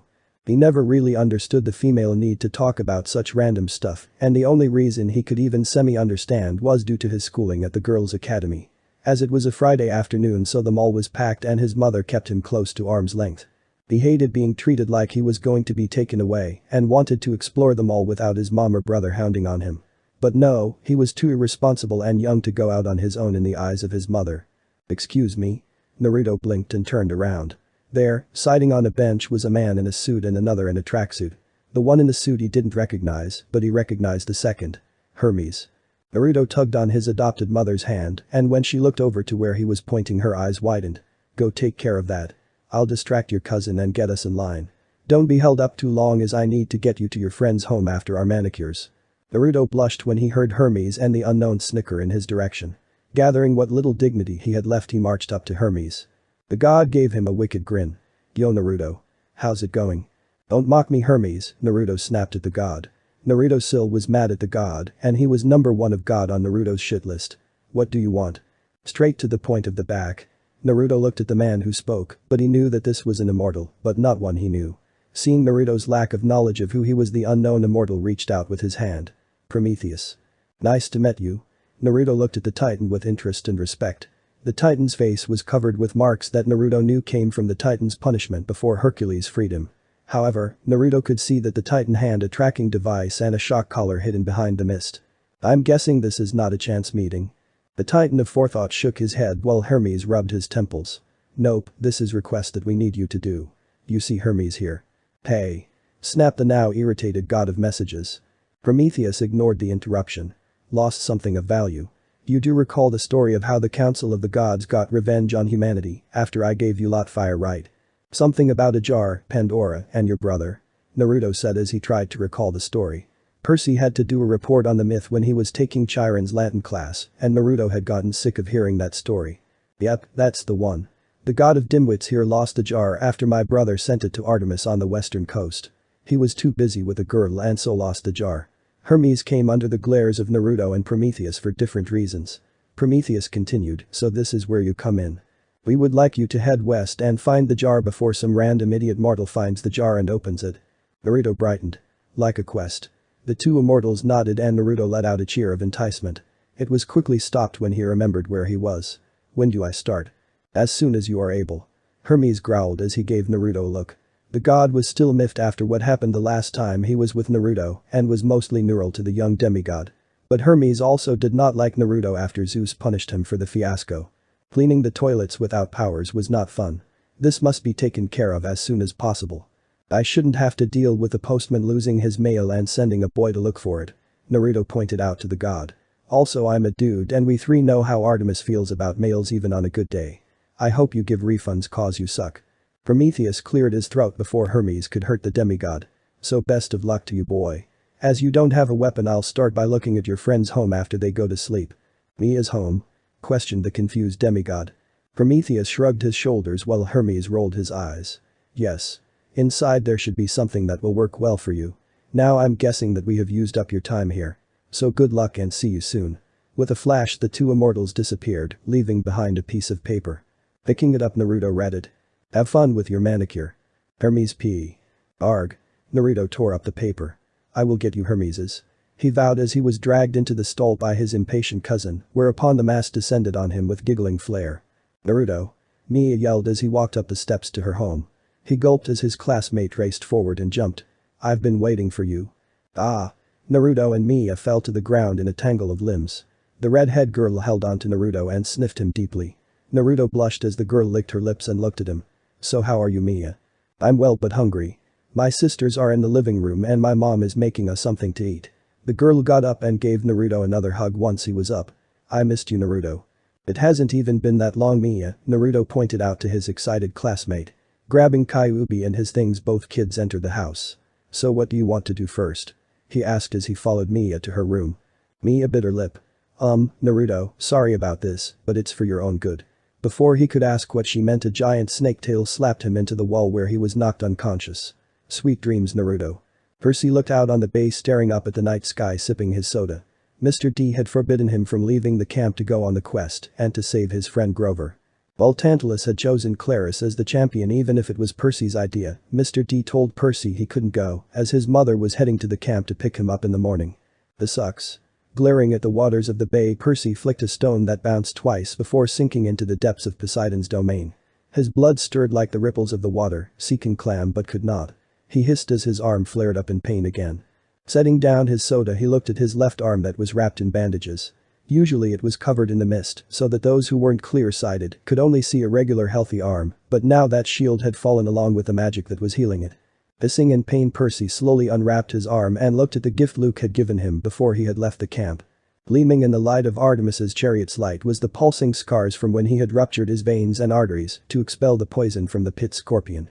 Even after so many months the damage to his arm was still considerable and not one day went by that the young son of the sea did not feel excruciating pain. Only because of his gift of healing, Chiron's and Apollo's children's healing abilities, and a shit ton of luck was he able to keep his limb intact. The pain also gave him satisfaction and a sick joy and memory of what he had done to the son of Hermes in return. Taking a swig of soda, Percy popped a vial of a mixture nectar and some sort of liquid that he did not want to think about and drank it down. Biting his cheek his limb began to burn as the medicine went to work on healing his nerves and muscles. The pain was a side effect that he had to deal with every time he took his potion, and listening to Naruto complaining about it was worse than the drink itself. At nights like these Percy wondered sort of why questions that only when a person is alone could ask in the silence of their thoughts. Mind if I sit here? Percy blinked in surprise and looked over to where the voice came from. Standing a few feet away was a woman dressed like a teacher. A mortal teacher at this time of night. Percy wondered as he nodded, a jogger would make more sense than a teacher, so that means that, oh. So what brings you here Lady Athena? Thank you Percus, sitting down the goddess popped open one of his drinks. Oh, it is amazing sometimes what mortals come up with. Even with the side effects that come with these carbonated drinks, I still get a kick out of them. Especially when they are shaken up and an unsuspecting god opens one. But business comes first and you did ask me a fair question. Percy stayed quiet as he did not want to upset his father's rival. Athena's gaze flickered over to him and studied him like he was some sort of creature that she found interesting before looking back up to the sky. As it were, I have a task that could get you out of the camp. While I obey or defer to my father in most manners, in this I need to go around his approval. While I could use one of my children to complete this task, Zeus would take notice, which I cannot allow at this time. So you want me, the child of your rival, to do your task because I'm one of the few that can connect the task to you? Athena nodded. Roughly, yes. You see, I have been noticing several odd patterns that I am concerned about. As you have noticed, there are several demigods that are no longer in camp. Some because of the weakling barrier and are doing their best to hide from monsters while staying home. Others have flocked to Luke's side and even now are planning something. I was about to get only a few snips of conversation before one of these rouge demigods left my domain in Boston. I would like you to find out what they are planning. Waving her hand, a folder fell onto Percy's lap. Flipping though the pages to see what was in them, Percy's mind raced. Athena took another few sips as she waited for the demigod to finish his look though. It wasn't long before he looked at his in confusion. So what is all this? He asked as he weighted the folder. That, she said slowly, is the monetary transaction of several shell corporations and transportation logs over the past several months. Primarily, the major transactions all go to a single cruise liner by the name of Princess Andromeda. At a glance the manifest looks normal, but at a closer look there are signs of monster activity that is not normal. That ship is off the coast right now and I want you to go and board it and find out what you can before fleeing. Athena paused and Percy nodded in understanding. Can I use this too? Oh, save your friend. Athena shook her head in exasperation. If I knew better I would say that your fatal flaw is your loyalty to your friends. But yes, in fact, if anyone asks, you are to say that you left the camp to save him. If my father finds out the task I have given you, we both will be in trouble. Now, I believe my daughter and Tyson are heading this way. I will be leaving now. But first, waving her hand, 3 duffel bags landed in front of Percy. Supplies for your trip. Take care, Percus, and good luck. Thank you, Lady Athena. Percy bowed and closed his eyes as the goddess disappeared in a flash. Blinking, he realised something that she had forgotten to mention. How am I going to get there? I got to escape. Was Naruto's only thought and plan as Mia held him even tighter.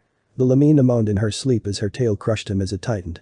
Kyuubi looked on with an indifferent look on his face. After all, what sane straight male would want to leave that position, being held by a sexy and young female?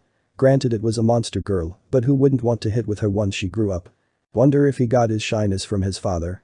Kyuubi recalled how Minato was girly looking as a kid before Kushina started dating him. The fox yawned as he lied on his pillow that he found on the floor. Concentrating, he sent a bit of his chakra into Naruto to increase his healing factor. What? He didn't want the baka to die. Look at her mother, for the love of Kami. She's going to be a hot chick when she grows up, and if Naruto screws this up, I'm going to take over and… Snap. Aye. Oh. Naruto, I am so sorry. Cried out Mia, waking up to the sound of Naruto screaming in pain after his ribs broke. Seeing the position they were in, her face turned bright red. Yep. Quickly unwinding her tail to free her friend, Mia miscalculated the force and speed. Naruto was sent flying into the wall and left a rather large indent with spider cracks surrounding him.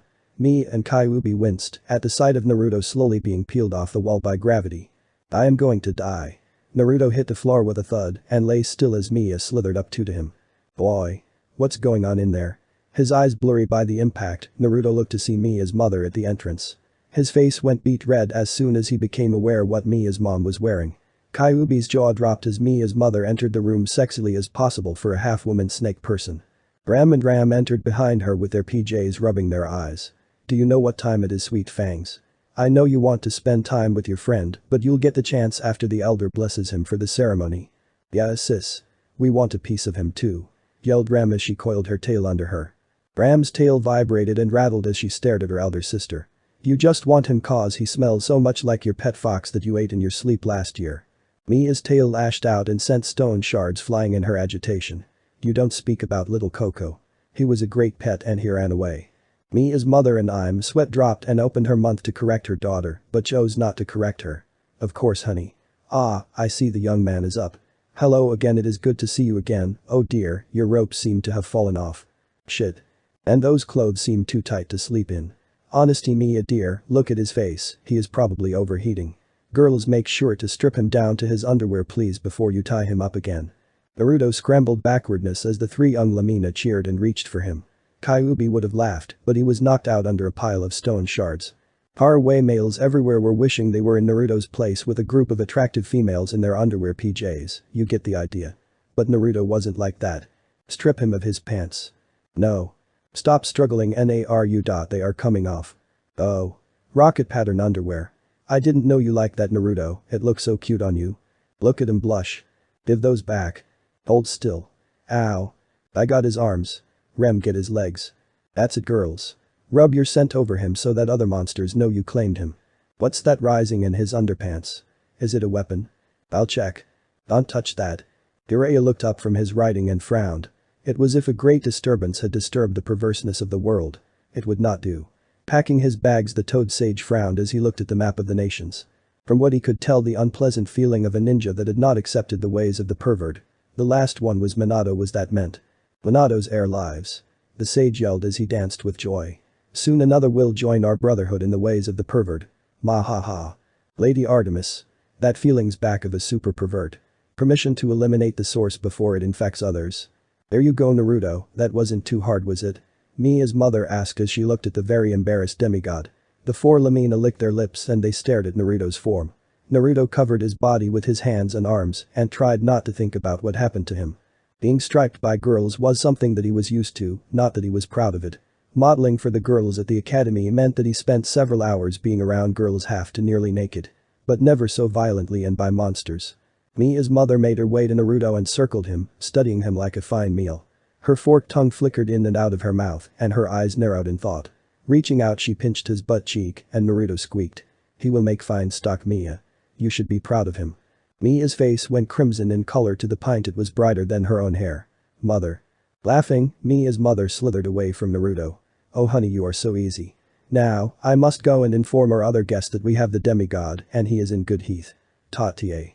Ram and Ram parted so that their mother could pass as they stared at Naruto with lust in their eyes. That look dimmed only slightly once their sister was done binding up Naruto again. Mia, frustrated that they were eyeing up her man, threw Naruto's shirt and pants at them. As well as other sharp pointy objects. Fleeing the room, the duo held onto the clothes that had Naruto's scent on them. Alone at last. Naruto tried to worm away, but Mia was too fast. She easily picked him up and placed him in her bed. Now my sweet Foxy, we are together at last. I knew when I first saw and smelled you that you were my chosen one.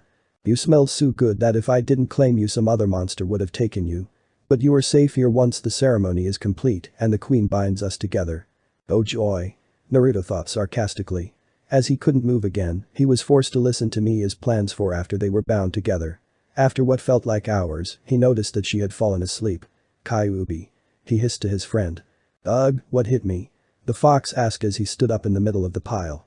Oh, Kit, can you stop spinning? I'm getting dizzy again. No time for that, Kyuubi, cut me loose so we can get out of here. The fox rolled his eyes and swayed back and forth as he moved to Naruto. When we get the chance, we are getting you lessons on how to escape being tied up and caged, Kit. Not my fault. Pouted Naruto as Mia mumbled in her sleep. Mom is still mad after the whole rope trap fiasco. To be fair, Kit, she had spent all afternoon getting ready for a job interview and being hung in front of the apartment with her underwear showing. Then there was the part when she was pelted by water balloons. Kyuubi took the rope into his jaws. What? Naruto asked. I said I hate this. The fox spat out as he finished cutting the rope. Walking over the tail of Mia, he started on the ropes holding Naruto's hands together. She was smart, separating the fingers in such a way that he couldn't even try to escape. If we were in the elemental nations, she could be a Anbu level ranked in this. I hope she isn't into bondage like Kushina was. The two males slowly moved away from the sleeping Lamina once Naruto was freed. Naruto shivered from the cold breeze that caressed his skin. Seeing that his clothes were unavailable, the young demigod wondered if Hermes had cursed him to have poor luck on his travels. Kyuubi led the way out of the room as Naruto followed. As he followed, Naruto realized that he could see quite well in the low light conditions. As the duo traversed the home of the snake women, hiding behind objects or in doorways to avoid the guards, Kyuubi suddenly stopped. I smell a storage room up ahead. Perhaps we'll find you something to use for pants. I hope so, Naruto said as he rolled his eyes. Opening the door, Naruto eyed the interior of the room. It was full of food and other such provisions, and a package sitting on a barrel. Walking over to it, Naruto opened the ladder that was on top of it that was addressed to him. Naruto. Hope this will help you. Took some time for the three of us to come up with a gift and then the design. Hope it fits. From your mothers. P.S. If Hermes didn't hand you our gift before you set off on your task, let us know. Setting it down, Naruto opened the package. Whoa, cool. He stated as looked at the contents. Beads of sweet raced down Mr. D's neck as Sally Jackson roared at him and choked the living daylights out of Tantalus. The reason for her rage. Percy Jackson had fled the camp to save his friend Gregor. Along with Annabelle and Tylenol, who had gone with him in the middle of the night. The god winced as Sally Jackson slammed a fist into Tantalus's jewels. The ancient Greek collapsed onto the floor frothing and comatose. Mr. D, Sally hissed out. The god flinched at the look the clear-sighted mortal was giving him. Rivers of sweat raced down his skin as the woman slowly moved toward him. Her eyes glowed in rage and black smoke poured out of her mouth. Where are my sons? Mrs. Jackson, please clam down. The god would not admit it due to his pride, but at the moment he was reminded of his wife when he told her he had an affair. She would of course tie him up and give out his best stocks to the highest bidders of the gods, before forcing him to come with her on a shopping spree. Sally grinned evilly and lifted up a bronze poker from the fireplace. Mr. D paled as he eyed the red-hot end of the poker. Outside of the big house nearby, monsters fled, and the campers hid in their cabins, as the screams of pain from the god of wine filled the air. Face it, Kyuubi, we're lost. No, I'm sure that we came this way. Where the man-eating rats came from? Yeah right, we didn't even pass that overhead on our way though. Well, you almost went dipping in acid and then did an Indiana Jones run with that boulder. You said that the lever was our way though. Also, who believes a rabbit that was hiding Easter eggs just happens to have a map of this place? It's on an Easter egg, for crying out loud. It was a good deal. Map for not being eaten. Not my fault for dropping it. It was a freaking fracking egg. Naruto and his friend Kyuubi were lost after Naruto discovered a stone with a glowing delta sign on it. With his captors after him, he jumped through the opening and closed the passageway behind him. Now he was standing in the middle of a tunnel with no idea where he was or how long he had been walking, running, climbing, and swimming, though this, whatever it was. Sitting down against the wall, he began to cry, his handmade torch falling off to the side. Watch it. Kyuubi yelled as he recoiled away from the flames that licked at his tails. Patting on the end of one of his tails, he turned and glared at Naruto. Stop crying and get up. Naruto just kept on crying as he was overwhelmed from everything that was happening and the tone that Kyuubi was using. He was tired and hungry. He wanted his mom and his family. He was upset that he was crying. He didn't cry. But he was done and his emotions were out of control. Whatever. I'm getting out of here. With his part done, the fox disappeared into the darkness, leaving Naruto truly alone. Alone. In the dark. Naruto didn't know how long he was alone for, crying. He hated it, he hated feeling so weak. Getting up, he noticed with fascination that he felt stronger in the shadows. Like he was meant to be in the dark. Cool, he thought as he looked around. Everything had an outline of color, even thought he knew there was no light source. Not that he cared, he was a ninja and this was awesome. Jogging down a passageway, he looked for anything useful. After moving some distance away from he looked at his gifts from his godly parents. One was a bodysuit of black cloth and gray armor, with the symbol of the camp on either shoulder. Apparently his godly mothers thought it was cute that he wanted to be a ninja demigod, or thought he would look good as one, he didn't know. Then again, they may have been paying attention to his dream of becoming a ninja demigod legend. When he and his friend were hiding, he had discovered by his great joy that the suit had a minor camouflage abilities and pockets to fill with all sorts of things. It was however a little tight in some places. He mused as he shifted it so it wasn't so tight on his rear. Then there was his new weapon, if it could be considered one. While he was happy to get a weapon to kill monsters like his awesomely cool but dumb brother, he wished it wasn't so mundane. Taking it out of one of his pockets, Naruto looked at the bronze yo-yo. He had at first thought it was just a weapon in a form to carry like Percy's, to no such luck. Flicking it forward, he marveled at the way it moved through the air. He had yet to see how much string was attached to the yo-yo as it was magically connected, but also he didn't want to touch the string. He had discovered by mistake that the string was more like a wire of celestial bronze when he played with it without his suit gloves. Blinking, he noticed that he was now in a room full of marble statues of the gods, but at the same time not. Zeus looked more stern and more annoying to his eyes, and Mr. D looked less fat. He thought about the room but chose to instead to give the dirty statues a bit of cleaning. Looking around, he found a rag and an empty bucket. Seeing that there was no water, he tried to summon some water using his powers. Whatcha doing? Naruto jumped at the sound of another human being's voice. Looking to the darkest part of the room as torches lit when he entered, was a boy wearing what the young demigod thought to be a bedsheet. Sorry, I didn't mean to scare you. You didn't. Naruto flatly said, knowing it to be false. The other boy also knew but let it slide. Who are you?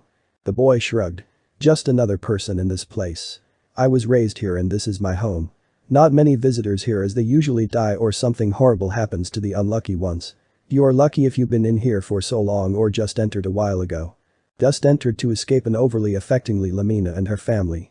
Naruto scowled as the other boy let out a bark of laughter. It's not funny. Yes it is. Came the reply as the boy swings his legs back and forth. Naruto grumbled and went back to see if he could summon some water. The boy watched for a few seconds before opening his mouth. You constipated or something? I can leave if you need to use the toilet, but the gods wouldn't like you doing it in their presence. Already did that. Naruto recalled the event with a frown on his face. I'm trying to summon some water so I can clean the statues.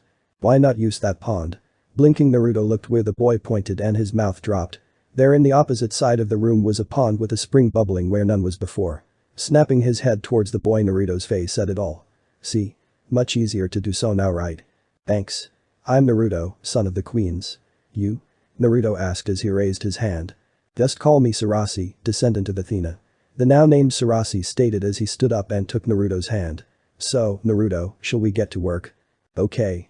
The two boys worked together on cleaning the statues of the gods together for some time, swapping stories. For Naruto, he told stories of Camp and his brother Percy. Sarasi was interested to hear the stories and kept asking Naruto for details, which Naruto did his best to supply. Sarasi in turn told Naruto several stories of the gods and his adventures he had had in the labyrinth, the name of the place they were in, and his cousin who visited him time to time. He hates that he has to get a permit to get here. Sarasi grunted out as he went to the spot on the statue of Athena. He can only come every once in a while when I'm stuck in here for most of the year looking for my father. Why not look outside here? Naruto asked as he cleaned the statue of what he thought was Artemis. He wished that the goddess of the moon statue would stop looking at him with a mixture of confusion and interest. It was creepy. Sarasi shrugged his shoulders in acceptance. My boss really wants to find my father and I have to return to his side every so many days. I'm lucky that I can even leave his domain to search instead of his enforcers. They already have to deal with other matters and he doesn't want them pulled from them for now. But his patience is wearing thin as of late. Naruto didn't push on even as the younger boy's thoughts were still on the idea of finding out who this boss was. I think we're done here. Yeah. Hey, if you want out just do down the passageway and take the door you see on the left. Sarasi helpfully stated as Naruto got up. Thanks, Sarasi. I'll see you again sometime or Iris call. Naruto asked only to see his newfound friend shake his head. I rather not. Before Naruto could ask he continued. I have to be careful in here and an Iris message could let him find out I'm looking for him. That would make out our reunion that much more problematic. Nodding his head, Naruto set forth once more leaving Sarasi behind. Smirking, Sarasi watched as the young demigod left before vanishing. Lord Hades would like to know more on what he had found out about Naruto and Sarasi was still in hot water with the Lord of the Dead. Good luck, young demigod. The ghost thawed as he finished vanishing. You'll need it as the gods aren't so forgiving as they say they are. Hey Sarasi, you coming or what? Naruto asked as he looked into the room. Seeing no one he scratched his head and went back towards the exit. That was weird. Stupid ninja. Why I even help him is beyond me. Kyuubi humphed out as he trotted though the passageway. I should have not let him go though with the idea of coming down here and now I'm lost. I'd rather be stuck behind the seal than in this thing than walking in this filthy sewer system. He had no idea how long he had been on the move for and he didn't care. Munching on a squirrel that barely put up a fight, he tried to make sense of the place. So far he had avoided being skewed, cut into pieces, falling into a pit of crocodiles, and fleeing from an acid mist-filled room. Flicking his tail side to side, he pawed the ground in agitation. Damn it. I miss him. The sound from up ahead derailed Kyuubi from his thoughts. Moving forward in a low stalking manner, he moved with silence, tails waving behind slowly. Eyes glittering, he slowly saw a light form up ahead. Exiting though a hole, his mouth dropped at the sight of a vixen grooming herself in the moonlight. Blinking his eyes, Naruto looked around in wonder and shock. He was in the middle of nowhere and he had discovered the exit was an abandoned porta potty. Looking around, he tried to get an idea where he was. Trees went on for miles around him, as well as a ring of seamy now covered mountains. Good thing Grover helped me with finding my position using the stars and my mother on what to do if I get lost. Naruto stated with bravado. Several seconds pasted before the demigod stared to scream for help.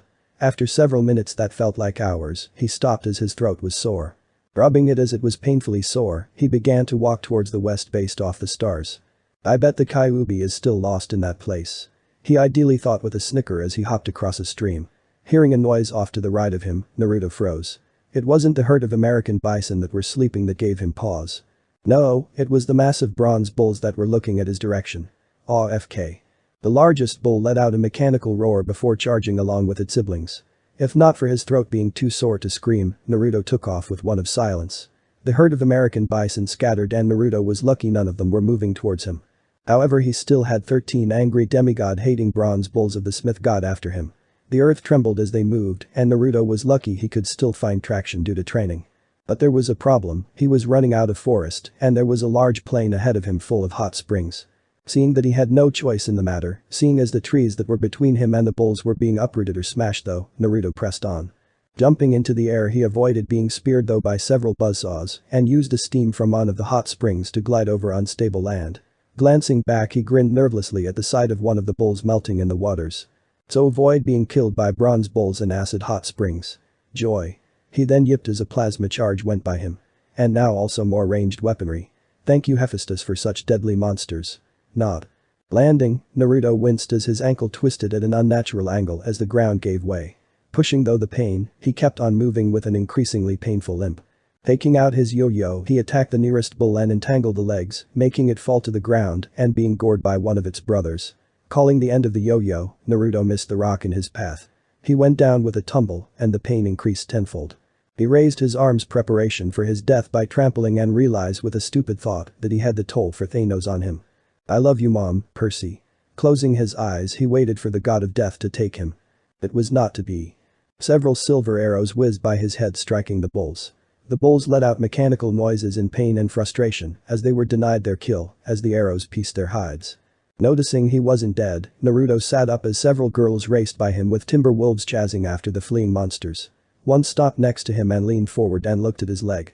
Looking at her, Naruto noticed a tiara on her head as she barked orders to the other girls.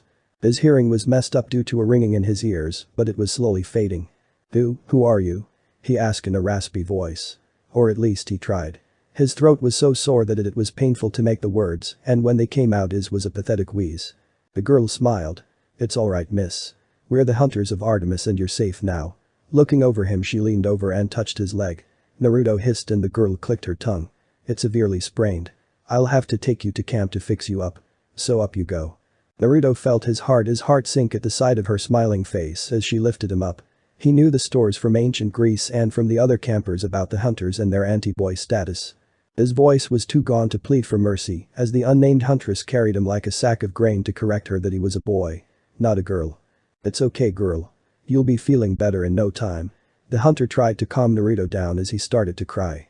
In fact, once we take care of that leg we'll take a dip in one of the safer hot springs to relax and you can tell us your story okay? Death by monster bulls or angry hunters of Artemis? I rather the monsters. Naruto wailed in his mind as his imagination ran wild about all the painful things the hunters would do to him. The hunter didn't seem to notice his tension as they entered the camp and called out to someone called Ruby. Being smart, he hoped, Naruto kept his eyes closed so that he would be spared the pain of looking at the girls when Artemis came. It's a clean break, not a sprains oh. Also, it seems that her throat is swollen. She will be unable to speak or swallow for several hours, so we'll have to wait to get her story. Nothing to worry about. I'll fix her up and we can go take her with us to the spring. I really need to get the sweat and dirt off my breasts. So much like your mother. Naruto heard the one called Zomak gasp in a teasing manner. He then heard a yelp of pain then laughter as she left. Just because my mother is Aphrodite doesn't mean I like being clean Zo. I know that you enjoy a good long bath in a hot spring after a good hunt. Ruby retorted as her hunter sister left. Now let's fix you up honey. I know scary it is for a 9-year this is, but you have nothing to fear from us. And if you ask me you look really pretty. Naruto felt lines of sweat trail down his body as he felt her look at him top to bottom. I'm dead. I'm so dead. My soul's is going to rip to shreds by Artemis I know it. I'm dead. I'm so dead. Now let's get you out of this suit you're wearing. Naruto fainted then and there in terror. Is that the best you got? Percy spat out blood as Agrius punched him again. Because I think you need new material. Annabeth and Tyson watched as the bear monster tortured Percy while struggling against their chains.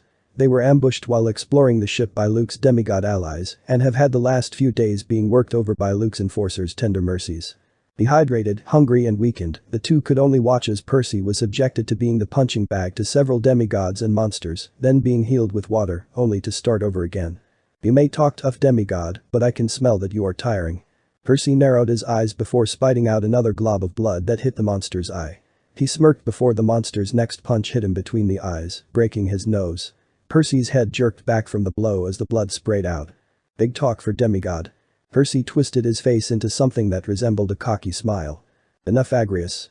Go get yourself something to eat from the galley as I have a chat with my former comrades. Agrius turned to look at the shadow of a person in the doorway. Are you sure? I can still go a few more. Did I stutter just now? Go. Get. Something. To. Eat. The monster shrugged as he walked away from Percy. Fine by me. I was feeling a little hungry after doing my workout anyway. Perhaps I'll have some of that meatloaf made from Europe we picked up last week. The person in the shadows nodded before moving aside to let the larger being move past him. Walking forward, he pulled up a chair and sat down backwards so that his upper torso and face was hidden by the darkness, his eyes glittering with rage and madness. It is good to see you again, Percus. I thought I would have had to wait to repay you for your parting gift the last time we saw each other. And you're still clinging to the shadows like a typical movie villain, Luke. Personally, I would too, as your face now is one only a mother could love after what I did. Luke growled at the barb about his face. But then again, that was your most defining feature. I think it does suit you more now than it did to fix in with your monster allies. Luke snorted as he leaned back in his chair. Always one for talk, Percy. You and Annabeth are traveling with a Cyclops, which I must tell you I'm disappointed with you, Annabeth. Spitting on the memories we had with Thalia. Annabeth growled. At least I didn't poison her tree, you coward. You spat on her memories more than anything I could ever do. It was the gods who spat on her for existing. Zeus who cursed her instead of saving her life by killing those monsters.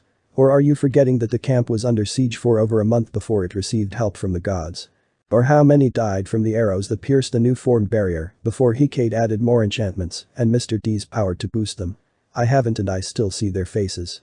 So that's your excuse of an answer? Boo-hoo. Instead of taking it out on us, why don't you shove your cock and balls into a bender? Luke snarled at Percy's taunt. Oh, wait. You don't have the balls to own it up after all. Luke lunged forward, bringing his face into the light as he struck his once-time ally. Tyson gagged and Annabeth's breath hitched in her throat. Where once there was a face where the only flaw was the scar Luke got from the dragon on his face, there was a massive scarring and wound. She could see Luke's teeth through the gaps of the flesh of what remained of his cheek on the left side of his face. The eye was clearly half blind from where she could see, and the pus-covered wounds pulsed as Luke punched the son of the seas over and over. What remained of the ear was nearly gone, what remains was hanging and stitched together by what looked to be wire. Luke, she thought with a tingle of pity. A traitor she knew he was, but to see him like this tore at her heart. She closed her eyes as Percy screamed as Luke used his sword to stab him through the knees. Ha, ha, aha, was it something I said? Percy gulped out as he tired to block out the pain. Luke looked down on him with narrowed eyes. Still the native boy you were, Jackson. If I had my way you would be dead after what you did to me and your corpse's head sent to your mother. But then again, if the plan works you will be just a spare and I still can kill you. Must, stink as a plan. Bravo doesn't fit you. Once we have the fleece it will not matter as Kronos will make you bow to him. Luke walked away and closed the door as if to seal the fate of the world. As the darkness closed around them, Percy smiled painfully as blood dripped from his wounds. Closing his eyes, he concentrated. He had one chance to do this the right way or they were all dead. Luke stormed into his office and took out his special brand of nectar that he stole from the gods when he stole the bolt. Taking a swig he plopped onto the chair and looked over the real-time map on his desk. It was a work of art for sure. Only a few were ever made and he held the last copy of it. It showed the location of monsters, gods and other immortals on the surface. While it didn't work for locating demigods, it was still helpful. It was under the lock and key of an aged son of Mercy. Yes, he knew of the so-called other camp. Several of his recruits were Romans that were kicked out for a multitude of reasons. Others were recruited before they got to the Wolf House. It was good to know who your enemies were when preparing to wage war with the gods. It was a pity that one of his spies there was caught by Diana and her brother when he stole the layout of the camp. But he had several more to spare, and that one was a low man on the totem pole. His headache got worse when Kelly and her trainee Tammy walked through the door. He hated it when their forms took on a valley girl look and voice. It made him uneasy and he didn't need that at the moment. What do you two want? Oh Luke, why don't you need a cheer to get better? Tammy asked as she pushed up her cleavage in her outfit. Kelly chucked at the attempt the younger monster did to entrance their boss. You need work, dear. It was a good but apparent that you wanted something. You need to make your target want you, no, desire you. Kelly gently scolded her trainee. She smiled at Luke who had a muscle twitching on the good side of his face. I want to take my girls out on a hunt. Request denied. You nearly ate the boy that wanted to join up with us on your last mission in Pausai. Luke growled out. Kelly rolled her eyes. It's not my fault the girls went overboard. Last I heard he and Lily are partners now. Luke hid his shudder at the mention of the duo. The boy and monster did it on his favorite couch days ago, and he sent them away to the farthest location possible on a mission. So I heard. Tammy giggled in her annoying accent. They are so cute together. Luke cleared his throat. Was there anything else? Kelly was about to open her mouth when the ship rocked from multiple explosions. Naruto stirred as he awoke as laps of water tickled his cheek. He was so comfortable, the water was so nice as well as the hands washing his scalp, his eyes flew open, and he jerked in the arms of the huntress holding him. Oh, you're awake now? I was enjoying washing your hair, it's so silky and smooth while being completely natural. Rose spoke as she shifted to the side of Naruto. And don't worry dear, the operation went well. Operation? He squeaked out. Rose nodded. That's right, when we found out that you were boys decided that you were too cute to kill, so we gave you a gender change. So congratulations are in order. You are now 100% girl now. Eyes widening, he quickly had his hands dive into the bottoms he was wearing to see if she was telling the truth. He didn't find his elephant, but he did find a clam instead. So he did what any male would do if they found their junk missing. He fainted. Naruto stirred as he awoke as laps of water tickled his cheek. Then his eyes flew open as he recalled what happened. Just a dream? He wondered before the hunter named Rose appeared in his vision. Oh, you're awake now? I was enjoying washing your hair, it's so silky and smooth while being completely natural. Rose spoke as she shifted to the side of Naruto, but frowned when she saw his face. Is something the matter dear? You look so pale, maybe you should get out of the water now. Naruto was pale, but not because of the water. All around him were the very, very naked forms of the hunters of Artemis as they bathed. He was closed his eyes, but recalled that he was given a sex change so it was alright now. Your boy, a huntress yelled after she did a double-take look at Naruto. Blinking, Naruto looked down to see that his bits were exposed for all to see after he had gotten up as the swimsuit bottoms had gotten snagged on a rock. Naruto's face went from pale to ashen pale as all the girls began to glow with female fury. Mercy? Die. This time as Naruto stirred awake he kept his eyes closed as to make sure he was safe. After all, Artemis probably won't curse him if he had his eyes closed if her hunters were bathing and he didn't know. Besides, it was her hunters who brought him there. He relaxed as he felt that he wasn't full of holes from all the daggers that the girls wielded. I think he's waking up. Well, knock her out, the operation is almost done. These nerves are hard to rearrange after all. If I mess up it will scar her for life. Naruto's mind flashed as he tried to escape but found his limbs to be tired down. It was for nothing as he felt a needle inject him with something. Don't worry honey, when we're down you will be better than when you woke up. In fact you could become one of us. Rose draped a damp towel over her charge as the boy moaned in his sleep. He had devolved a fever and she was doing her best to take care of him. Zoe watched as she did so with a scowl on her face. While she did have a strong dislike of males, she had nothing against those who were too young to understand. While she may not care for the boy in their camp, she couldn't leave him on his own. Not while he needed their help. Also Artemis would have their heads if any hunter hurt him. Poor Charlie was still scared of hawks after she castrated a young boy that was lost in the woods and was looking for help. Artemis was furious as the boy was too young to understand what he did so wrong and had Apollo heal the boy. She also wiping his memories of the event and then sent him home healed with no ill effects. Last she heard the boy was now a lawyer for sexual abuse victims. Charlie spent the next decade as a rodent that was hunted by hawks before Artemis forgave her. He's getting worse we need Our Lady or Apollo to heal him now. Rose gently rubbed the unknown named boy's cheeks. Zoe snorted but agreed for other reasons. If one of the twins could take him away the better she could feel about the situation. The boy stirred and groaned in pain in his sleep and Zoe bit the top of her lip. He was too damn cute for his own good and he was reminding her of a time before the jerk. Artemis and Apollo are not available, you know that Ruby. Their Roman aspects were needed at the camp to deal with that incident. I know that's but perhaps another goddess could help us. Ruby corrected herself before she slipped up. Perhaps Hestia. Zoe hummed in thought before nodding. Exiting the tent she walked towards the waterfall that was nearby the camp. Around her sisters were working on cleaning their trophies from the day's hunt and doing chores. Several wolves darted across her path as well as the new pups. Zoe let a soft smile flicker on her face as one of the pups tripped over her own front feet. Though on superscript 3 degrees A acute macron, gray. She told the young pup as it followed her siblings. The pup whined at her after a few paces, but Zoe encouraged it to keep moving. Continuing on her way Zoe's thoughts flickered to when she was still the young nymph she once was. She smiled as she recalled when she and her sisters would frolic between the flowers and trees in the glow of Helio's chariot. Before she was hired to guard Hera's tree and the jerk she shook her head as her thoughts went towards the man that ruined her life. The man that cast her from her home and family. No, this is my family now. She reached to a coin as she tried to clear her thoughts. Flicking it up and down, she finally sent it into the mist rainbow.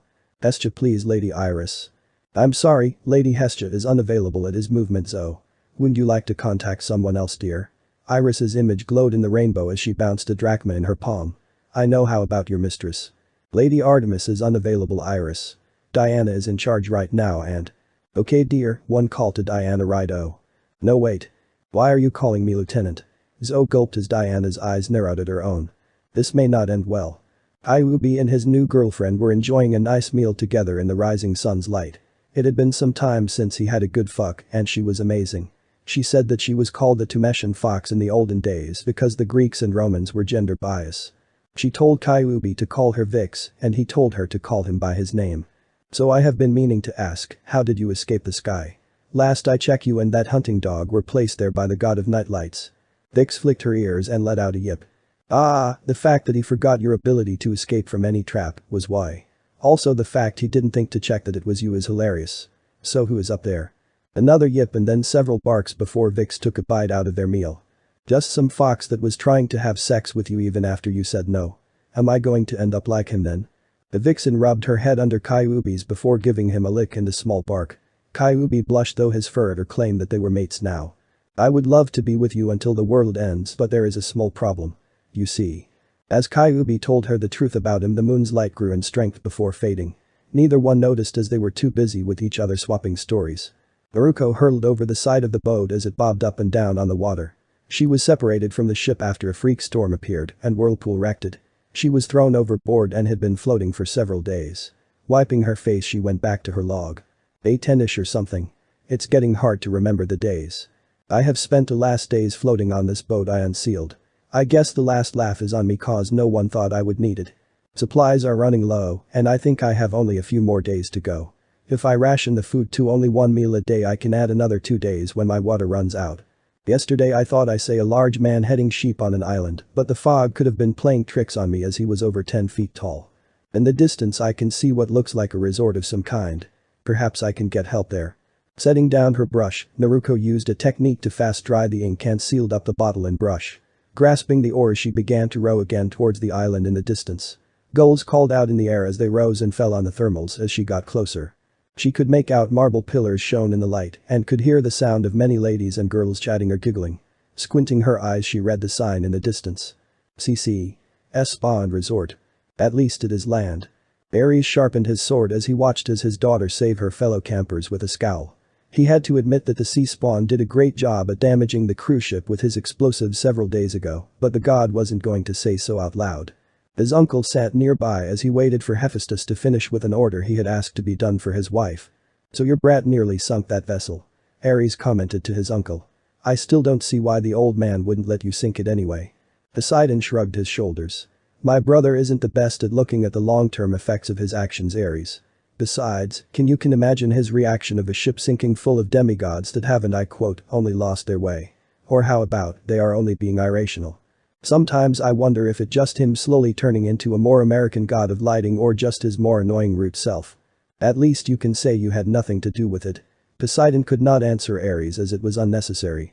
Both knew that Zeus would summon the god of the sea to see if he had anything to do with the ship. It was times like this that Poseidon wondered if Zeus's issue was that he had no one to grow up with other than those nymphs. While he was safe from their father, Zeus never really understood the bond between his brothers and sisters. Poseidon shuddered as his mind slipped into the memory of slowly being digested and the fear of drowning. Yes, he was afraid of drowning. Each of the first 5 gods and goddess were afraid of something that related to their time in the fleshy prison. Athena in his mind was weaker than what she thought she was, as she had no idea of what could kill her or make her weak.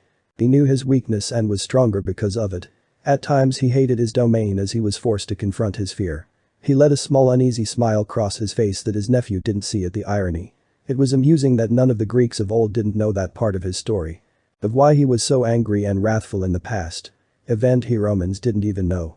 Only Gaia and his giant knew. Only a few of my children know of their weaknesses. He thought as he watched as his son and Ares' daughter squabble on the ship the girl had summoned. I hope that you do not know the fear Percus.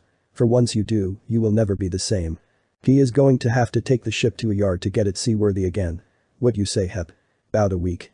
The god of smiths grunted out a negative and held up 2 fingers. He and Ares were chatting on the damage done to the ship while their uncle was out of it. As the best engineer that existed, Hephaestus could tell the repair time for anything that was in his domain. Ares, as the god of war, also knew some about repair jobs, not that anyone would believe it. Few knew Ares had skills outside of the battlefield, as they only thought of him as a bloodthirst god who was on the council, so Zeus and Hera could keep an eye on him. He did admit that he was bloodthirsty, but he was also a soldier, and soldiers don't think about war all the time. That's so, well, at least out residential thief can be satisfied that his son is still kicking. Next time I hope that kid uses something stronger in power. If I didn't hate him so much I would let him take some of my cesium. Father would most likely have your head as well as Athena. New York City would be damaged and the mortals would be in a panic. Don't you recall 9/11s at all? Ares grinned at the memory of the terror and the beat of the war drums in the nation. I could have it blamed on the British, no, let it be on the Koreans, and we can see how. Poseidon lifted his trident of the war god's head. Enough, Ares. We don't need another front to open with them rising, and don't think I have forgiven you for your actions. Cursed the god in Persian as he shook his fist at the master of the sea. When Poseidon lifted his weapon up again, Ares cowered down. I missed that jerk Virithragna. At least he was fun to fight. Don't let Zeus hear that name, and especially not the demigods. Why? Him and the rest of his kind are all nearly dead by the time Xerxes attacked Greece. Mithra and him asked us to take care of the heretic as last rites before they faded or the latter disappeared. We were once fighters, Poseidon, not diplomats. Once we and the rest of our kind fought and allied ourselves throughout the ages, and now look at us all. We barely have any power compared to the ages bygone, and we must break bread with those we once would never do so. I am tired of this need for humanity to grow with peace. Ares spitted out the word peace like it was venom or a curse. Growth, pain and struggle, conflict and war. It is the force of history itself, and the mortals think that they can just lay down their arms and go all similes and niceties. The weak die, the strong are made even stronger, and evolution is served. Hephaestus snorted and felt the glare his brother sent him. You're just upset that the only wars to be fought are border conflicts, civil wars and the war on terror. Humanity has earned a chance to try and find another way instead of the whole "let's destroy our enemy's" routine. Isn't the reason soldiers fight the fight to end the fight and to go home to their families? I may not be a solid or one for family, but I make the weapons that are used to tear families apart, Ares. Each death by a machine or a forger's hand is one that I have helped in killing. And I for one am tired of humanity trying to kill each other. That International Space Station and other such projects stand as monuments to what can happen if the mortals work together. If not for your influence in a few years to only 2 decades, they should be able to fly between the stars. Ares spat on the ground. I know they're kind and that will never happen. Even if I help them to put aside their differences, war will still happen. Either as a new world war or war with some far-off people we never heard of. Aliens do not exist, Ares. Poseidon pointed out as he wondered how his son's brother was doing. Ares sneered at his uncle as his brother tossed his keys. I better not see your bike in my shop for the next decade, Ares. Whatever, Daffy. Ladder, old man fish. Ares taunted as he roared out on his repaired bike as the song Highway to Hell blared from his speakers. The two gods rolled their eyes as the god of war left. Glancing at each other, Poseidon shrugged his shoulders and followed his fellow nephew inside. After dealing with Ares, Poseidon was feeling the need to do some forging to cool off. Summoning his favorite hammer, he went to work banging away at the metal with Hephaestus tending the flames. Tossing mountains or causing tidal waves would ruin his date night after all, and he really wanted to get laid tonight. Naruto's eyes flickered open as he awoke once more. It felt like they were made of lead, but he was able to slowly open them to reveal that he was on a fur-covered cot in a tent. A single candle lit the space, and his eyes flickered in terror as he waited for the other shoe to drop. After waking up from a nightmare or being eaten by timber wolves, he wasn't sure if he was alive or in Hades' domain for being in the hunter's camp. He felt weak and was happy to find all his parts after checking. He heard sounds of several girls outside the tent's entrance, and his belly rumbled slightly at the smell of cooked meat. Wiping the drool from his mouth, he swung his legs to the side of the cot. As stealthy as he could, he creeped to the tent's entrance flap and peered through the opening. He spotted several girls that he identified as hunters around a spit with deer cooking. He watched as one of the girls spliced a piece off and tossed it to one of the other girls who caught it by stabbing it with a dagger. The mood around the fire was one of family and acceptance, of being a part of something greater than oneself and propose. The part of him was envious or jealous of the hunters, as they had a feeling that the camp seemed to lack. Yes, the campers were family, but this felt more than just a family bond. To Naruto, it was as if the girls had shown some of their darkest secrets and pains with each other and shared that pain together. The campers never really accepted him. After the events of the quest, he was more of the camp's outcast than a camper. Percy never noticed as none of the campers wanted to get on the bad side of the boy who saved the world, but him. He was a target for many in the camp when his brother's back was turned. The girls were jealous of his looks as they made them look plain at times, while the boys and satyrs hated him for being on good terms with many of the nymphs and demigoddesses. He recalled the beatings he would get during the games from several of the campers and the healing, so that Chiron wouldn't find out. They never went too far, and his adopted cousin's training sessions hurt worse, but it hurt worse knowing it was family doing it. He felt something seed itself in him as he watched them in the depths of his soul. A seed, he didn't know, could one day become the undoing of the gods, or the making of the greatest hero in many ages. He clenched his hands together as he went back to the cot. Lying his head on the pillow he nodded off, not noticing he was being watched by the immortals of the huntress herself. But they had decades to thousands of years to practice the art of hiding. The hunters were well aware of him watching them eat and go back to bed, as it did not affect them. Zoe's eyes watched the tents flap with hidden interest, as she was the first to notice that the boy had untapped potential in the art of the hunt as a predator. He clearly wasn't as good as the hunters, but with training, he could become a great hunter that would be the terror of many beasts and monsters. She fought back her distaste of the boy's gender as she took a bite of some of the meat. Diana would deal with him once she returned from her trip. Artemis and Diana had an interesting relationship with each other. Both agreed with each other on many related shared aspects and had a deal to flee to the island where they were born to make sure that they didn't fall into the insanity that plagued their family. Both agreed to take care of their hunters with respect, and the hunters in turn were respectful of both sides of their goddess. Currently, Artemis was resting as her Roman side took control. The deal was simple as Artemis would hunt so many monsters in a given time and then switch with Diana until she was done with her own hunt. Then they would switch again. Sometimes the two sides would work as one to hunt a monster or prey that was new to them as they did once the new world was discovered and they wanted to check it out before the hunt followed them. Or they would take over when dealing with demigods on one side or the other on the occasion. Zoe knew the Diana interest in the boy stemmed from her counterpart's interest. The huntress, once she had something that interested her as a new hunter otherwise, would chase it to see if it was worthy prey, worthy of her eyes or not. Zoe let a small grin cross her lips as she recalled Hermes using a laser pointer for the first time, and the goddess went after the red light until she heard her brother laughing. There was a reason dogs hunted mailmen in America after all. The boy was an interest for all the gods as he was not a normal demigod. As the son of the queen goddesses, he was heir to powers that spanned the domains of multiple immortals. Considering that his mothers were at a loss to why he was created, the fates were oddly quiet when asked about him. Zoe was interested slightly as what he would become. The flash of white came from the edge of the cave, and Diana strolled in. Unlike her counterpart who wore a tunic of silver as she did for countless years, Diana wore something more like a commando would wear in the military. Her hair was wrapped in a bun with two hunter daggers being used as pins. Her face was set in a look of boredom, but if one looked more carefully, they would see that her eyes flickered to scan the area every few seconds. Her footfalls made little sound, but one could tell that it was formality of being with her hunters to let them know she was there.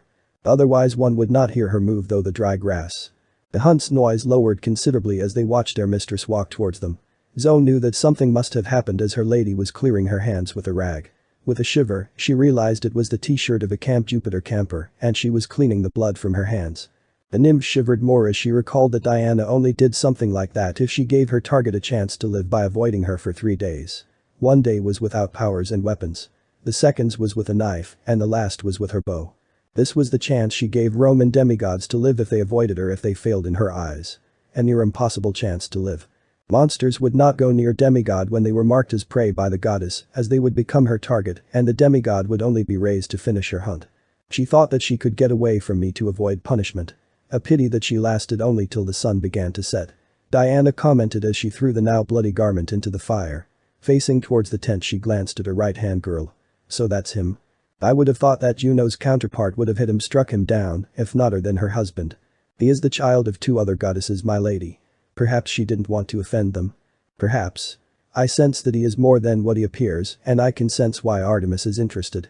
Sitting down the goddess took some stew for herself. He has a heart more pure than any male child I have sensed in too long. Venus must be gritting her teeth having to wait to sink her claws on him. Given the chance she would force him to fall in love and have his heart broken like so many of her playthings. Zoe blinked at the words her lady spoke of. A shiver of excitement went through the hunters of a new pure heart boy being found. The few that they found and kept their hearts pure were always spoken of to newer hunters as they became men of great allies to women everywhere. The last few were however found by the filthy goddess of love and they were forced to watch as those boys become love-filled and broken-hearted beings that learned to hate the opposite genders for their pain. What is his name? Naruto, my lady. In the tent Naruto turned in his sleep, unaware was what was going to happen once he woke with the dawn. But for once in many days he slept with a smile on his face as he listened to the soft humming of the goddess of the hunt as she sung her hunters asleep. She was exhilarated and so damn pissed off. Diana spat out the mud from her mouth as her target raced away in a mixture of laughter and outright screams of terror. She had thought that this little hunting game she challenged the demigod was going to be easy. She was, after all, the goddess of the hunt. But after several hours it had become clear to her that the boy wasn't easy prey. In the back of her mind she could feel Artemis watching her hunt fail as she tried to capture the demigod. Her blood pulsed in her rage and joy of a worthy hunt after so long that she was determined to not kill him. But this humiliation had to stop and she was going to make him pay. Wiping the mud from her eyes, at least she hoped it was, as the alternative was far worse. Diana wondered how long since she had a hunt like the one she was on. She loathed the idea that she was flailing in her game, one that she should be winning at the moment. I will make you beg for mercy, demigod. No one gets away with what you did without punishment. Standing up she raced after the demigod and in her angry state did not bother to be as stealthy as she could have been. But after the horrors the boy pulled on her, it was to be delicious when she had him in her claws. The idea of making him beg at her feet, the power she will have over him, making him do whatever she wanted. Diana blinked as she and Artemis wondered where that train of thought came from. Stopping where she was, she puked her last meal up as the disgusting idea that she had in her head was replaced by other, less pure ones. She paled when both sides of her persona, Roman and Greek, came to the same conclusion. Order, she must be getting to me. She thought in horror at the idea that the goddess of love was under her skin now more than ever. Returning to the chase even more determined than ever to finish it before he survived till the deadline, Diana wondered if the fates were making it hard on her after so long having done a proper hunt. The moon glowered brighter as her itcher pulsed out her veins and arteries as she wished in secret that this game wouldn't end so soon as she was having too much fun. Not that she would admit it. Further along in the forest of Yellowstone, Naruto finished making another trap to delay, humiliate and piss of the goddess in their game. He wasn't going to lose this game to the goddess of the hunt. She may have an advantage as the goddess of the hunt, but she wasn't the goddess of victory, games or challenges. And he had a plan that he was sure was going to make her suffer for challenging the greatest prankster of the demigods in history. The demigod sons of Hermes sneezed as they awoke with shivers going down their spine. Travis, I think someone is going after the prankster demigod in history right now. Connor mumbled out as he was half asleep. As sons of the great prankster Hermes, we must defend the title of the greatest for all our 4 brothers and sisters' pride. Travis agreed. So what do you want to do about it? Let's deal with it in the morning. We have time to plane during our shift defending the border tomorrow. Night. Zzzzzzz. Naruto finished his trap just as Diana fell from the sky. His face paled several shades of white as the goddess's feet left cracks in the earth as she stomped towards him. The story of his life flashed before his eyes, and he wondered if it was a good idea to have given Hermes his porn stash to Hestia to feed the flames of the heath at the camp. Mr. D seemed to have had a heart attack when he saw that I was removing the vintage magazines from the attic. I didn't know it was his stash till Hestia began crackling like a mad lady as she burned them and told me what they were. Today I could have given them to the hunters for kindling. I could have made a fortune in those magazines. Also D asked to buy them from me for 12 bars of gold and 3 bars of silver, all pure, for them. But it was for a good cause, and those cookies she cooked in the hearth were amazing. Hound you rat. She roared as she closed the distance between them. Finally, after all those humiliating and aggravating traps, she had him cornered. Nowhere to run from me now, demigod. Hold it. Take one more step or you will regret it, he declared as she got closer. Diana paused as she did note the hastily covered pit trap. Surrender and give me your private stash of Hestia cookies as my prize as promised. Hours ago. Naruto opened his eyes and got up as he felt the urge to pee. After making sure he was dressed decently, he really had to go, but he didn't want to have a shorter lifespan with all the hunters around him. He walked out of the tent. All around him were the hunters of Artemis, either waking up like he was or going to sleep after their shift guarding the camp. His eyes flickered back and forth as he tried to figure out if he should ask for a direction for somewhere that wouldn't be weird or creepy for everyone, but it was hard as he had to go. Seeing a passing huntress, he shyly spoke up. Excuse me, but, The huntress looked at him before noticing that he was shifting his weight around. That neat, huh? Guess I'm the lucky one this time, figures. Follow me and do keep up. We don't costly let anyone wonder though the camp and I was going to head there in a bit myself. Thank you. Naruto didn't know what to expect from the hunters, and by his experience so far he was unsure what to do. Following her though the camp was not easy for him as the huntress had to avoid her sister's groggy selves as they went about their business. Wanting to end the awkward silence, in his mind, he spoke up. I'm Naruto and you are? Naomi. Naruto winced at her short and to the point answer. Tuning her head to look at him, Naomi signed. She did not like interacting with children as they reminded her too much of why she joined the hunt in the first place. Even if she and the rest of her fellow hunters looked like they were teenagers, they were decades if not more years in age. The fact that Naruto was a boy made it more weird for her as usually not allowed in the camp and even then not for long. Pursing her lips she chose to continue the conversion before the child made it harder for her. So Naruto, what brings you to Yellowstone? I'm on a mission. He exclaimed happily as he avoided being ran over by one of the camp's pups. His brows bunched together when he noticed something. Wait, this is Yellowstone. As in the natural park near the other side of the nation. Resisting the urge to groan or slap her face, Naomi stopped walking. Why is it you're going to say something along the lines that you had no idea where you are? I'm in the camp of the Hunters of Artemis, are you alright? He asked as the hunter slammed on her face in an I'm style. I'm okay. She moaned up as she got up. Rubbing the spot where his landed she led Naruto to a portable restroom. At his confused look and knowing that he was going to ask she spoke up first. Yellowstone, remember? There are several rest areas around and this camp spot is reserved for us. Naomi. When you're done here bring the boy to the breakfast area. Or mistress is interested to knowing why he is here and not at camp. Also if you see there it is girls. Get it? Naruto blinked as the girl who was wearing a tiara around her head and walking towards them shot several arrows at a fox that was racing away with a string of sausages in its mouth. He watched as several girls followed after the thieving fox who had a mischievous look in its eyes. I'll be back after I help them caught that fox. I miss Kyuubi. He thought as the hunters spat out curses as the fox made off with its prize. Entering the restroom he wondered if he would ever see his friend again. You know kid, I wasn't expecting you here. Kyuubi, Naruto exclaimed as he saw his friend. And that is how I got here. Looks like without me you can't help getting into trouble kid. Kyuubi half joked as he finished up his tale after listening to Naruto's adventure when they were apart. Looking at Naruto's confused face he became worried. Kid. That was gross Kyuubi.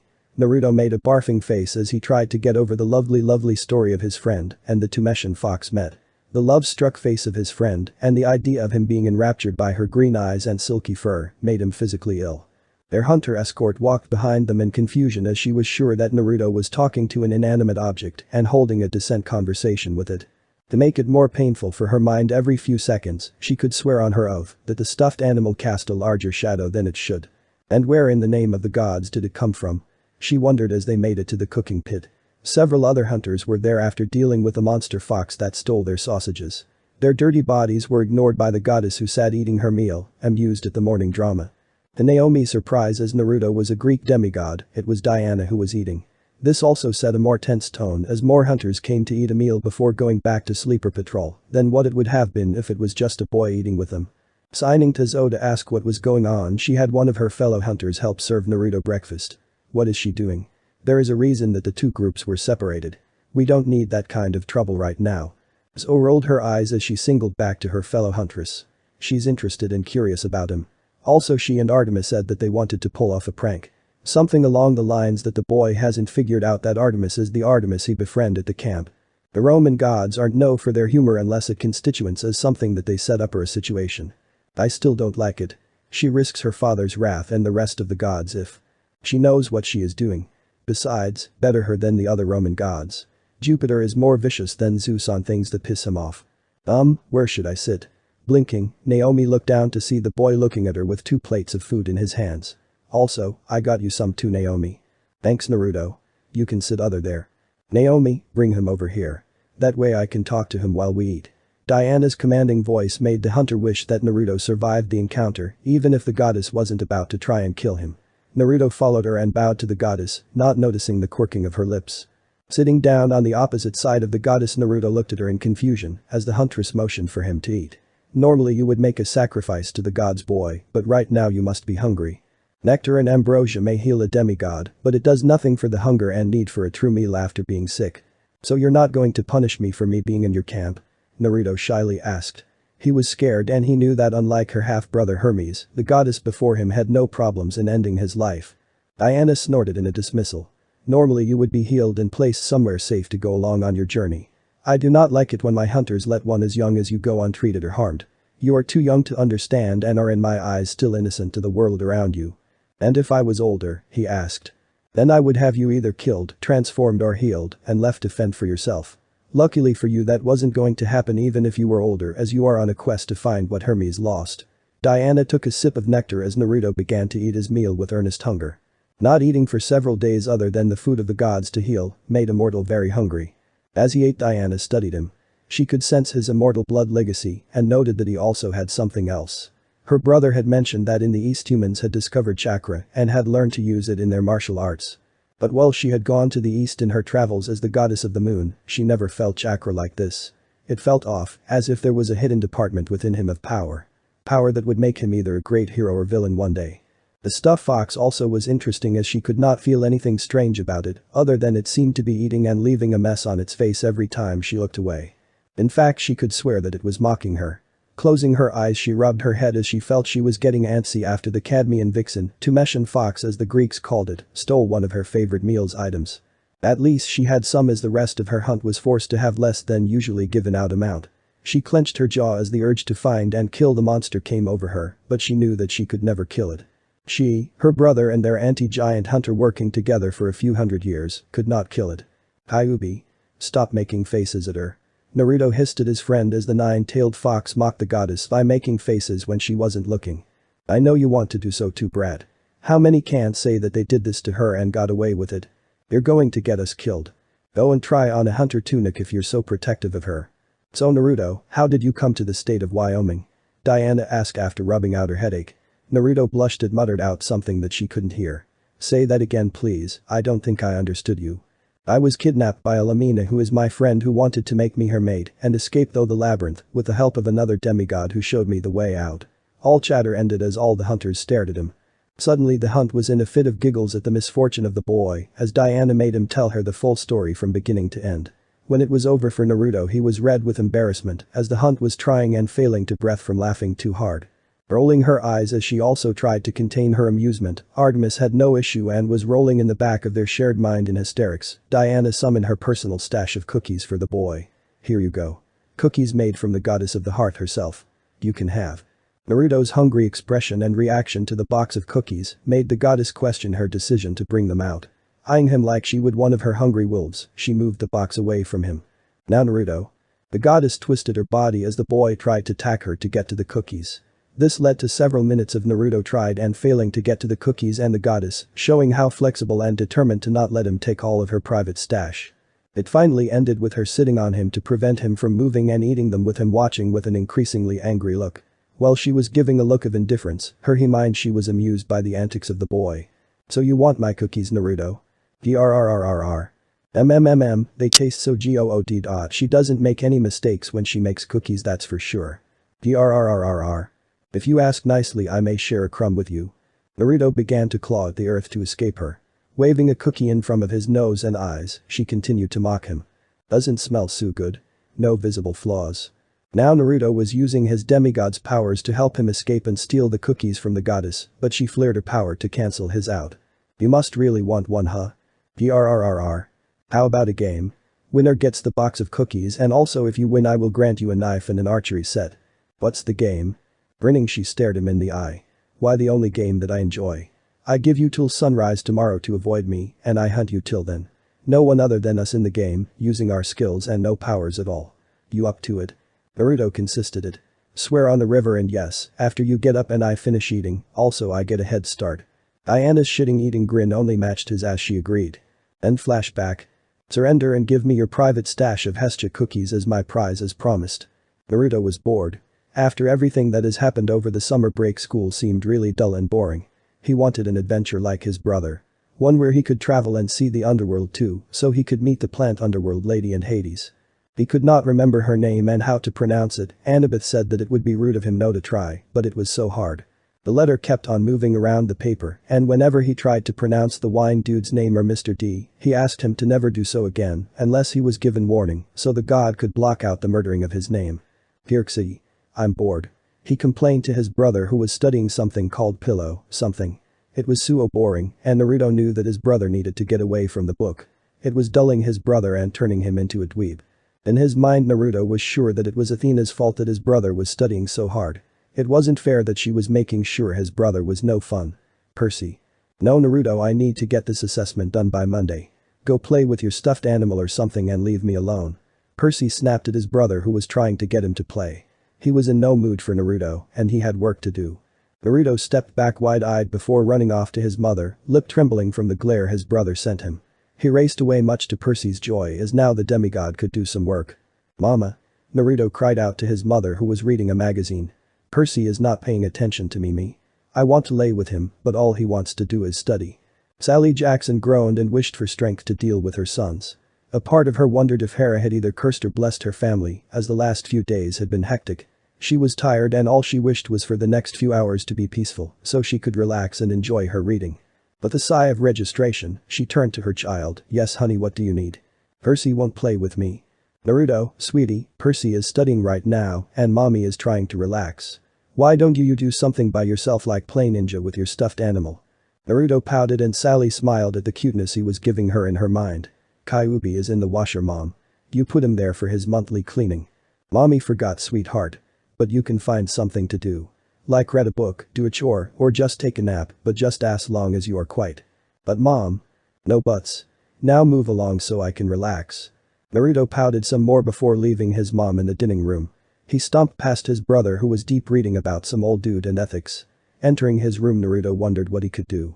He could practice his powers, but after the even with the Venus flytrap, he wasn't in the mood for plant powers. He was grounded from going onto the roof after he had tried to jump off with a cape to glide down like a superhero. A nearby cloud nymph and his mother stopped him just before he took off. Leaning echolocation was a possibility, but he was supposed to be quiet. Weapon training was banned in the apartment after his brother smashed a very old vase that had been in the family for several generations.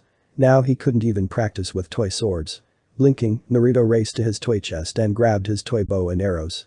Setting up several targets, Naruto began to work on his aim and technique with the bow. But soon he got bored. Tsuoburid, the young demigod drooled out as he lay on the floor. There's nothing to do now and I am so bored. Looking at his reflection he wondered if there was anything to do before spotting the painting of the rainbow in the reflection. Racing to his brother's secret money stash place, Naruto grabbed several drachmas and raced out the door to find a rainbow. His mother missed him as she had left the dining room to take a nap after getting bored with her magazine, but not before telling Percy to keep an eye on his brother. It would be some time before the son of the sea noticed that his brother was missing. Oh Iris, goddess of the rainbow and messages, hear me out. Is there anything to do?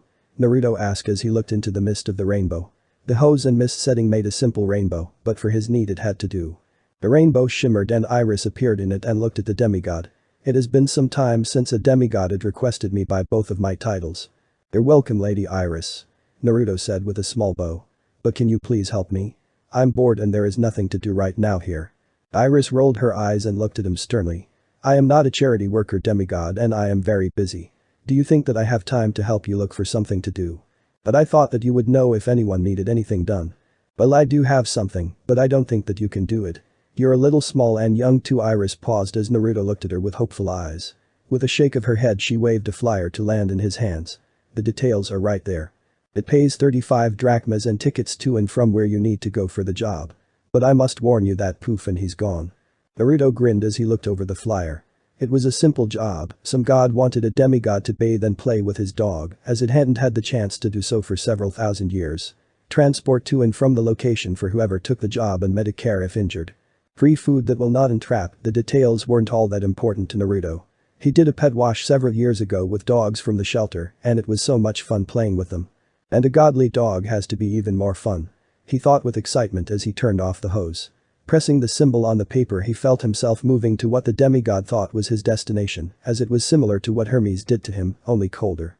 Blinking his eyes, Naruto glanced around as he stood in the middle of a reverse color throne room of the gods.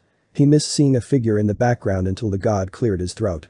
Naruto jumped into the air and landed on his rear. Don't scare me like that. Naruto grunted out as he rubbed his rear. I will do whatever I like to demigod as this is my domain. The man said as he sat on his throne.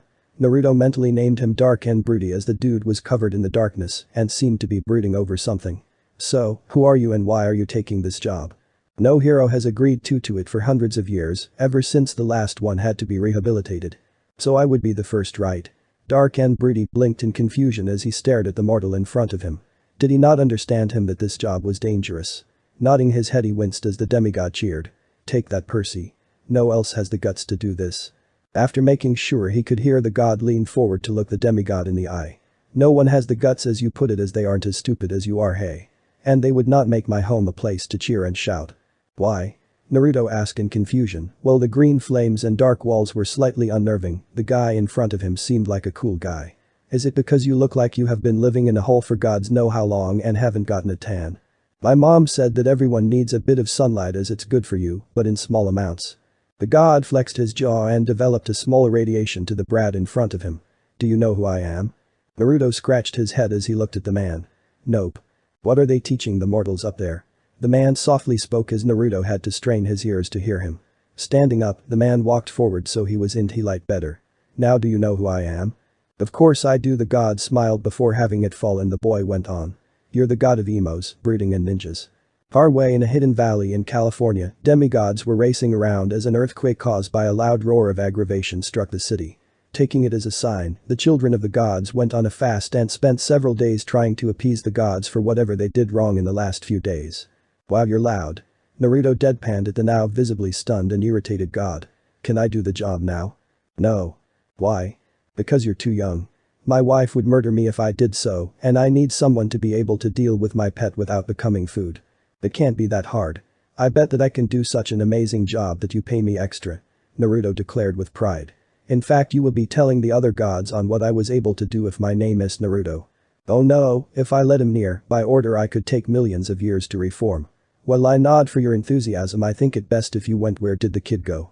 Thanks for leading me to his pet, Miss Fury. I thought I would never start with how that guy was trying to get me to drop the job. Is he Hades' janitor or something? Snort, no, he is just upset with all the filing he had to fix after Hermes came over and booby-trapped his filing rooms.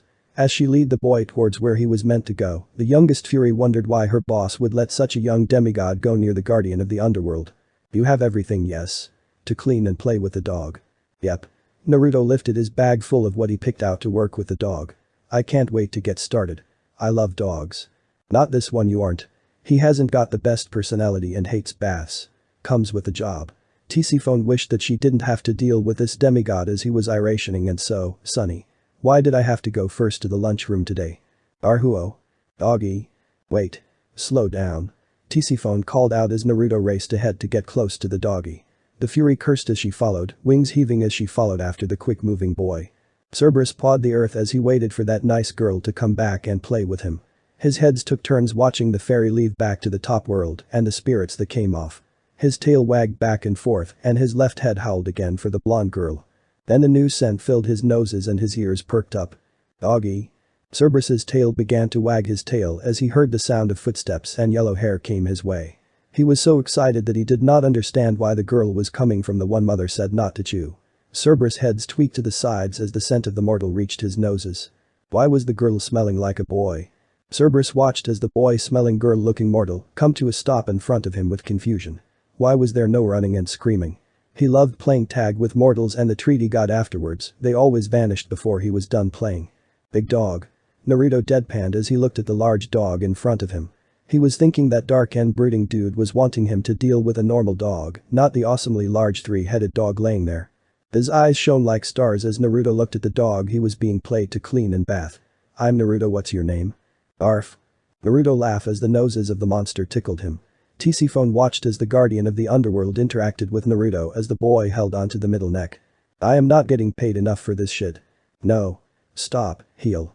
Naruto yelled as the Cerberus raced through the streets of law, bulldozing traffic as it raced. Naruto held onto the leash with all his might as the giant dog ran. Cops jazzed the duo as Naruto tired to hang on. Bad doggy. Sparks flew as the bronze shield Naruto was using as a board scraped a squad car as the monster jumped over it, Naruto following. The reason he was being pulled at 65 miles per hour though law. The three-headed dog got too excited when Naruto brought out the leash.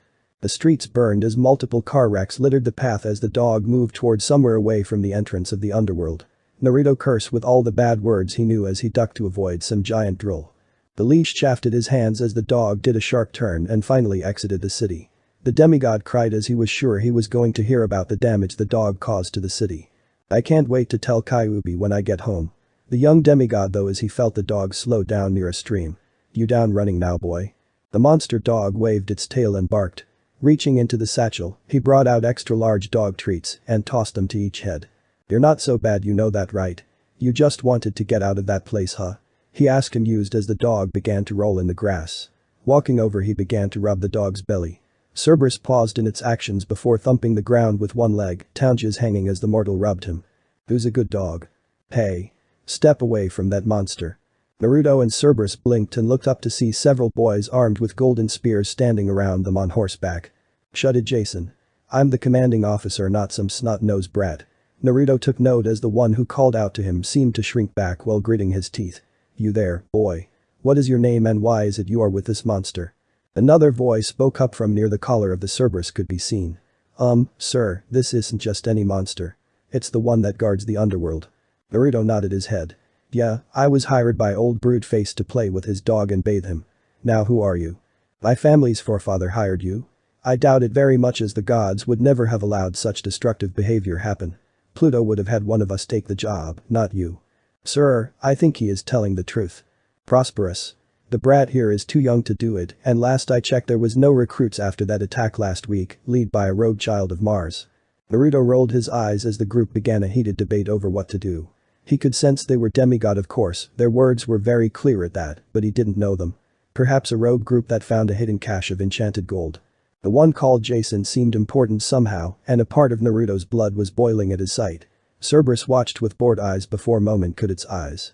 Pat. With no warning, Cerberus raced after the car with the acceleration of a race car. Naruto and the group of rogue demigods cried out in shock as the dog darted between the horses, Naruto being dragged behind with his leg trapped by the leash. Cerberus didn't listen for the cries to stop as he gave chase to his brother, who wasn't as happy to be chased by his canine sibling. The massive lion was in high gear to avoid his brother's triple-tongue bath. Jason and the rest of the Roman demigods watched as the unknown demigod disappeared in a dust cloud. As he did, Jason was sure he would meet the demigod again. Unfortunately for Jason, his horse chose to buck and he landed in the middle of Cerberus' shit. Hades was crying as he looked over the bills for the damage caused by the demigod on the world above and the underworld. His brother was going to be in a pissy mood as the Cerberus wasn't meant to leave the underworld. To make it worse, the Greek had met Jason, Grace and the rest of the patrol of Roman demigods. Groaning, he wished that he didn't give that flyer to Iris to deliver. It was meant for a more mature hero or some minor immortal. Not some brat, no matter how entertaining. And 3,000 for the production of new cars for the LAPD. Naruto was right, this wasn't going to something he could hide from the gods. And wish how happy he was to take the job. The god was sure to try and bribe him to stay away for as long as possible. Sir, the wine god's grape fields are destroyed by the Cerberus when it was chasing the inn. I hate this job. To be continued. I hope you enjoyed this episode. If yes, then make sure to drop 3 green hearts to show your love. Also remember to subscribe and like this video. See you in the next part.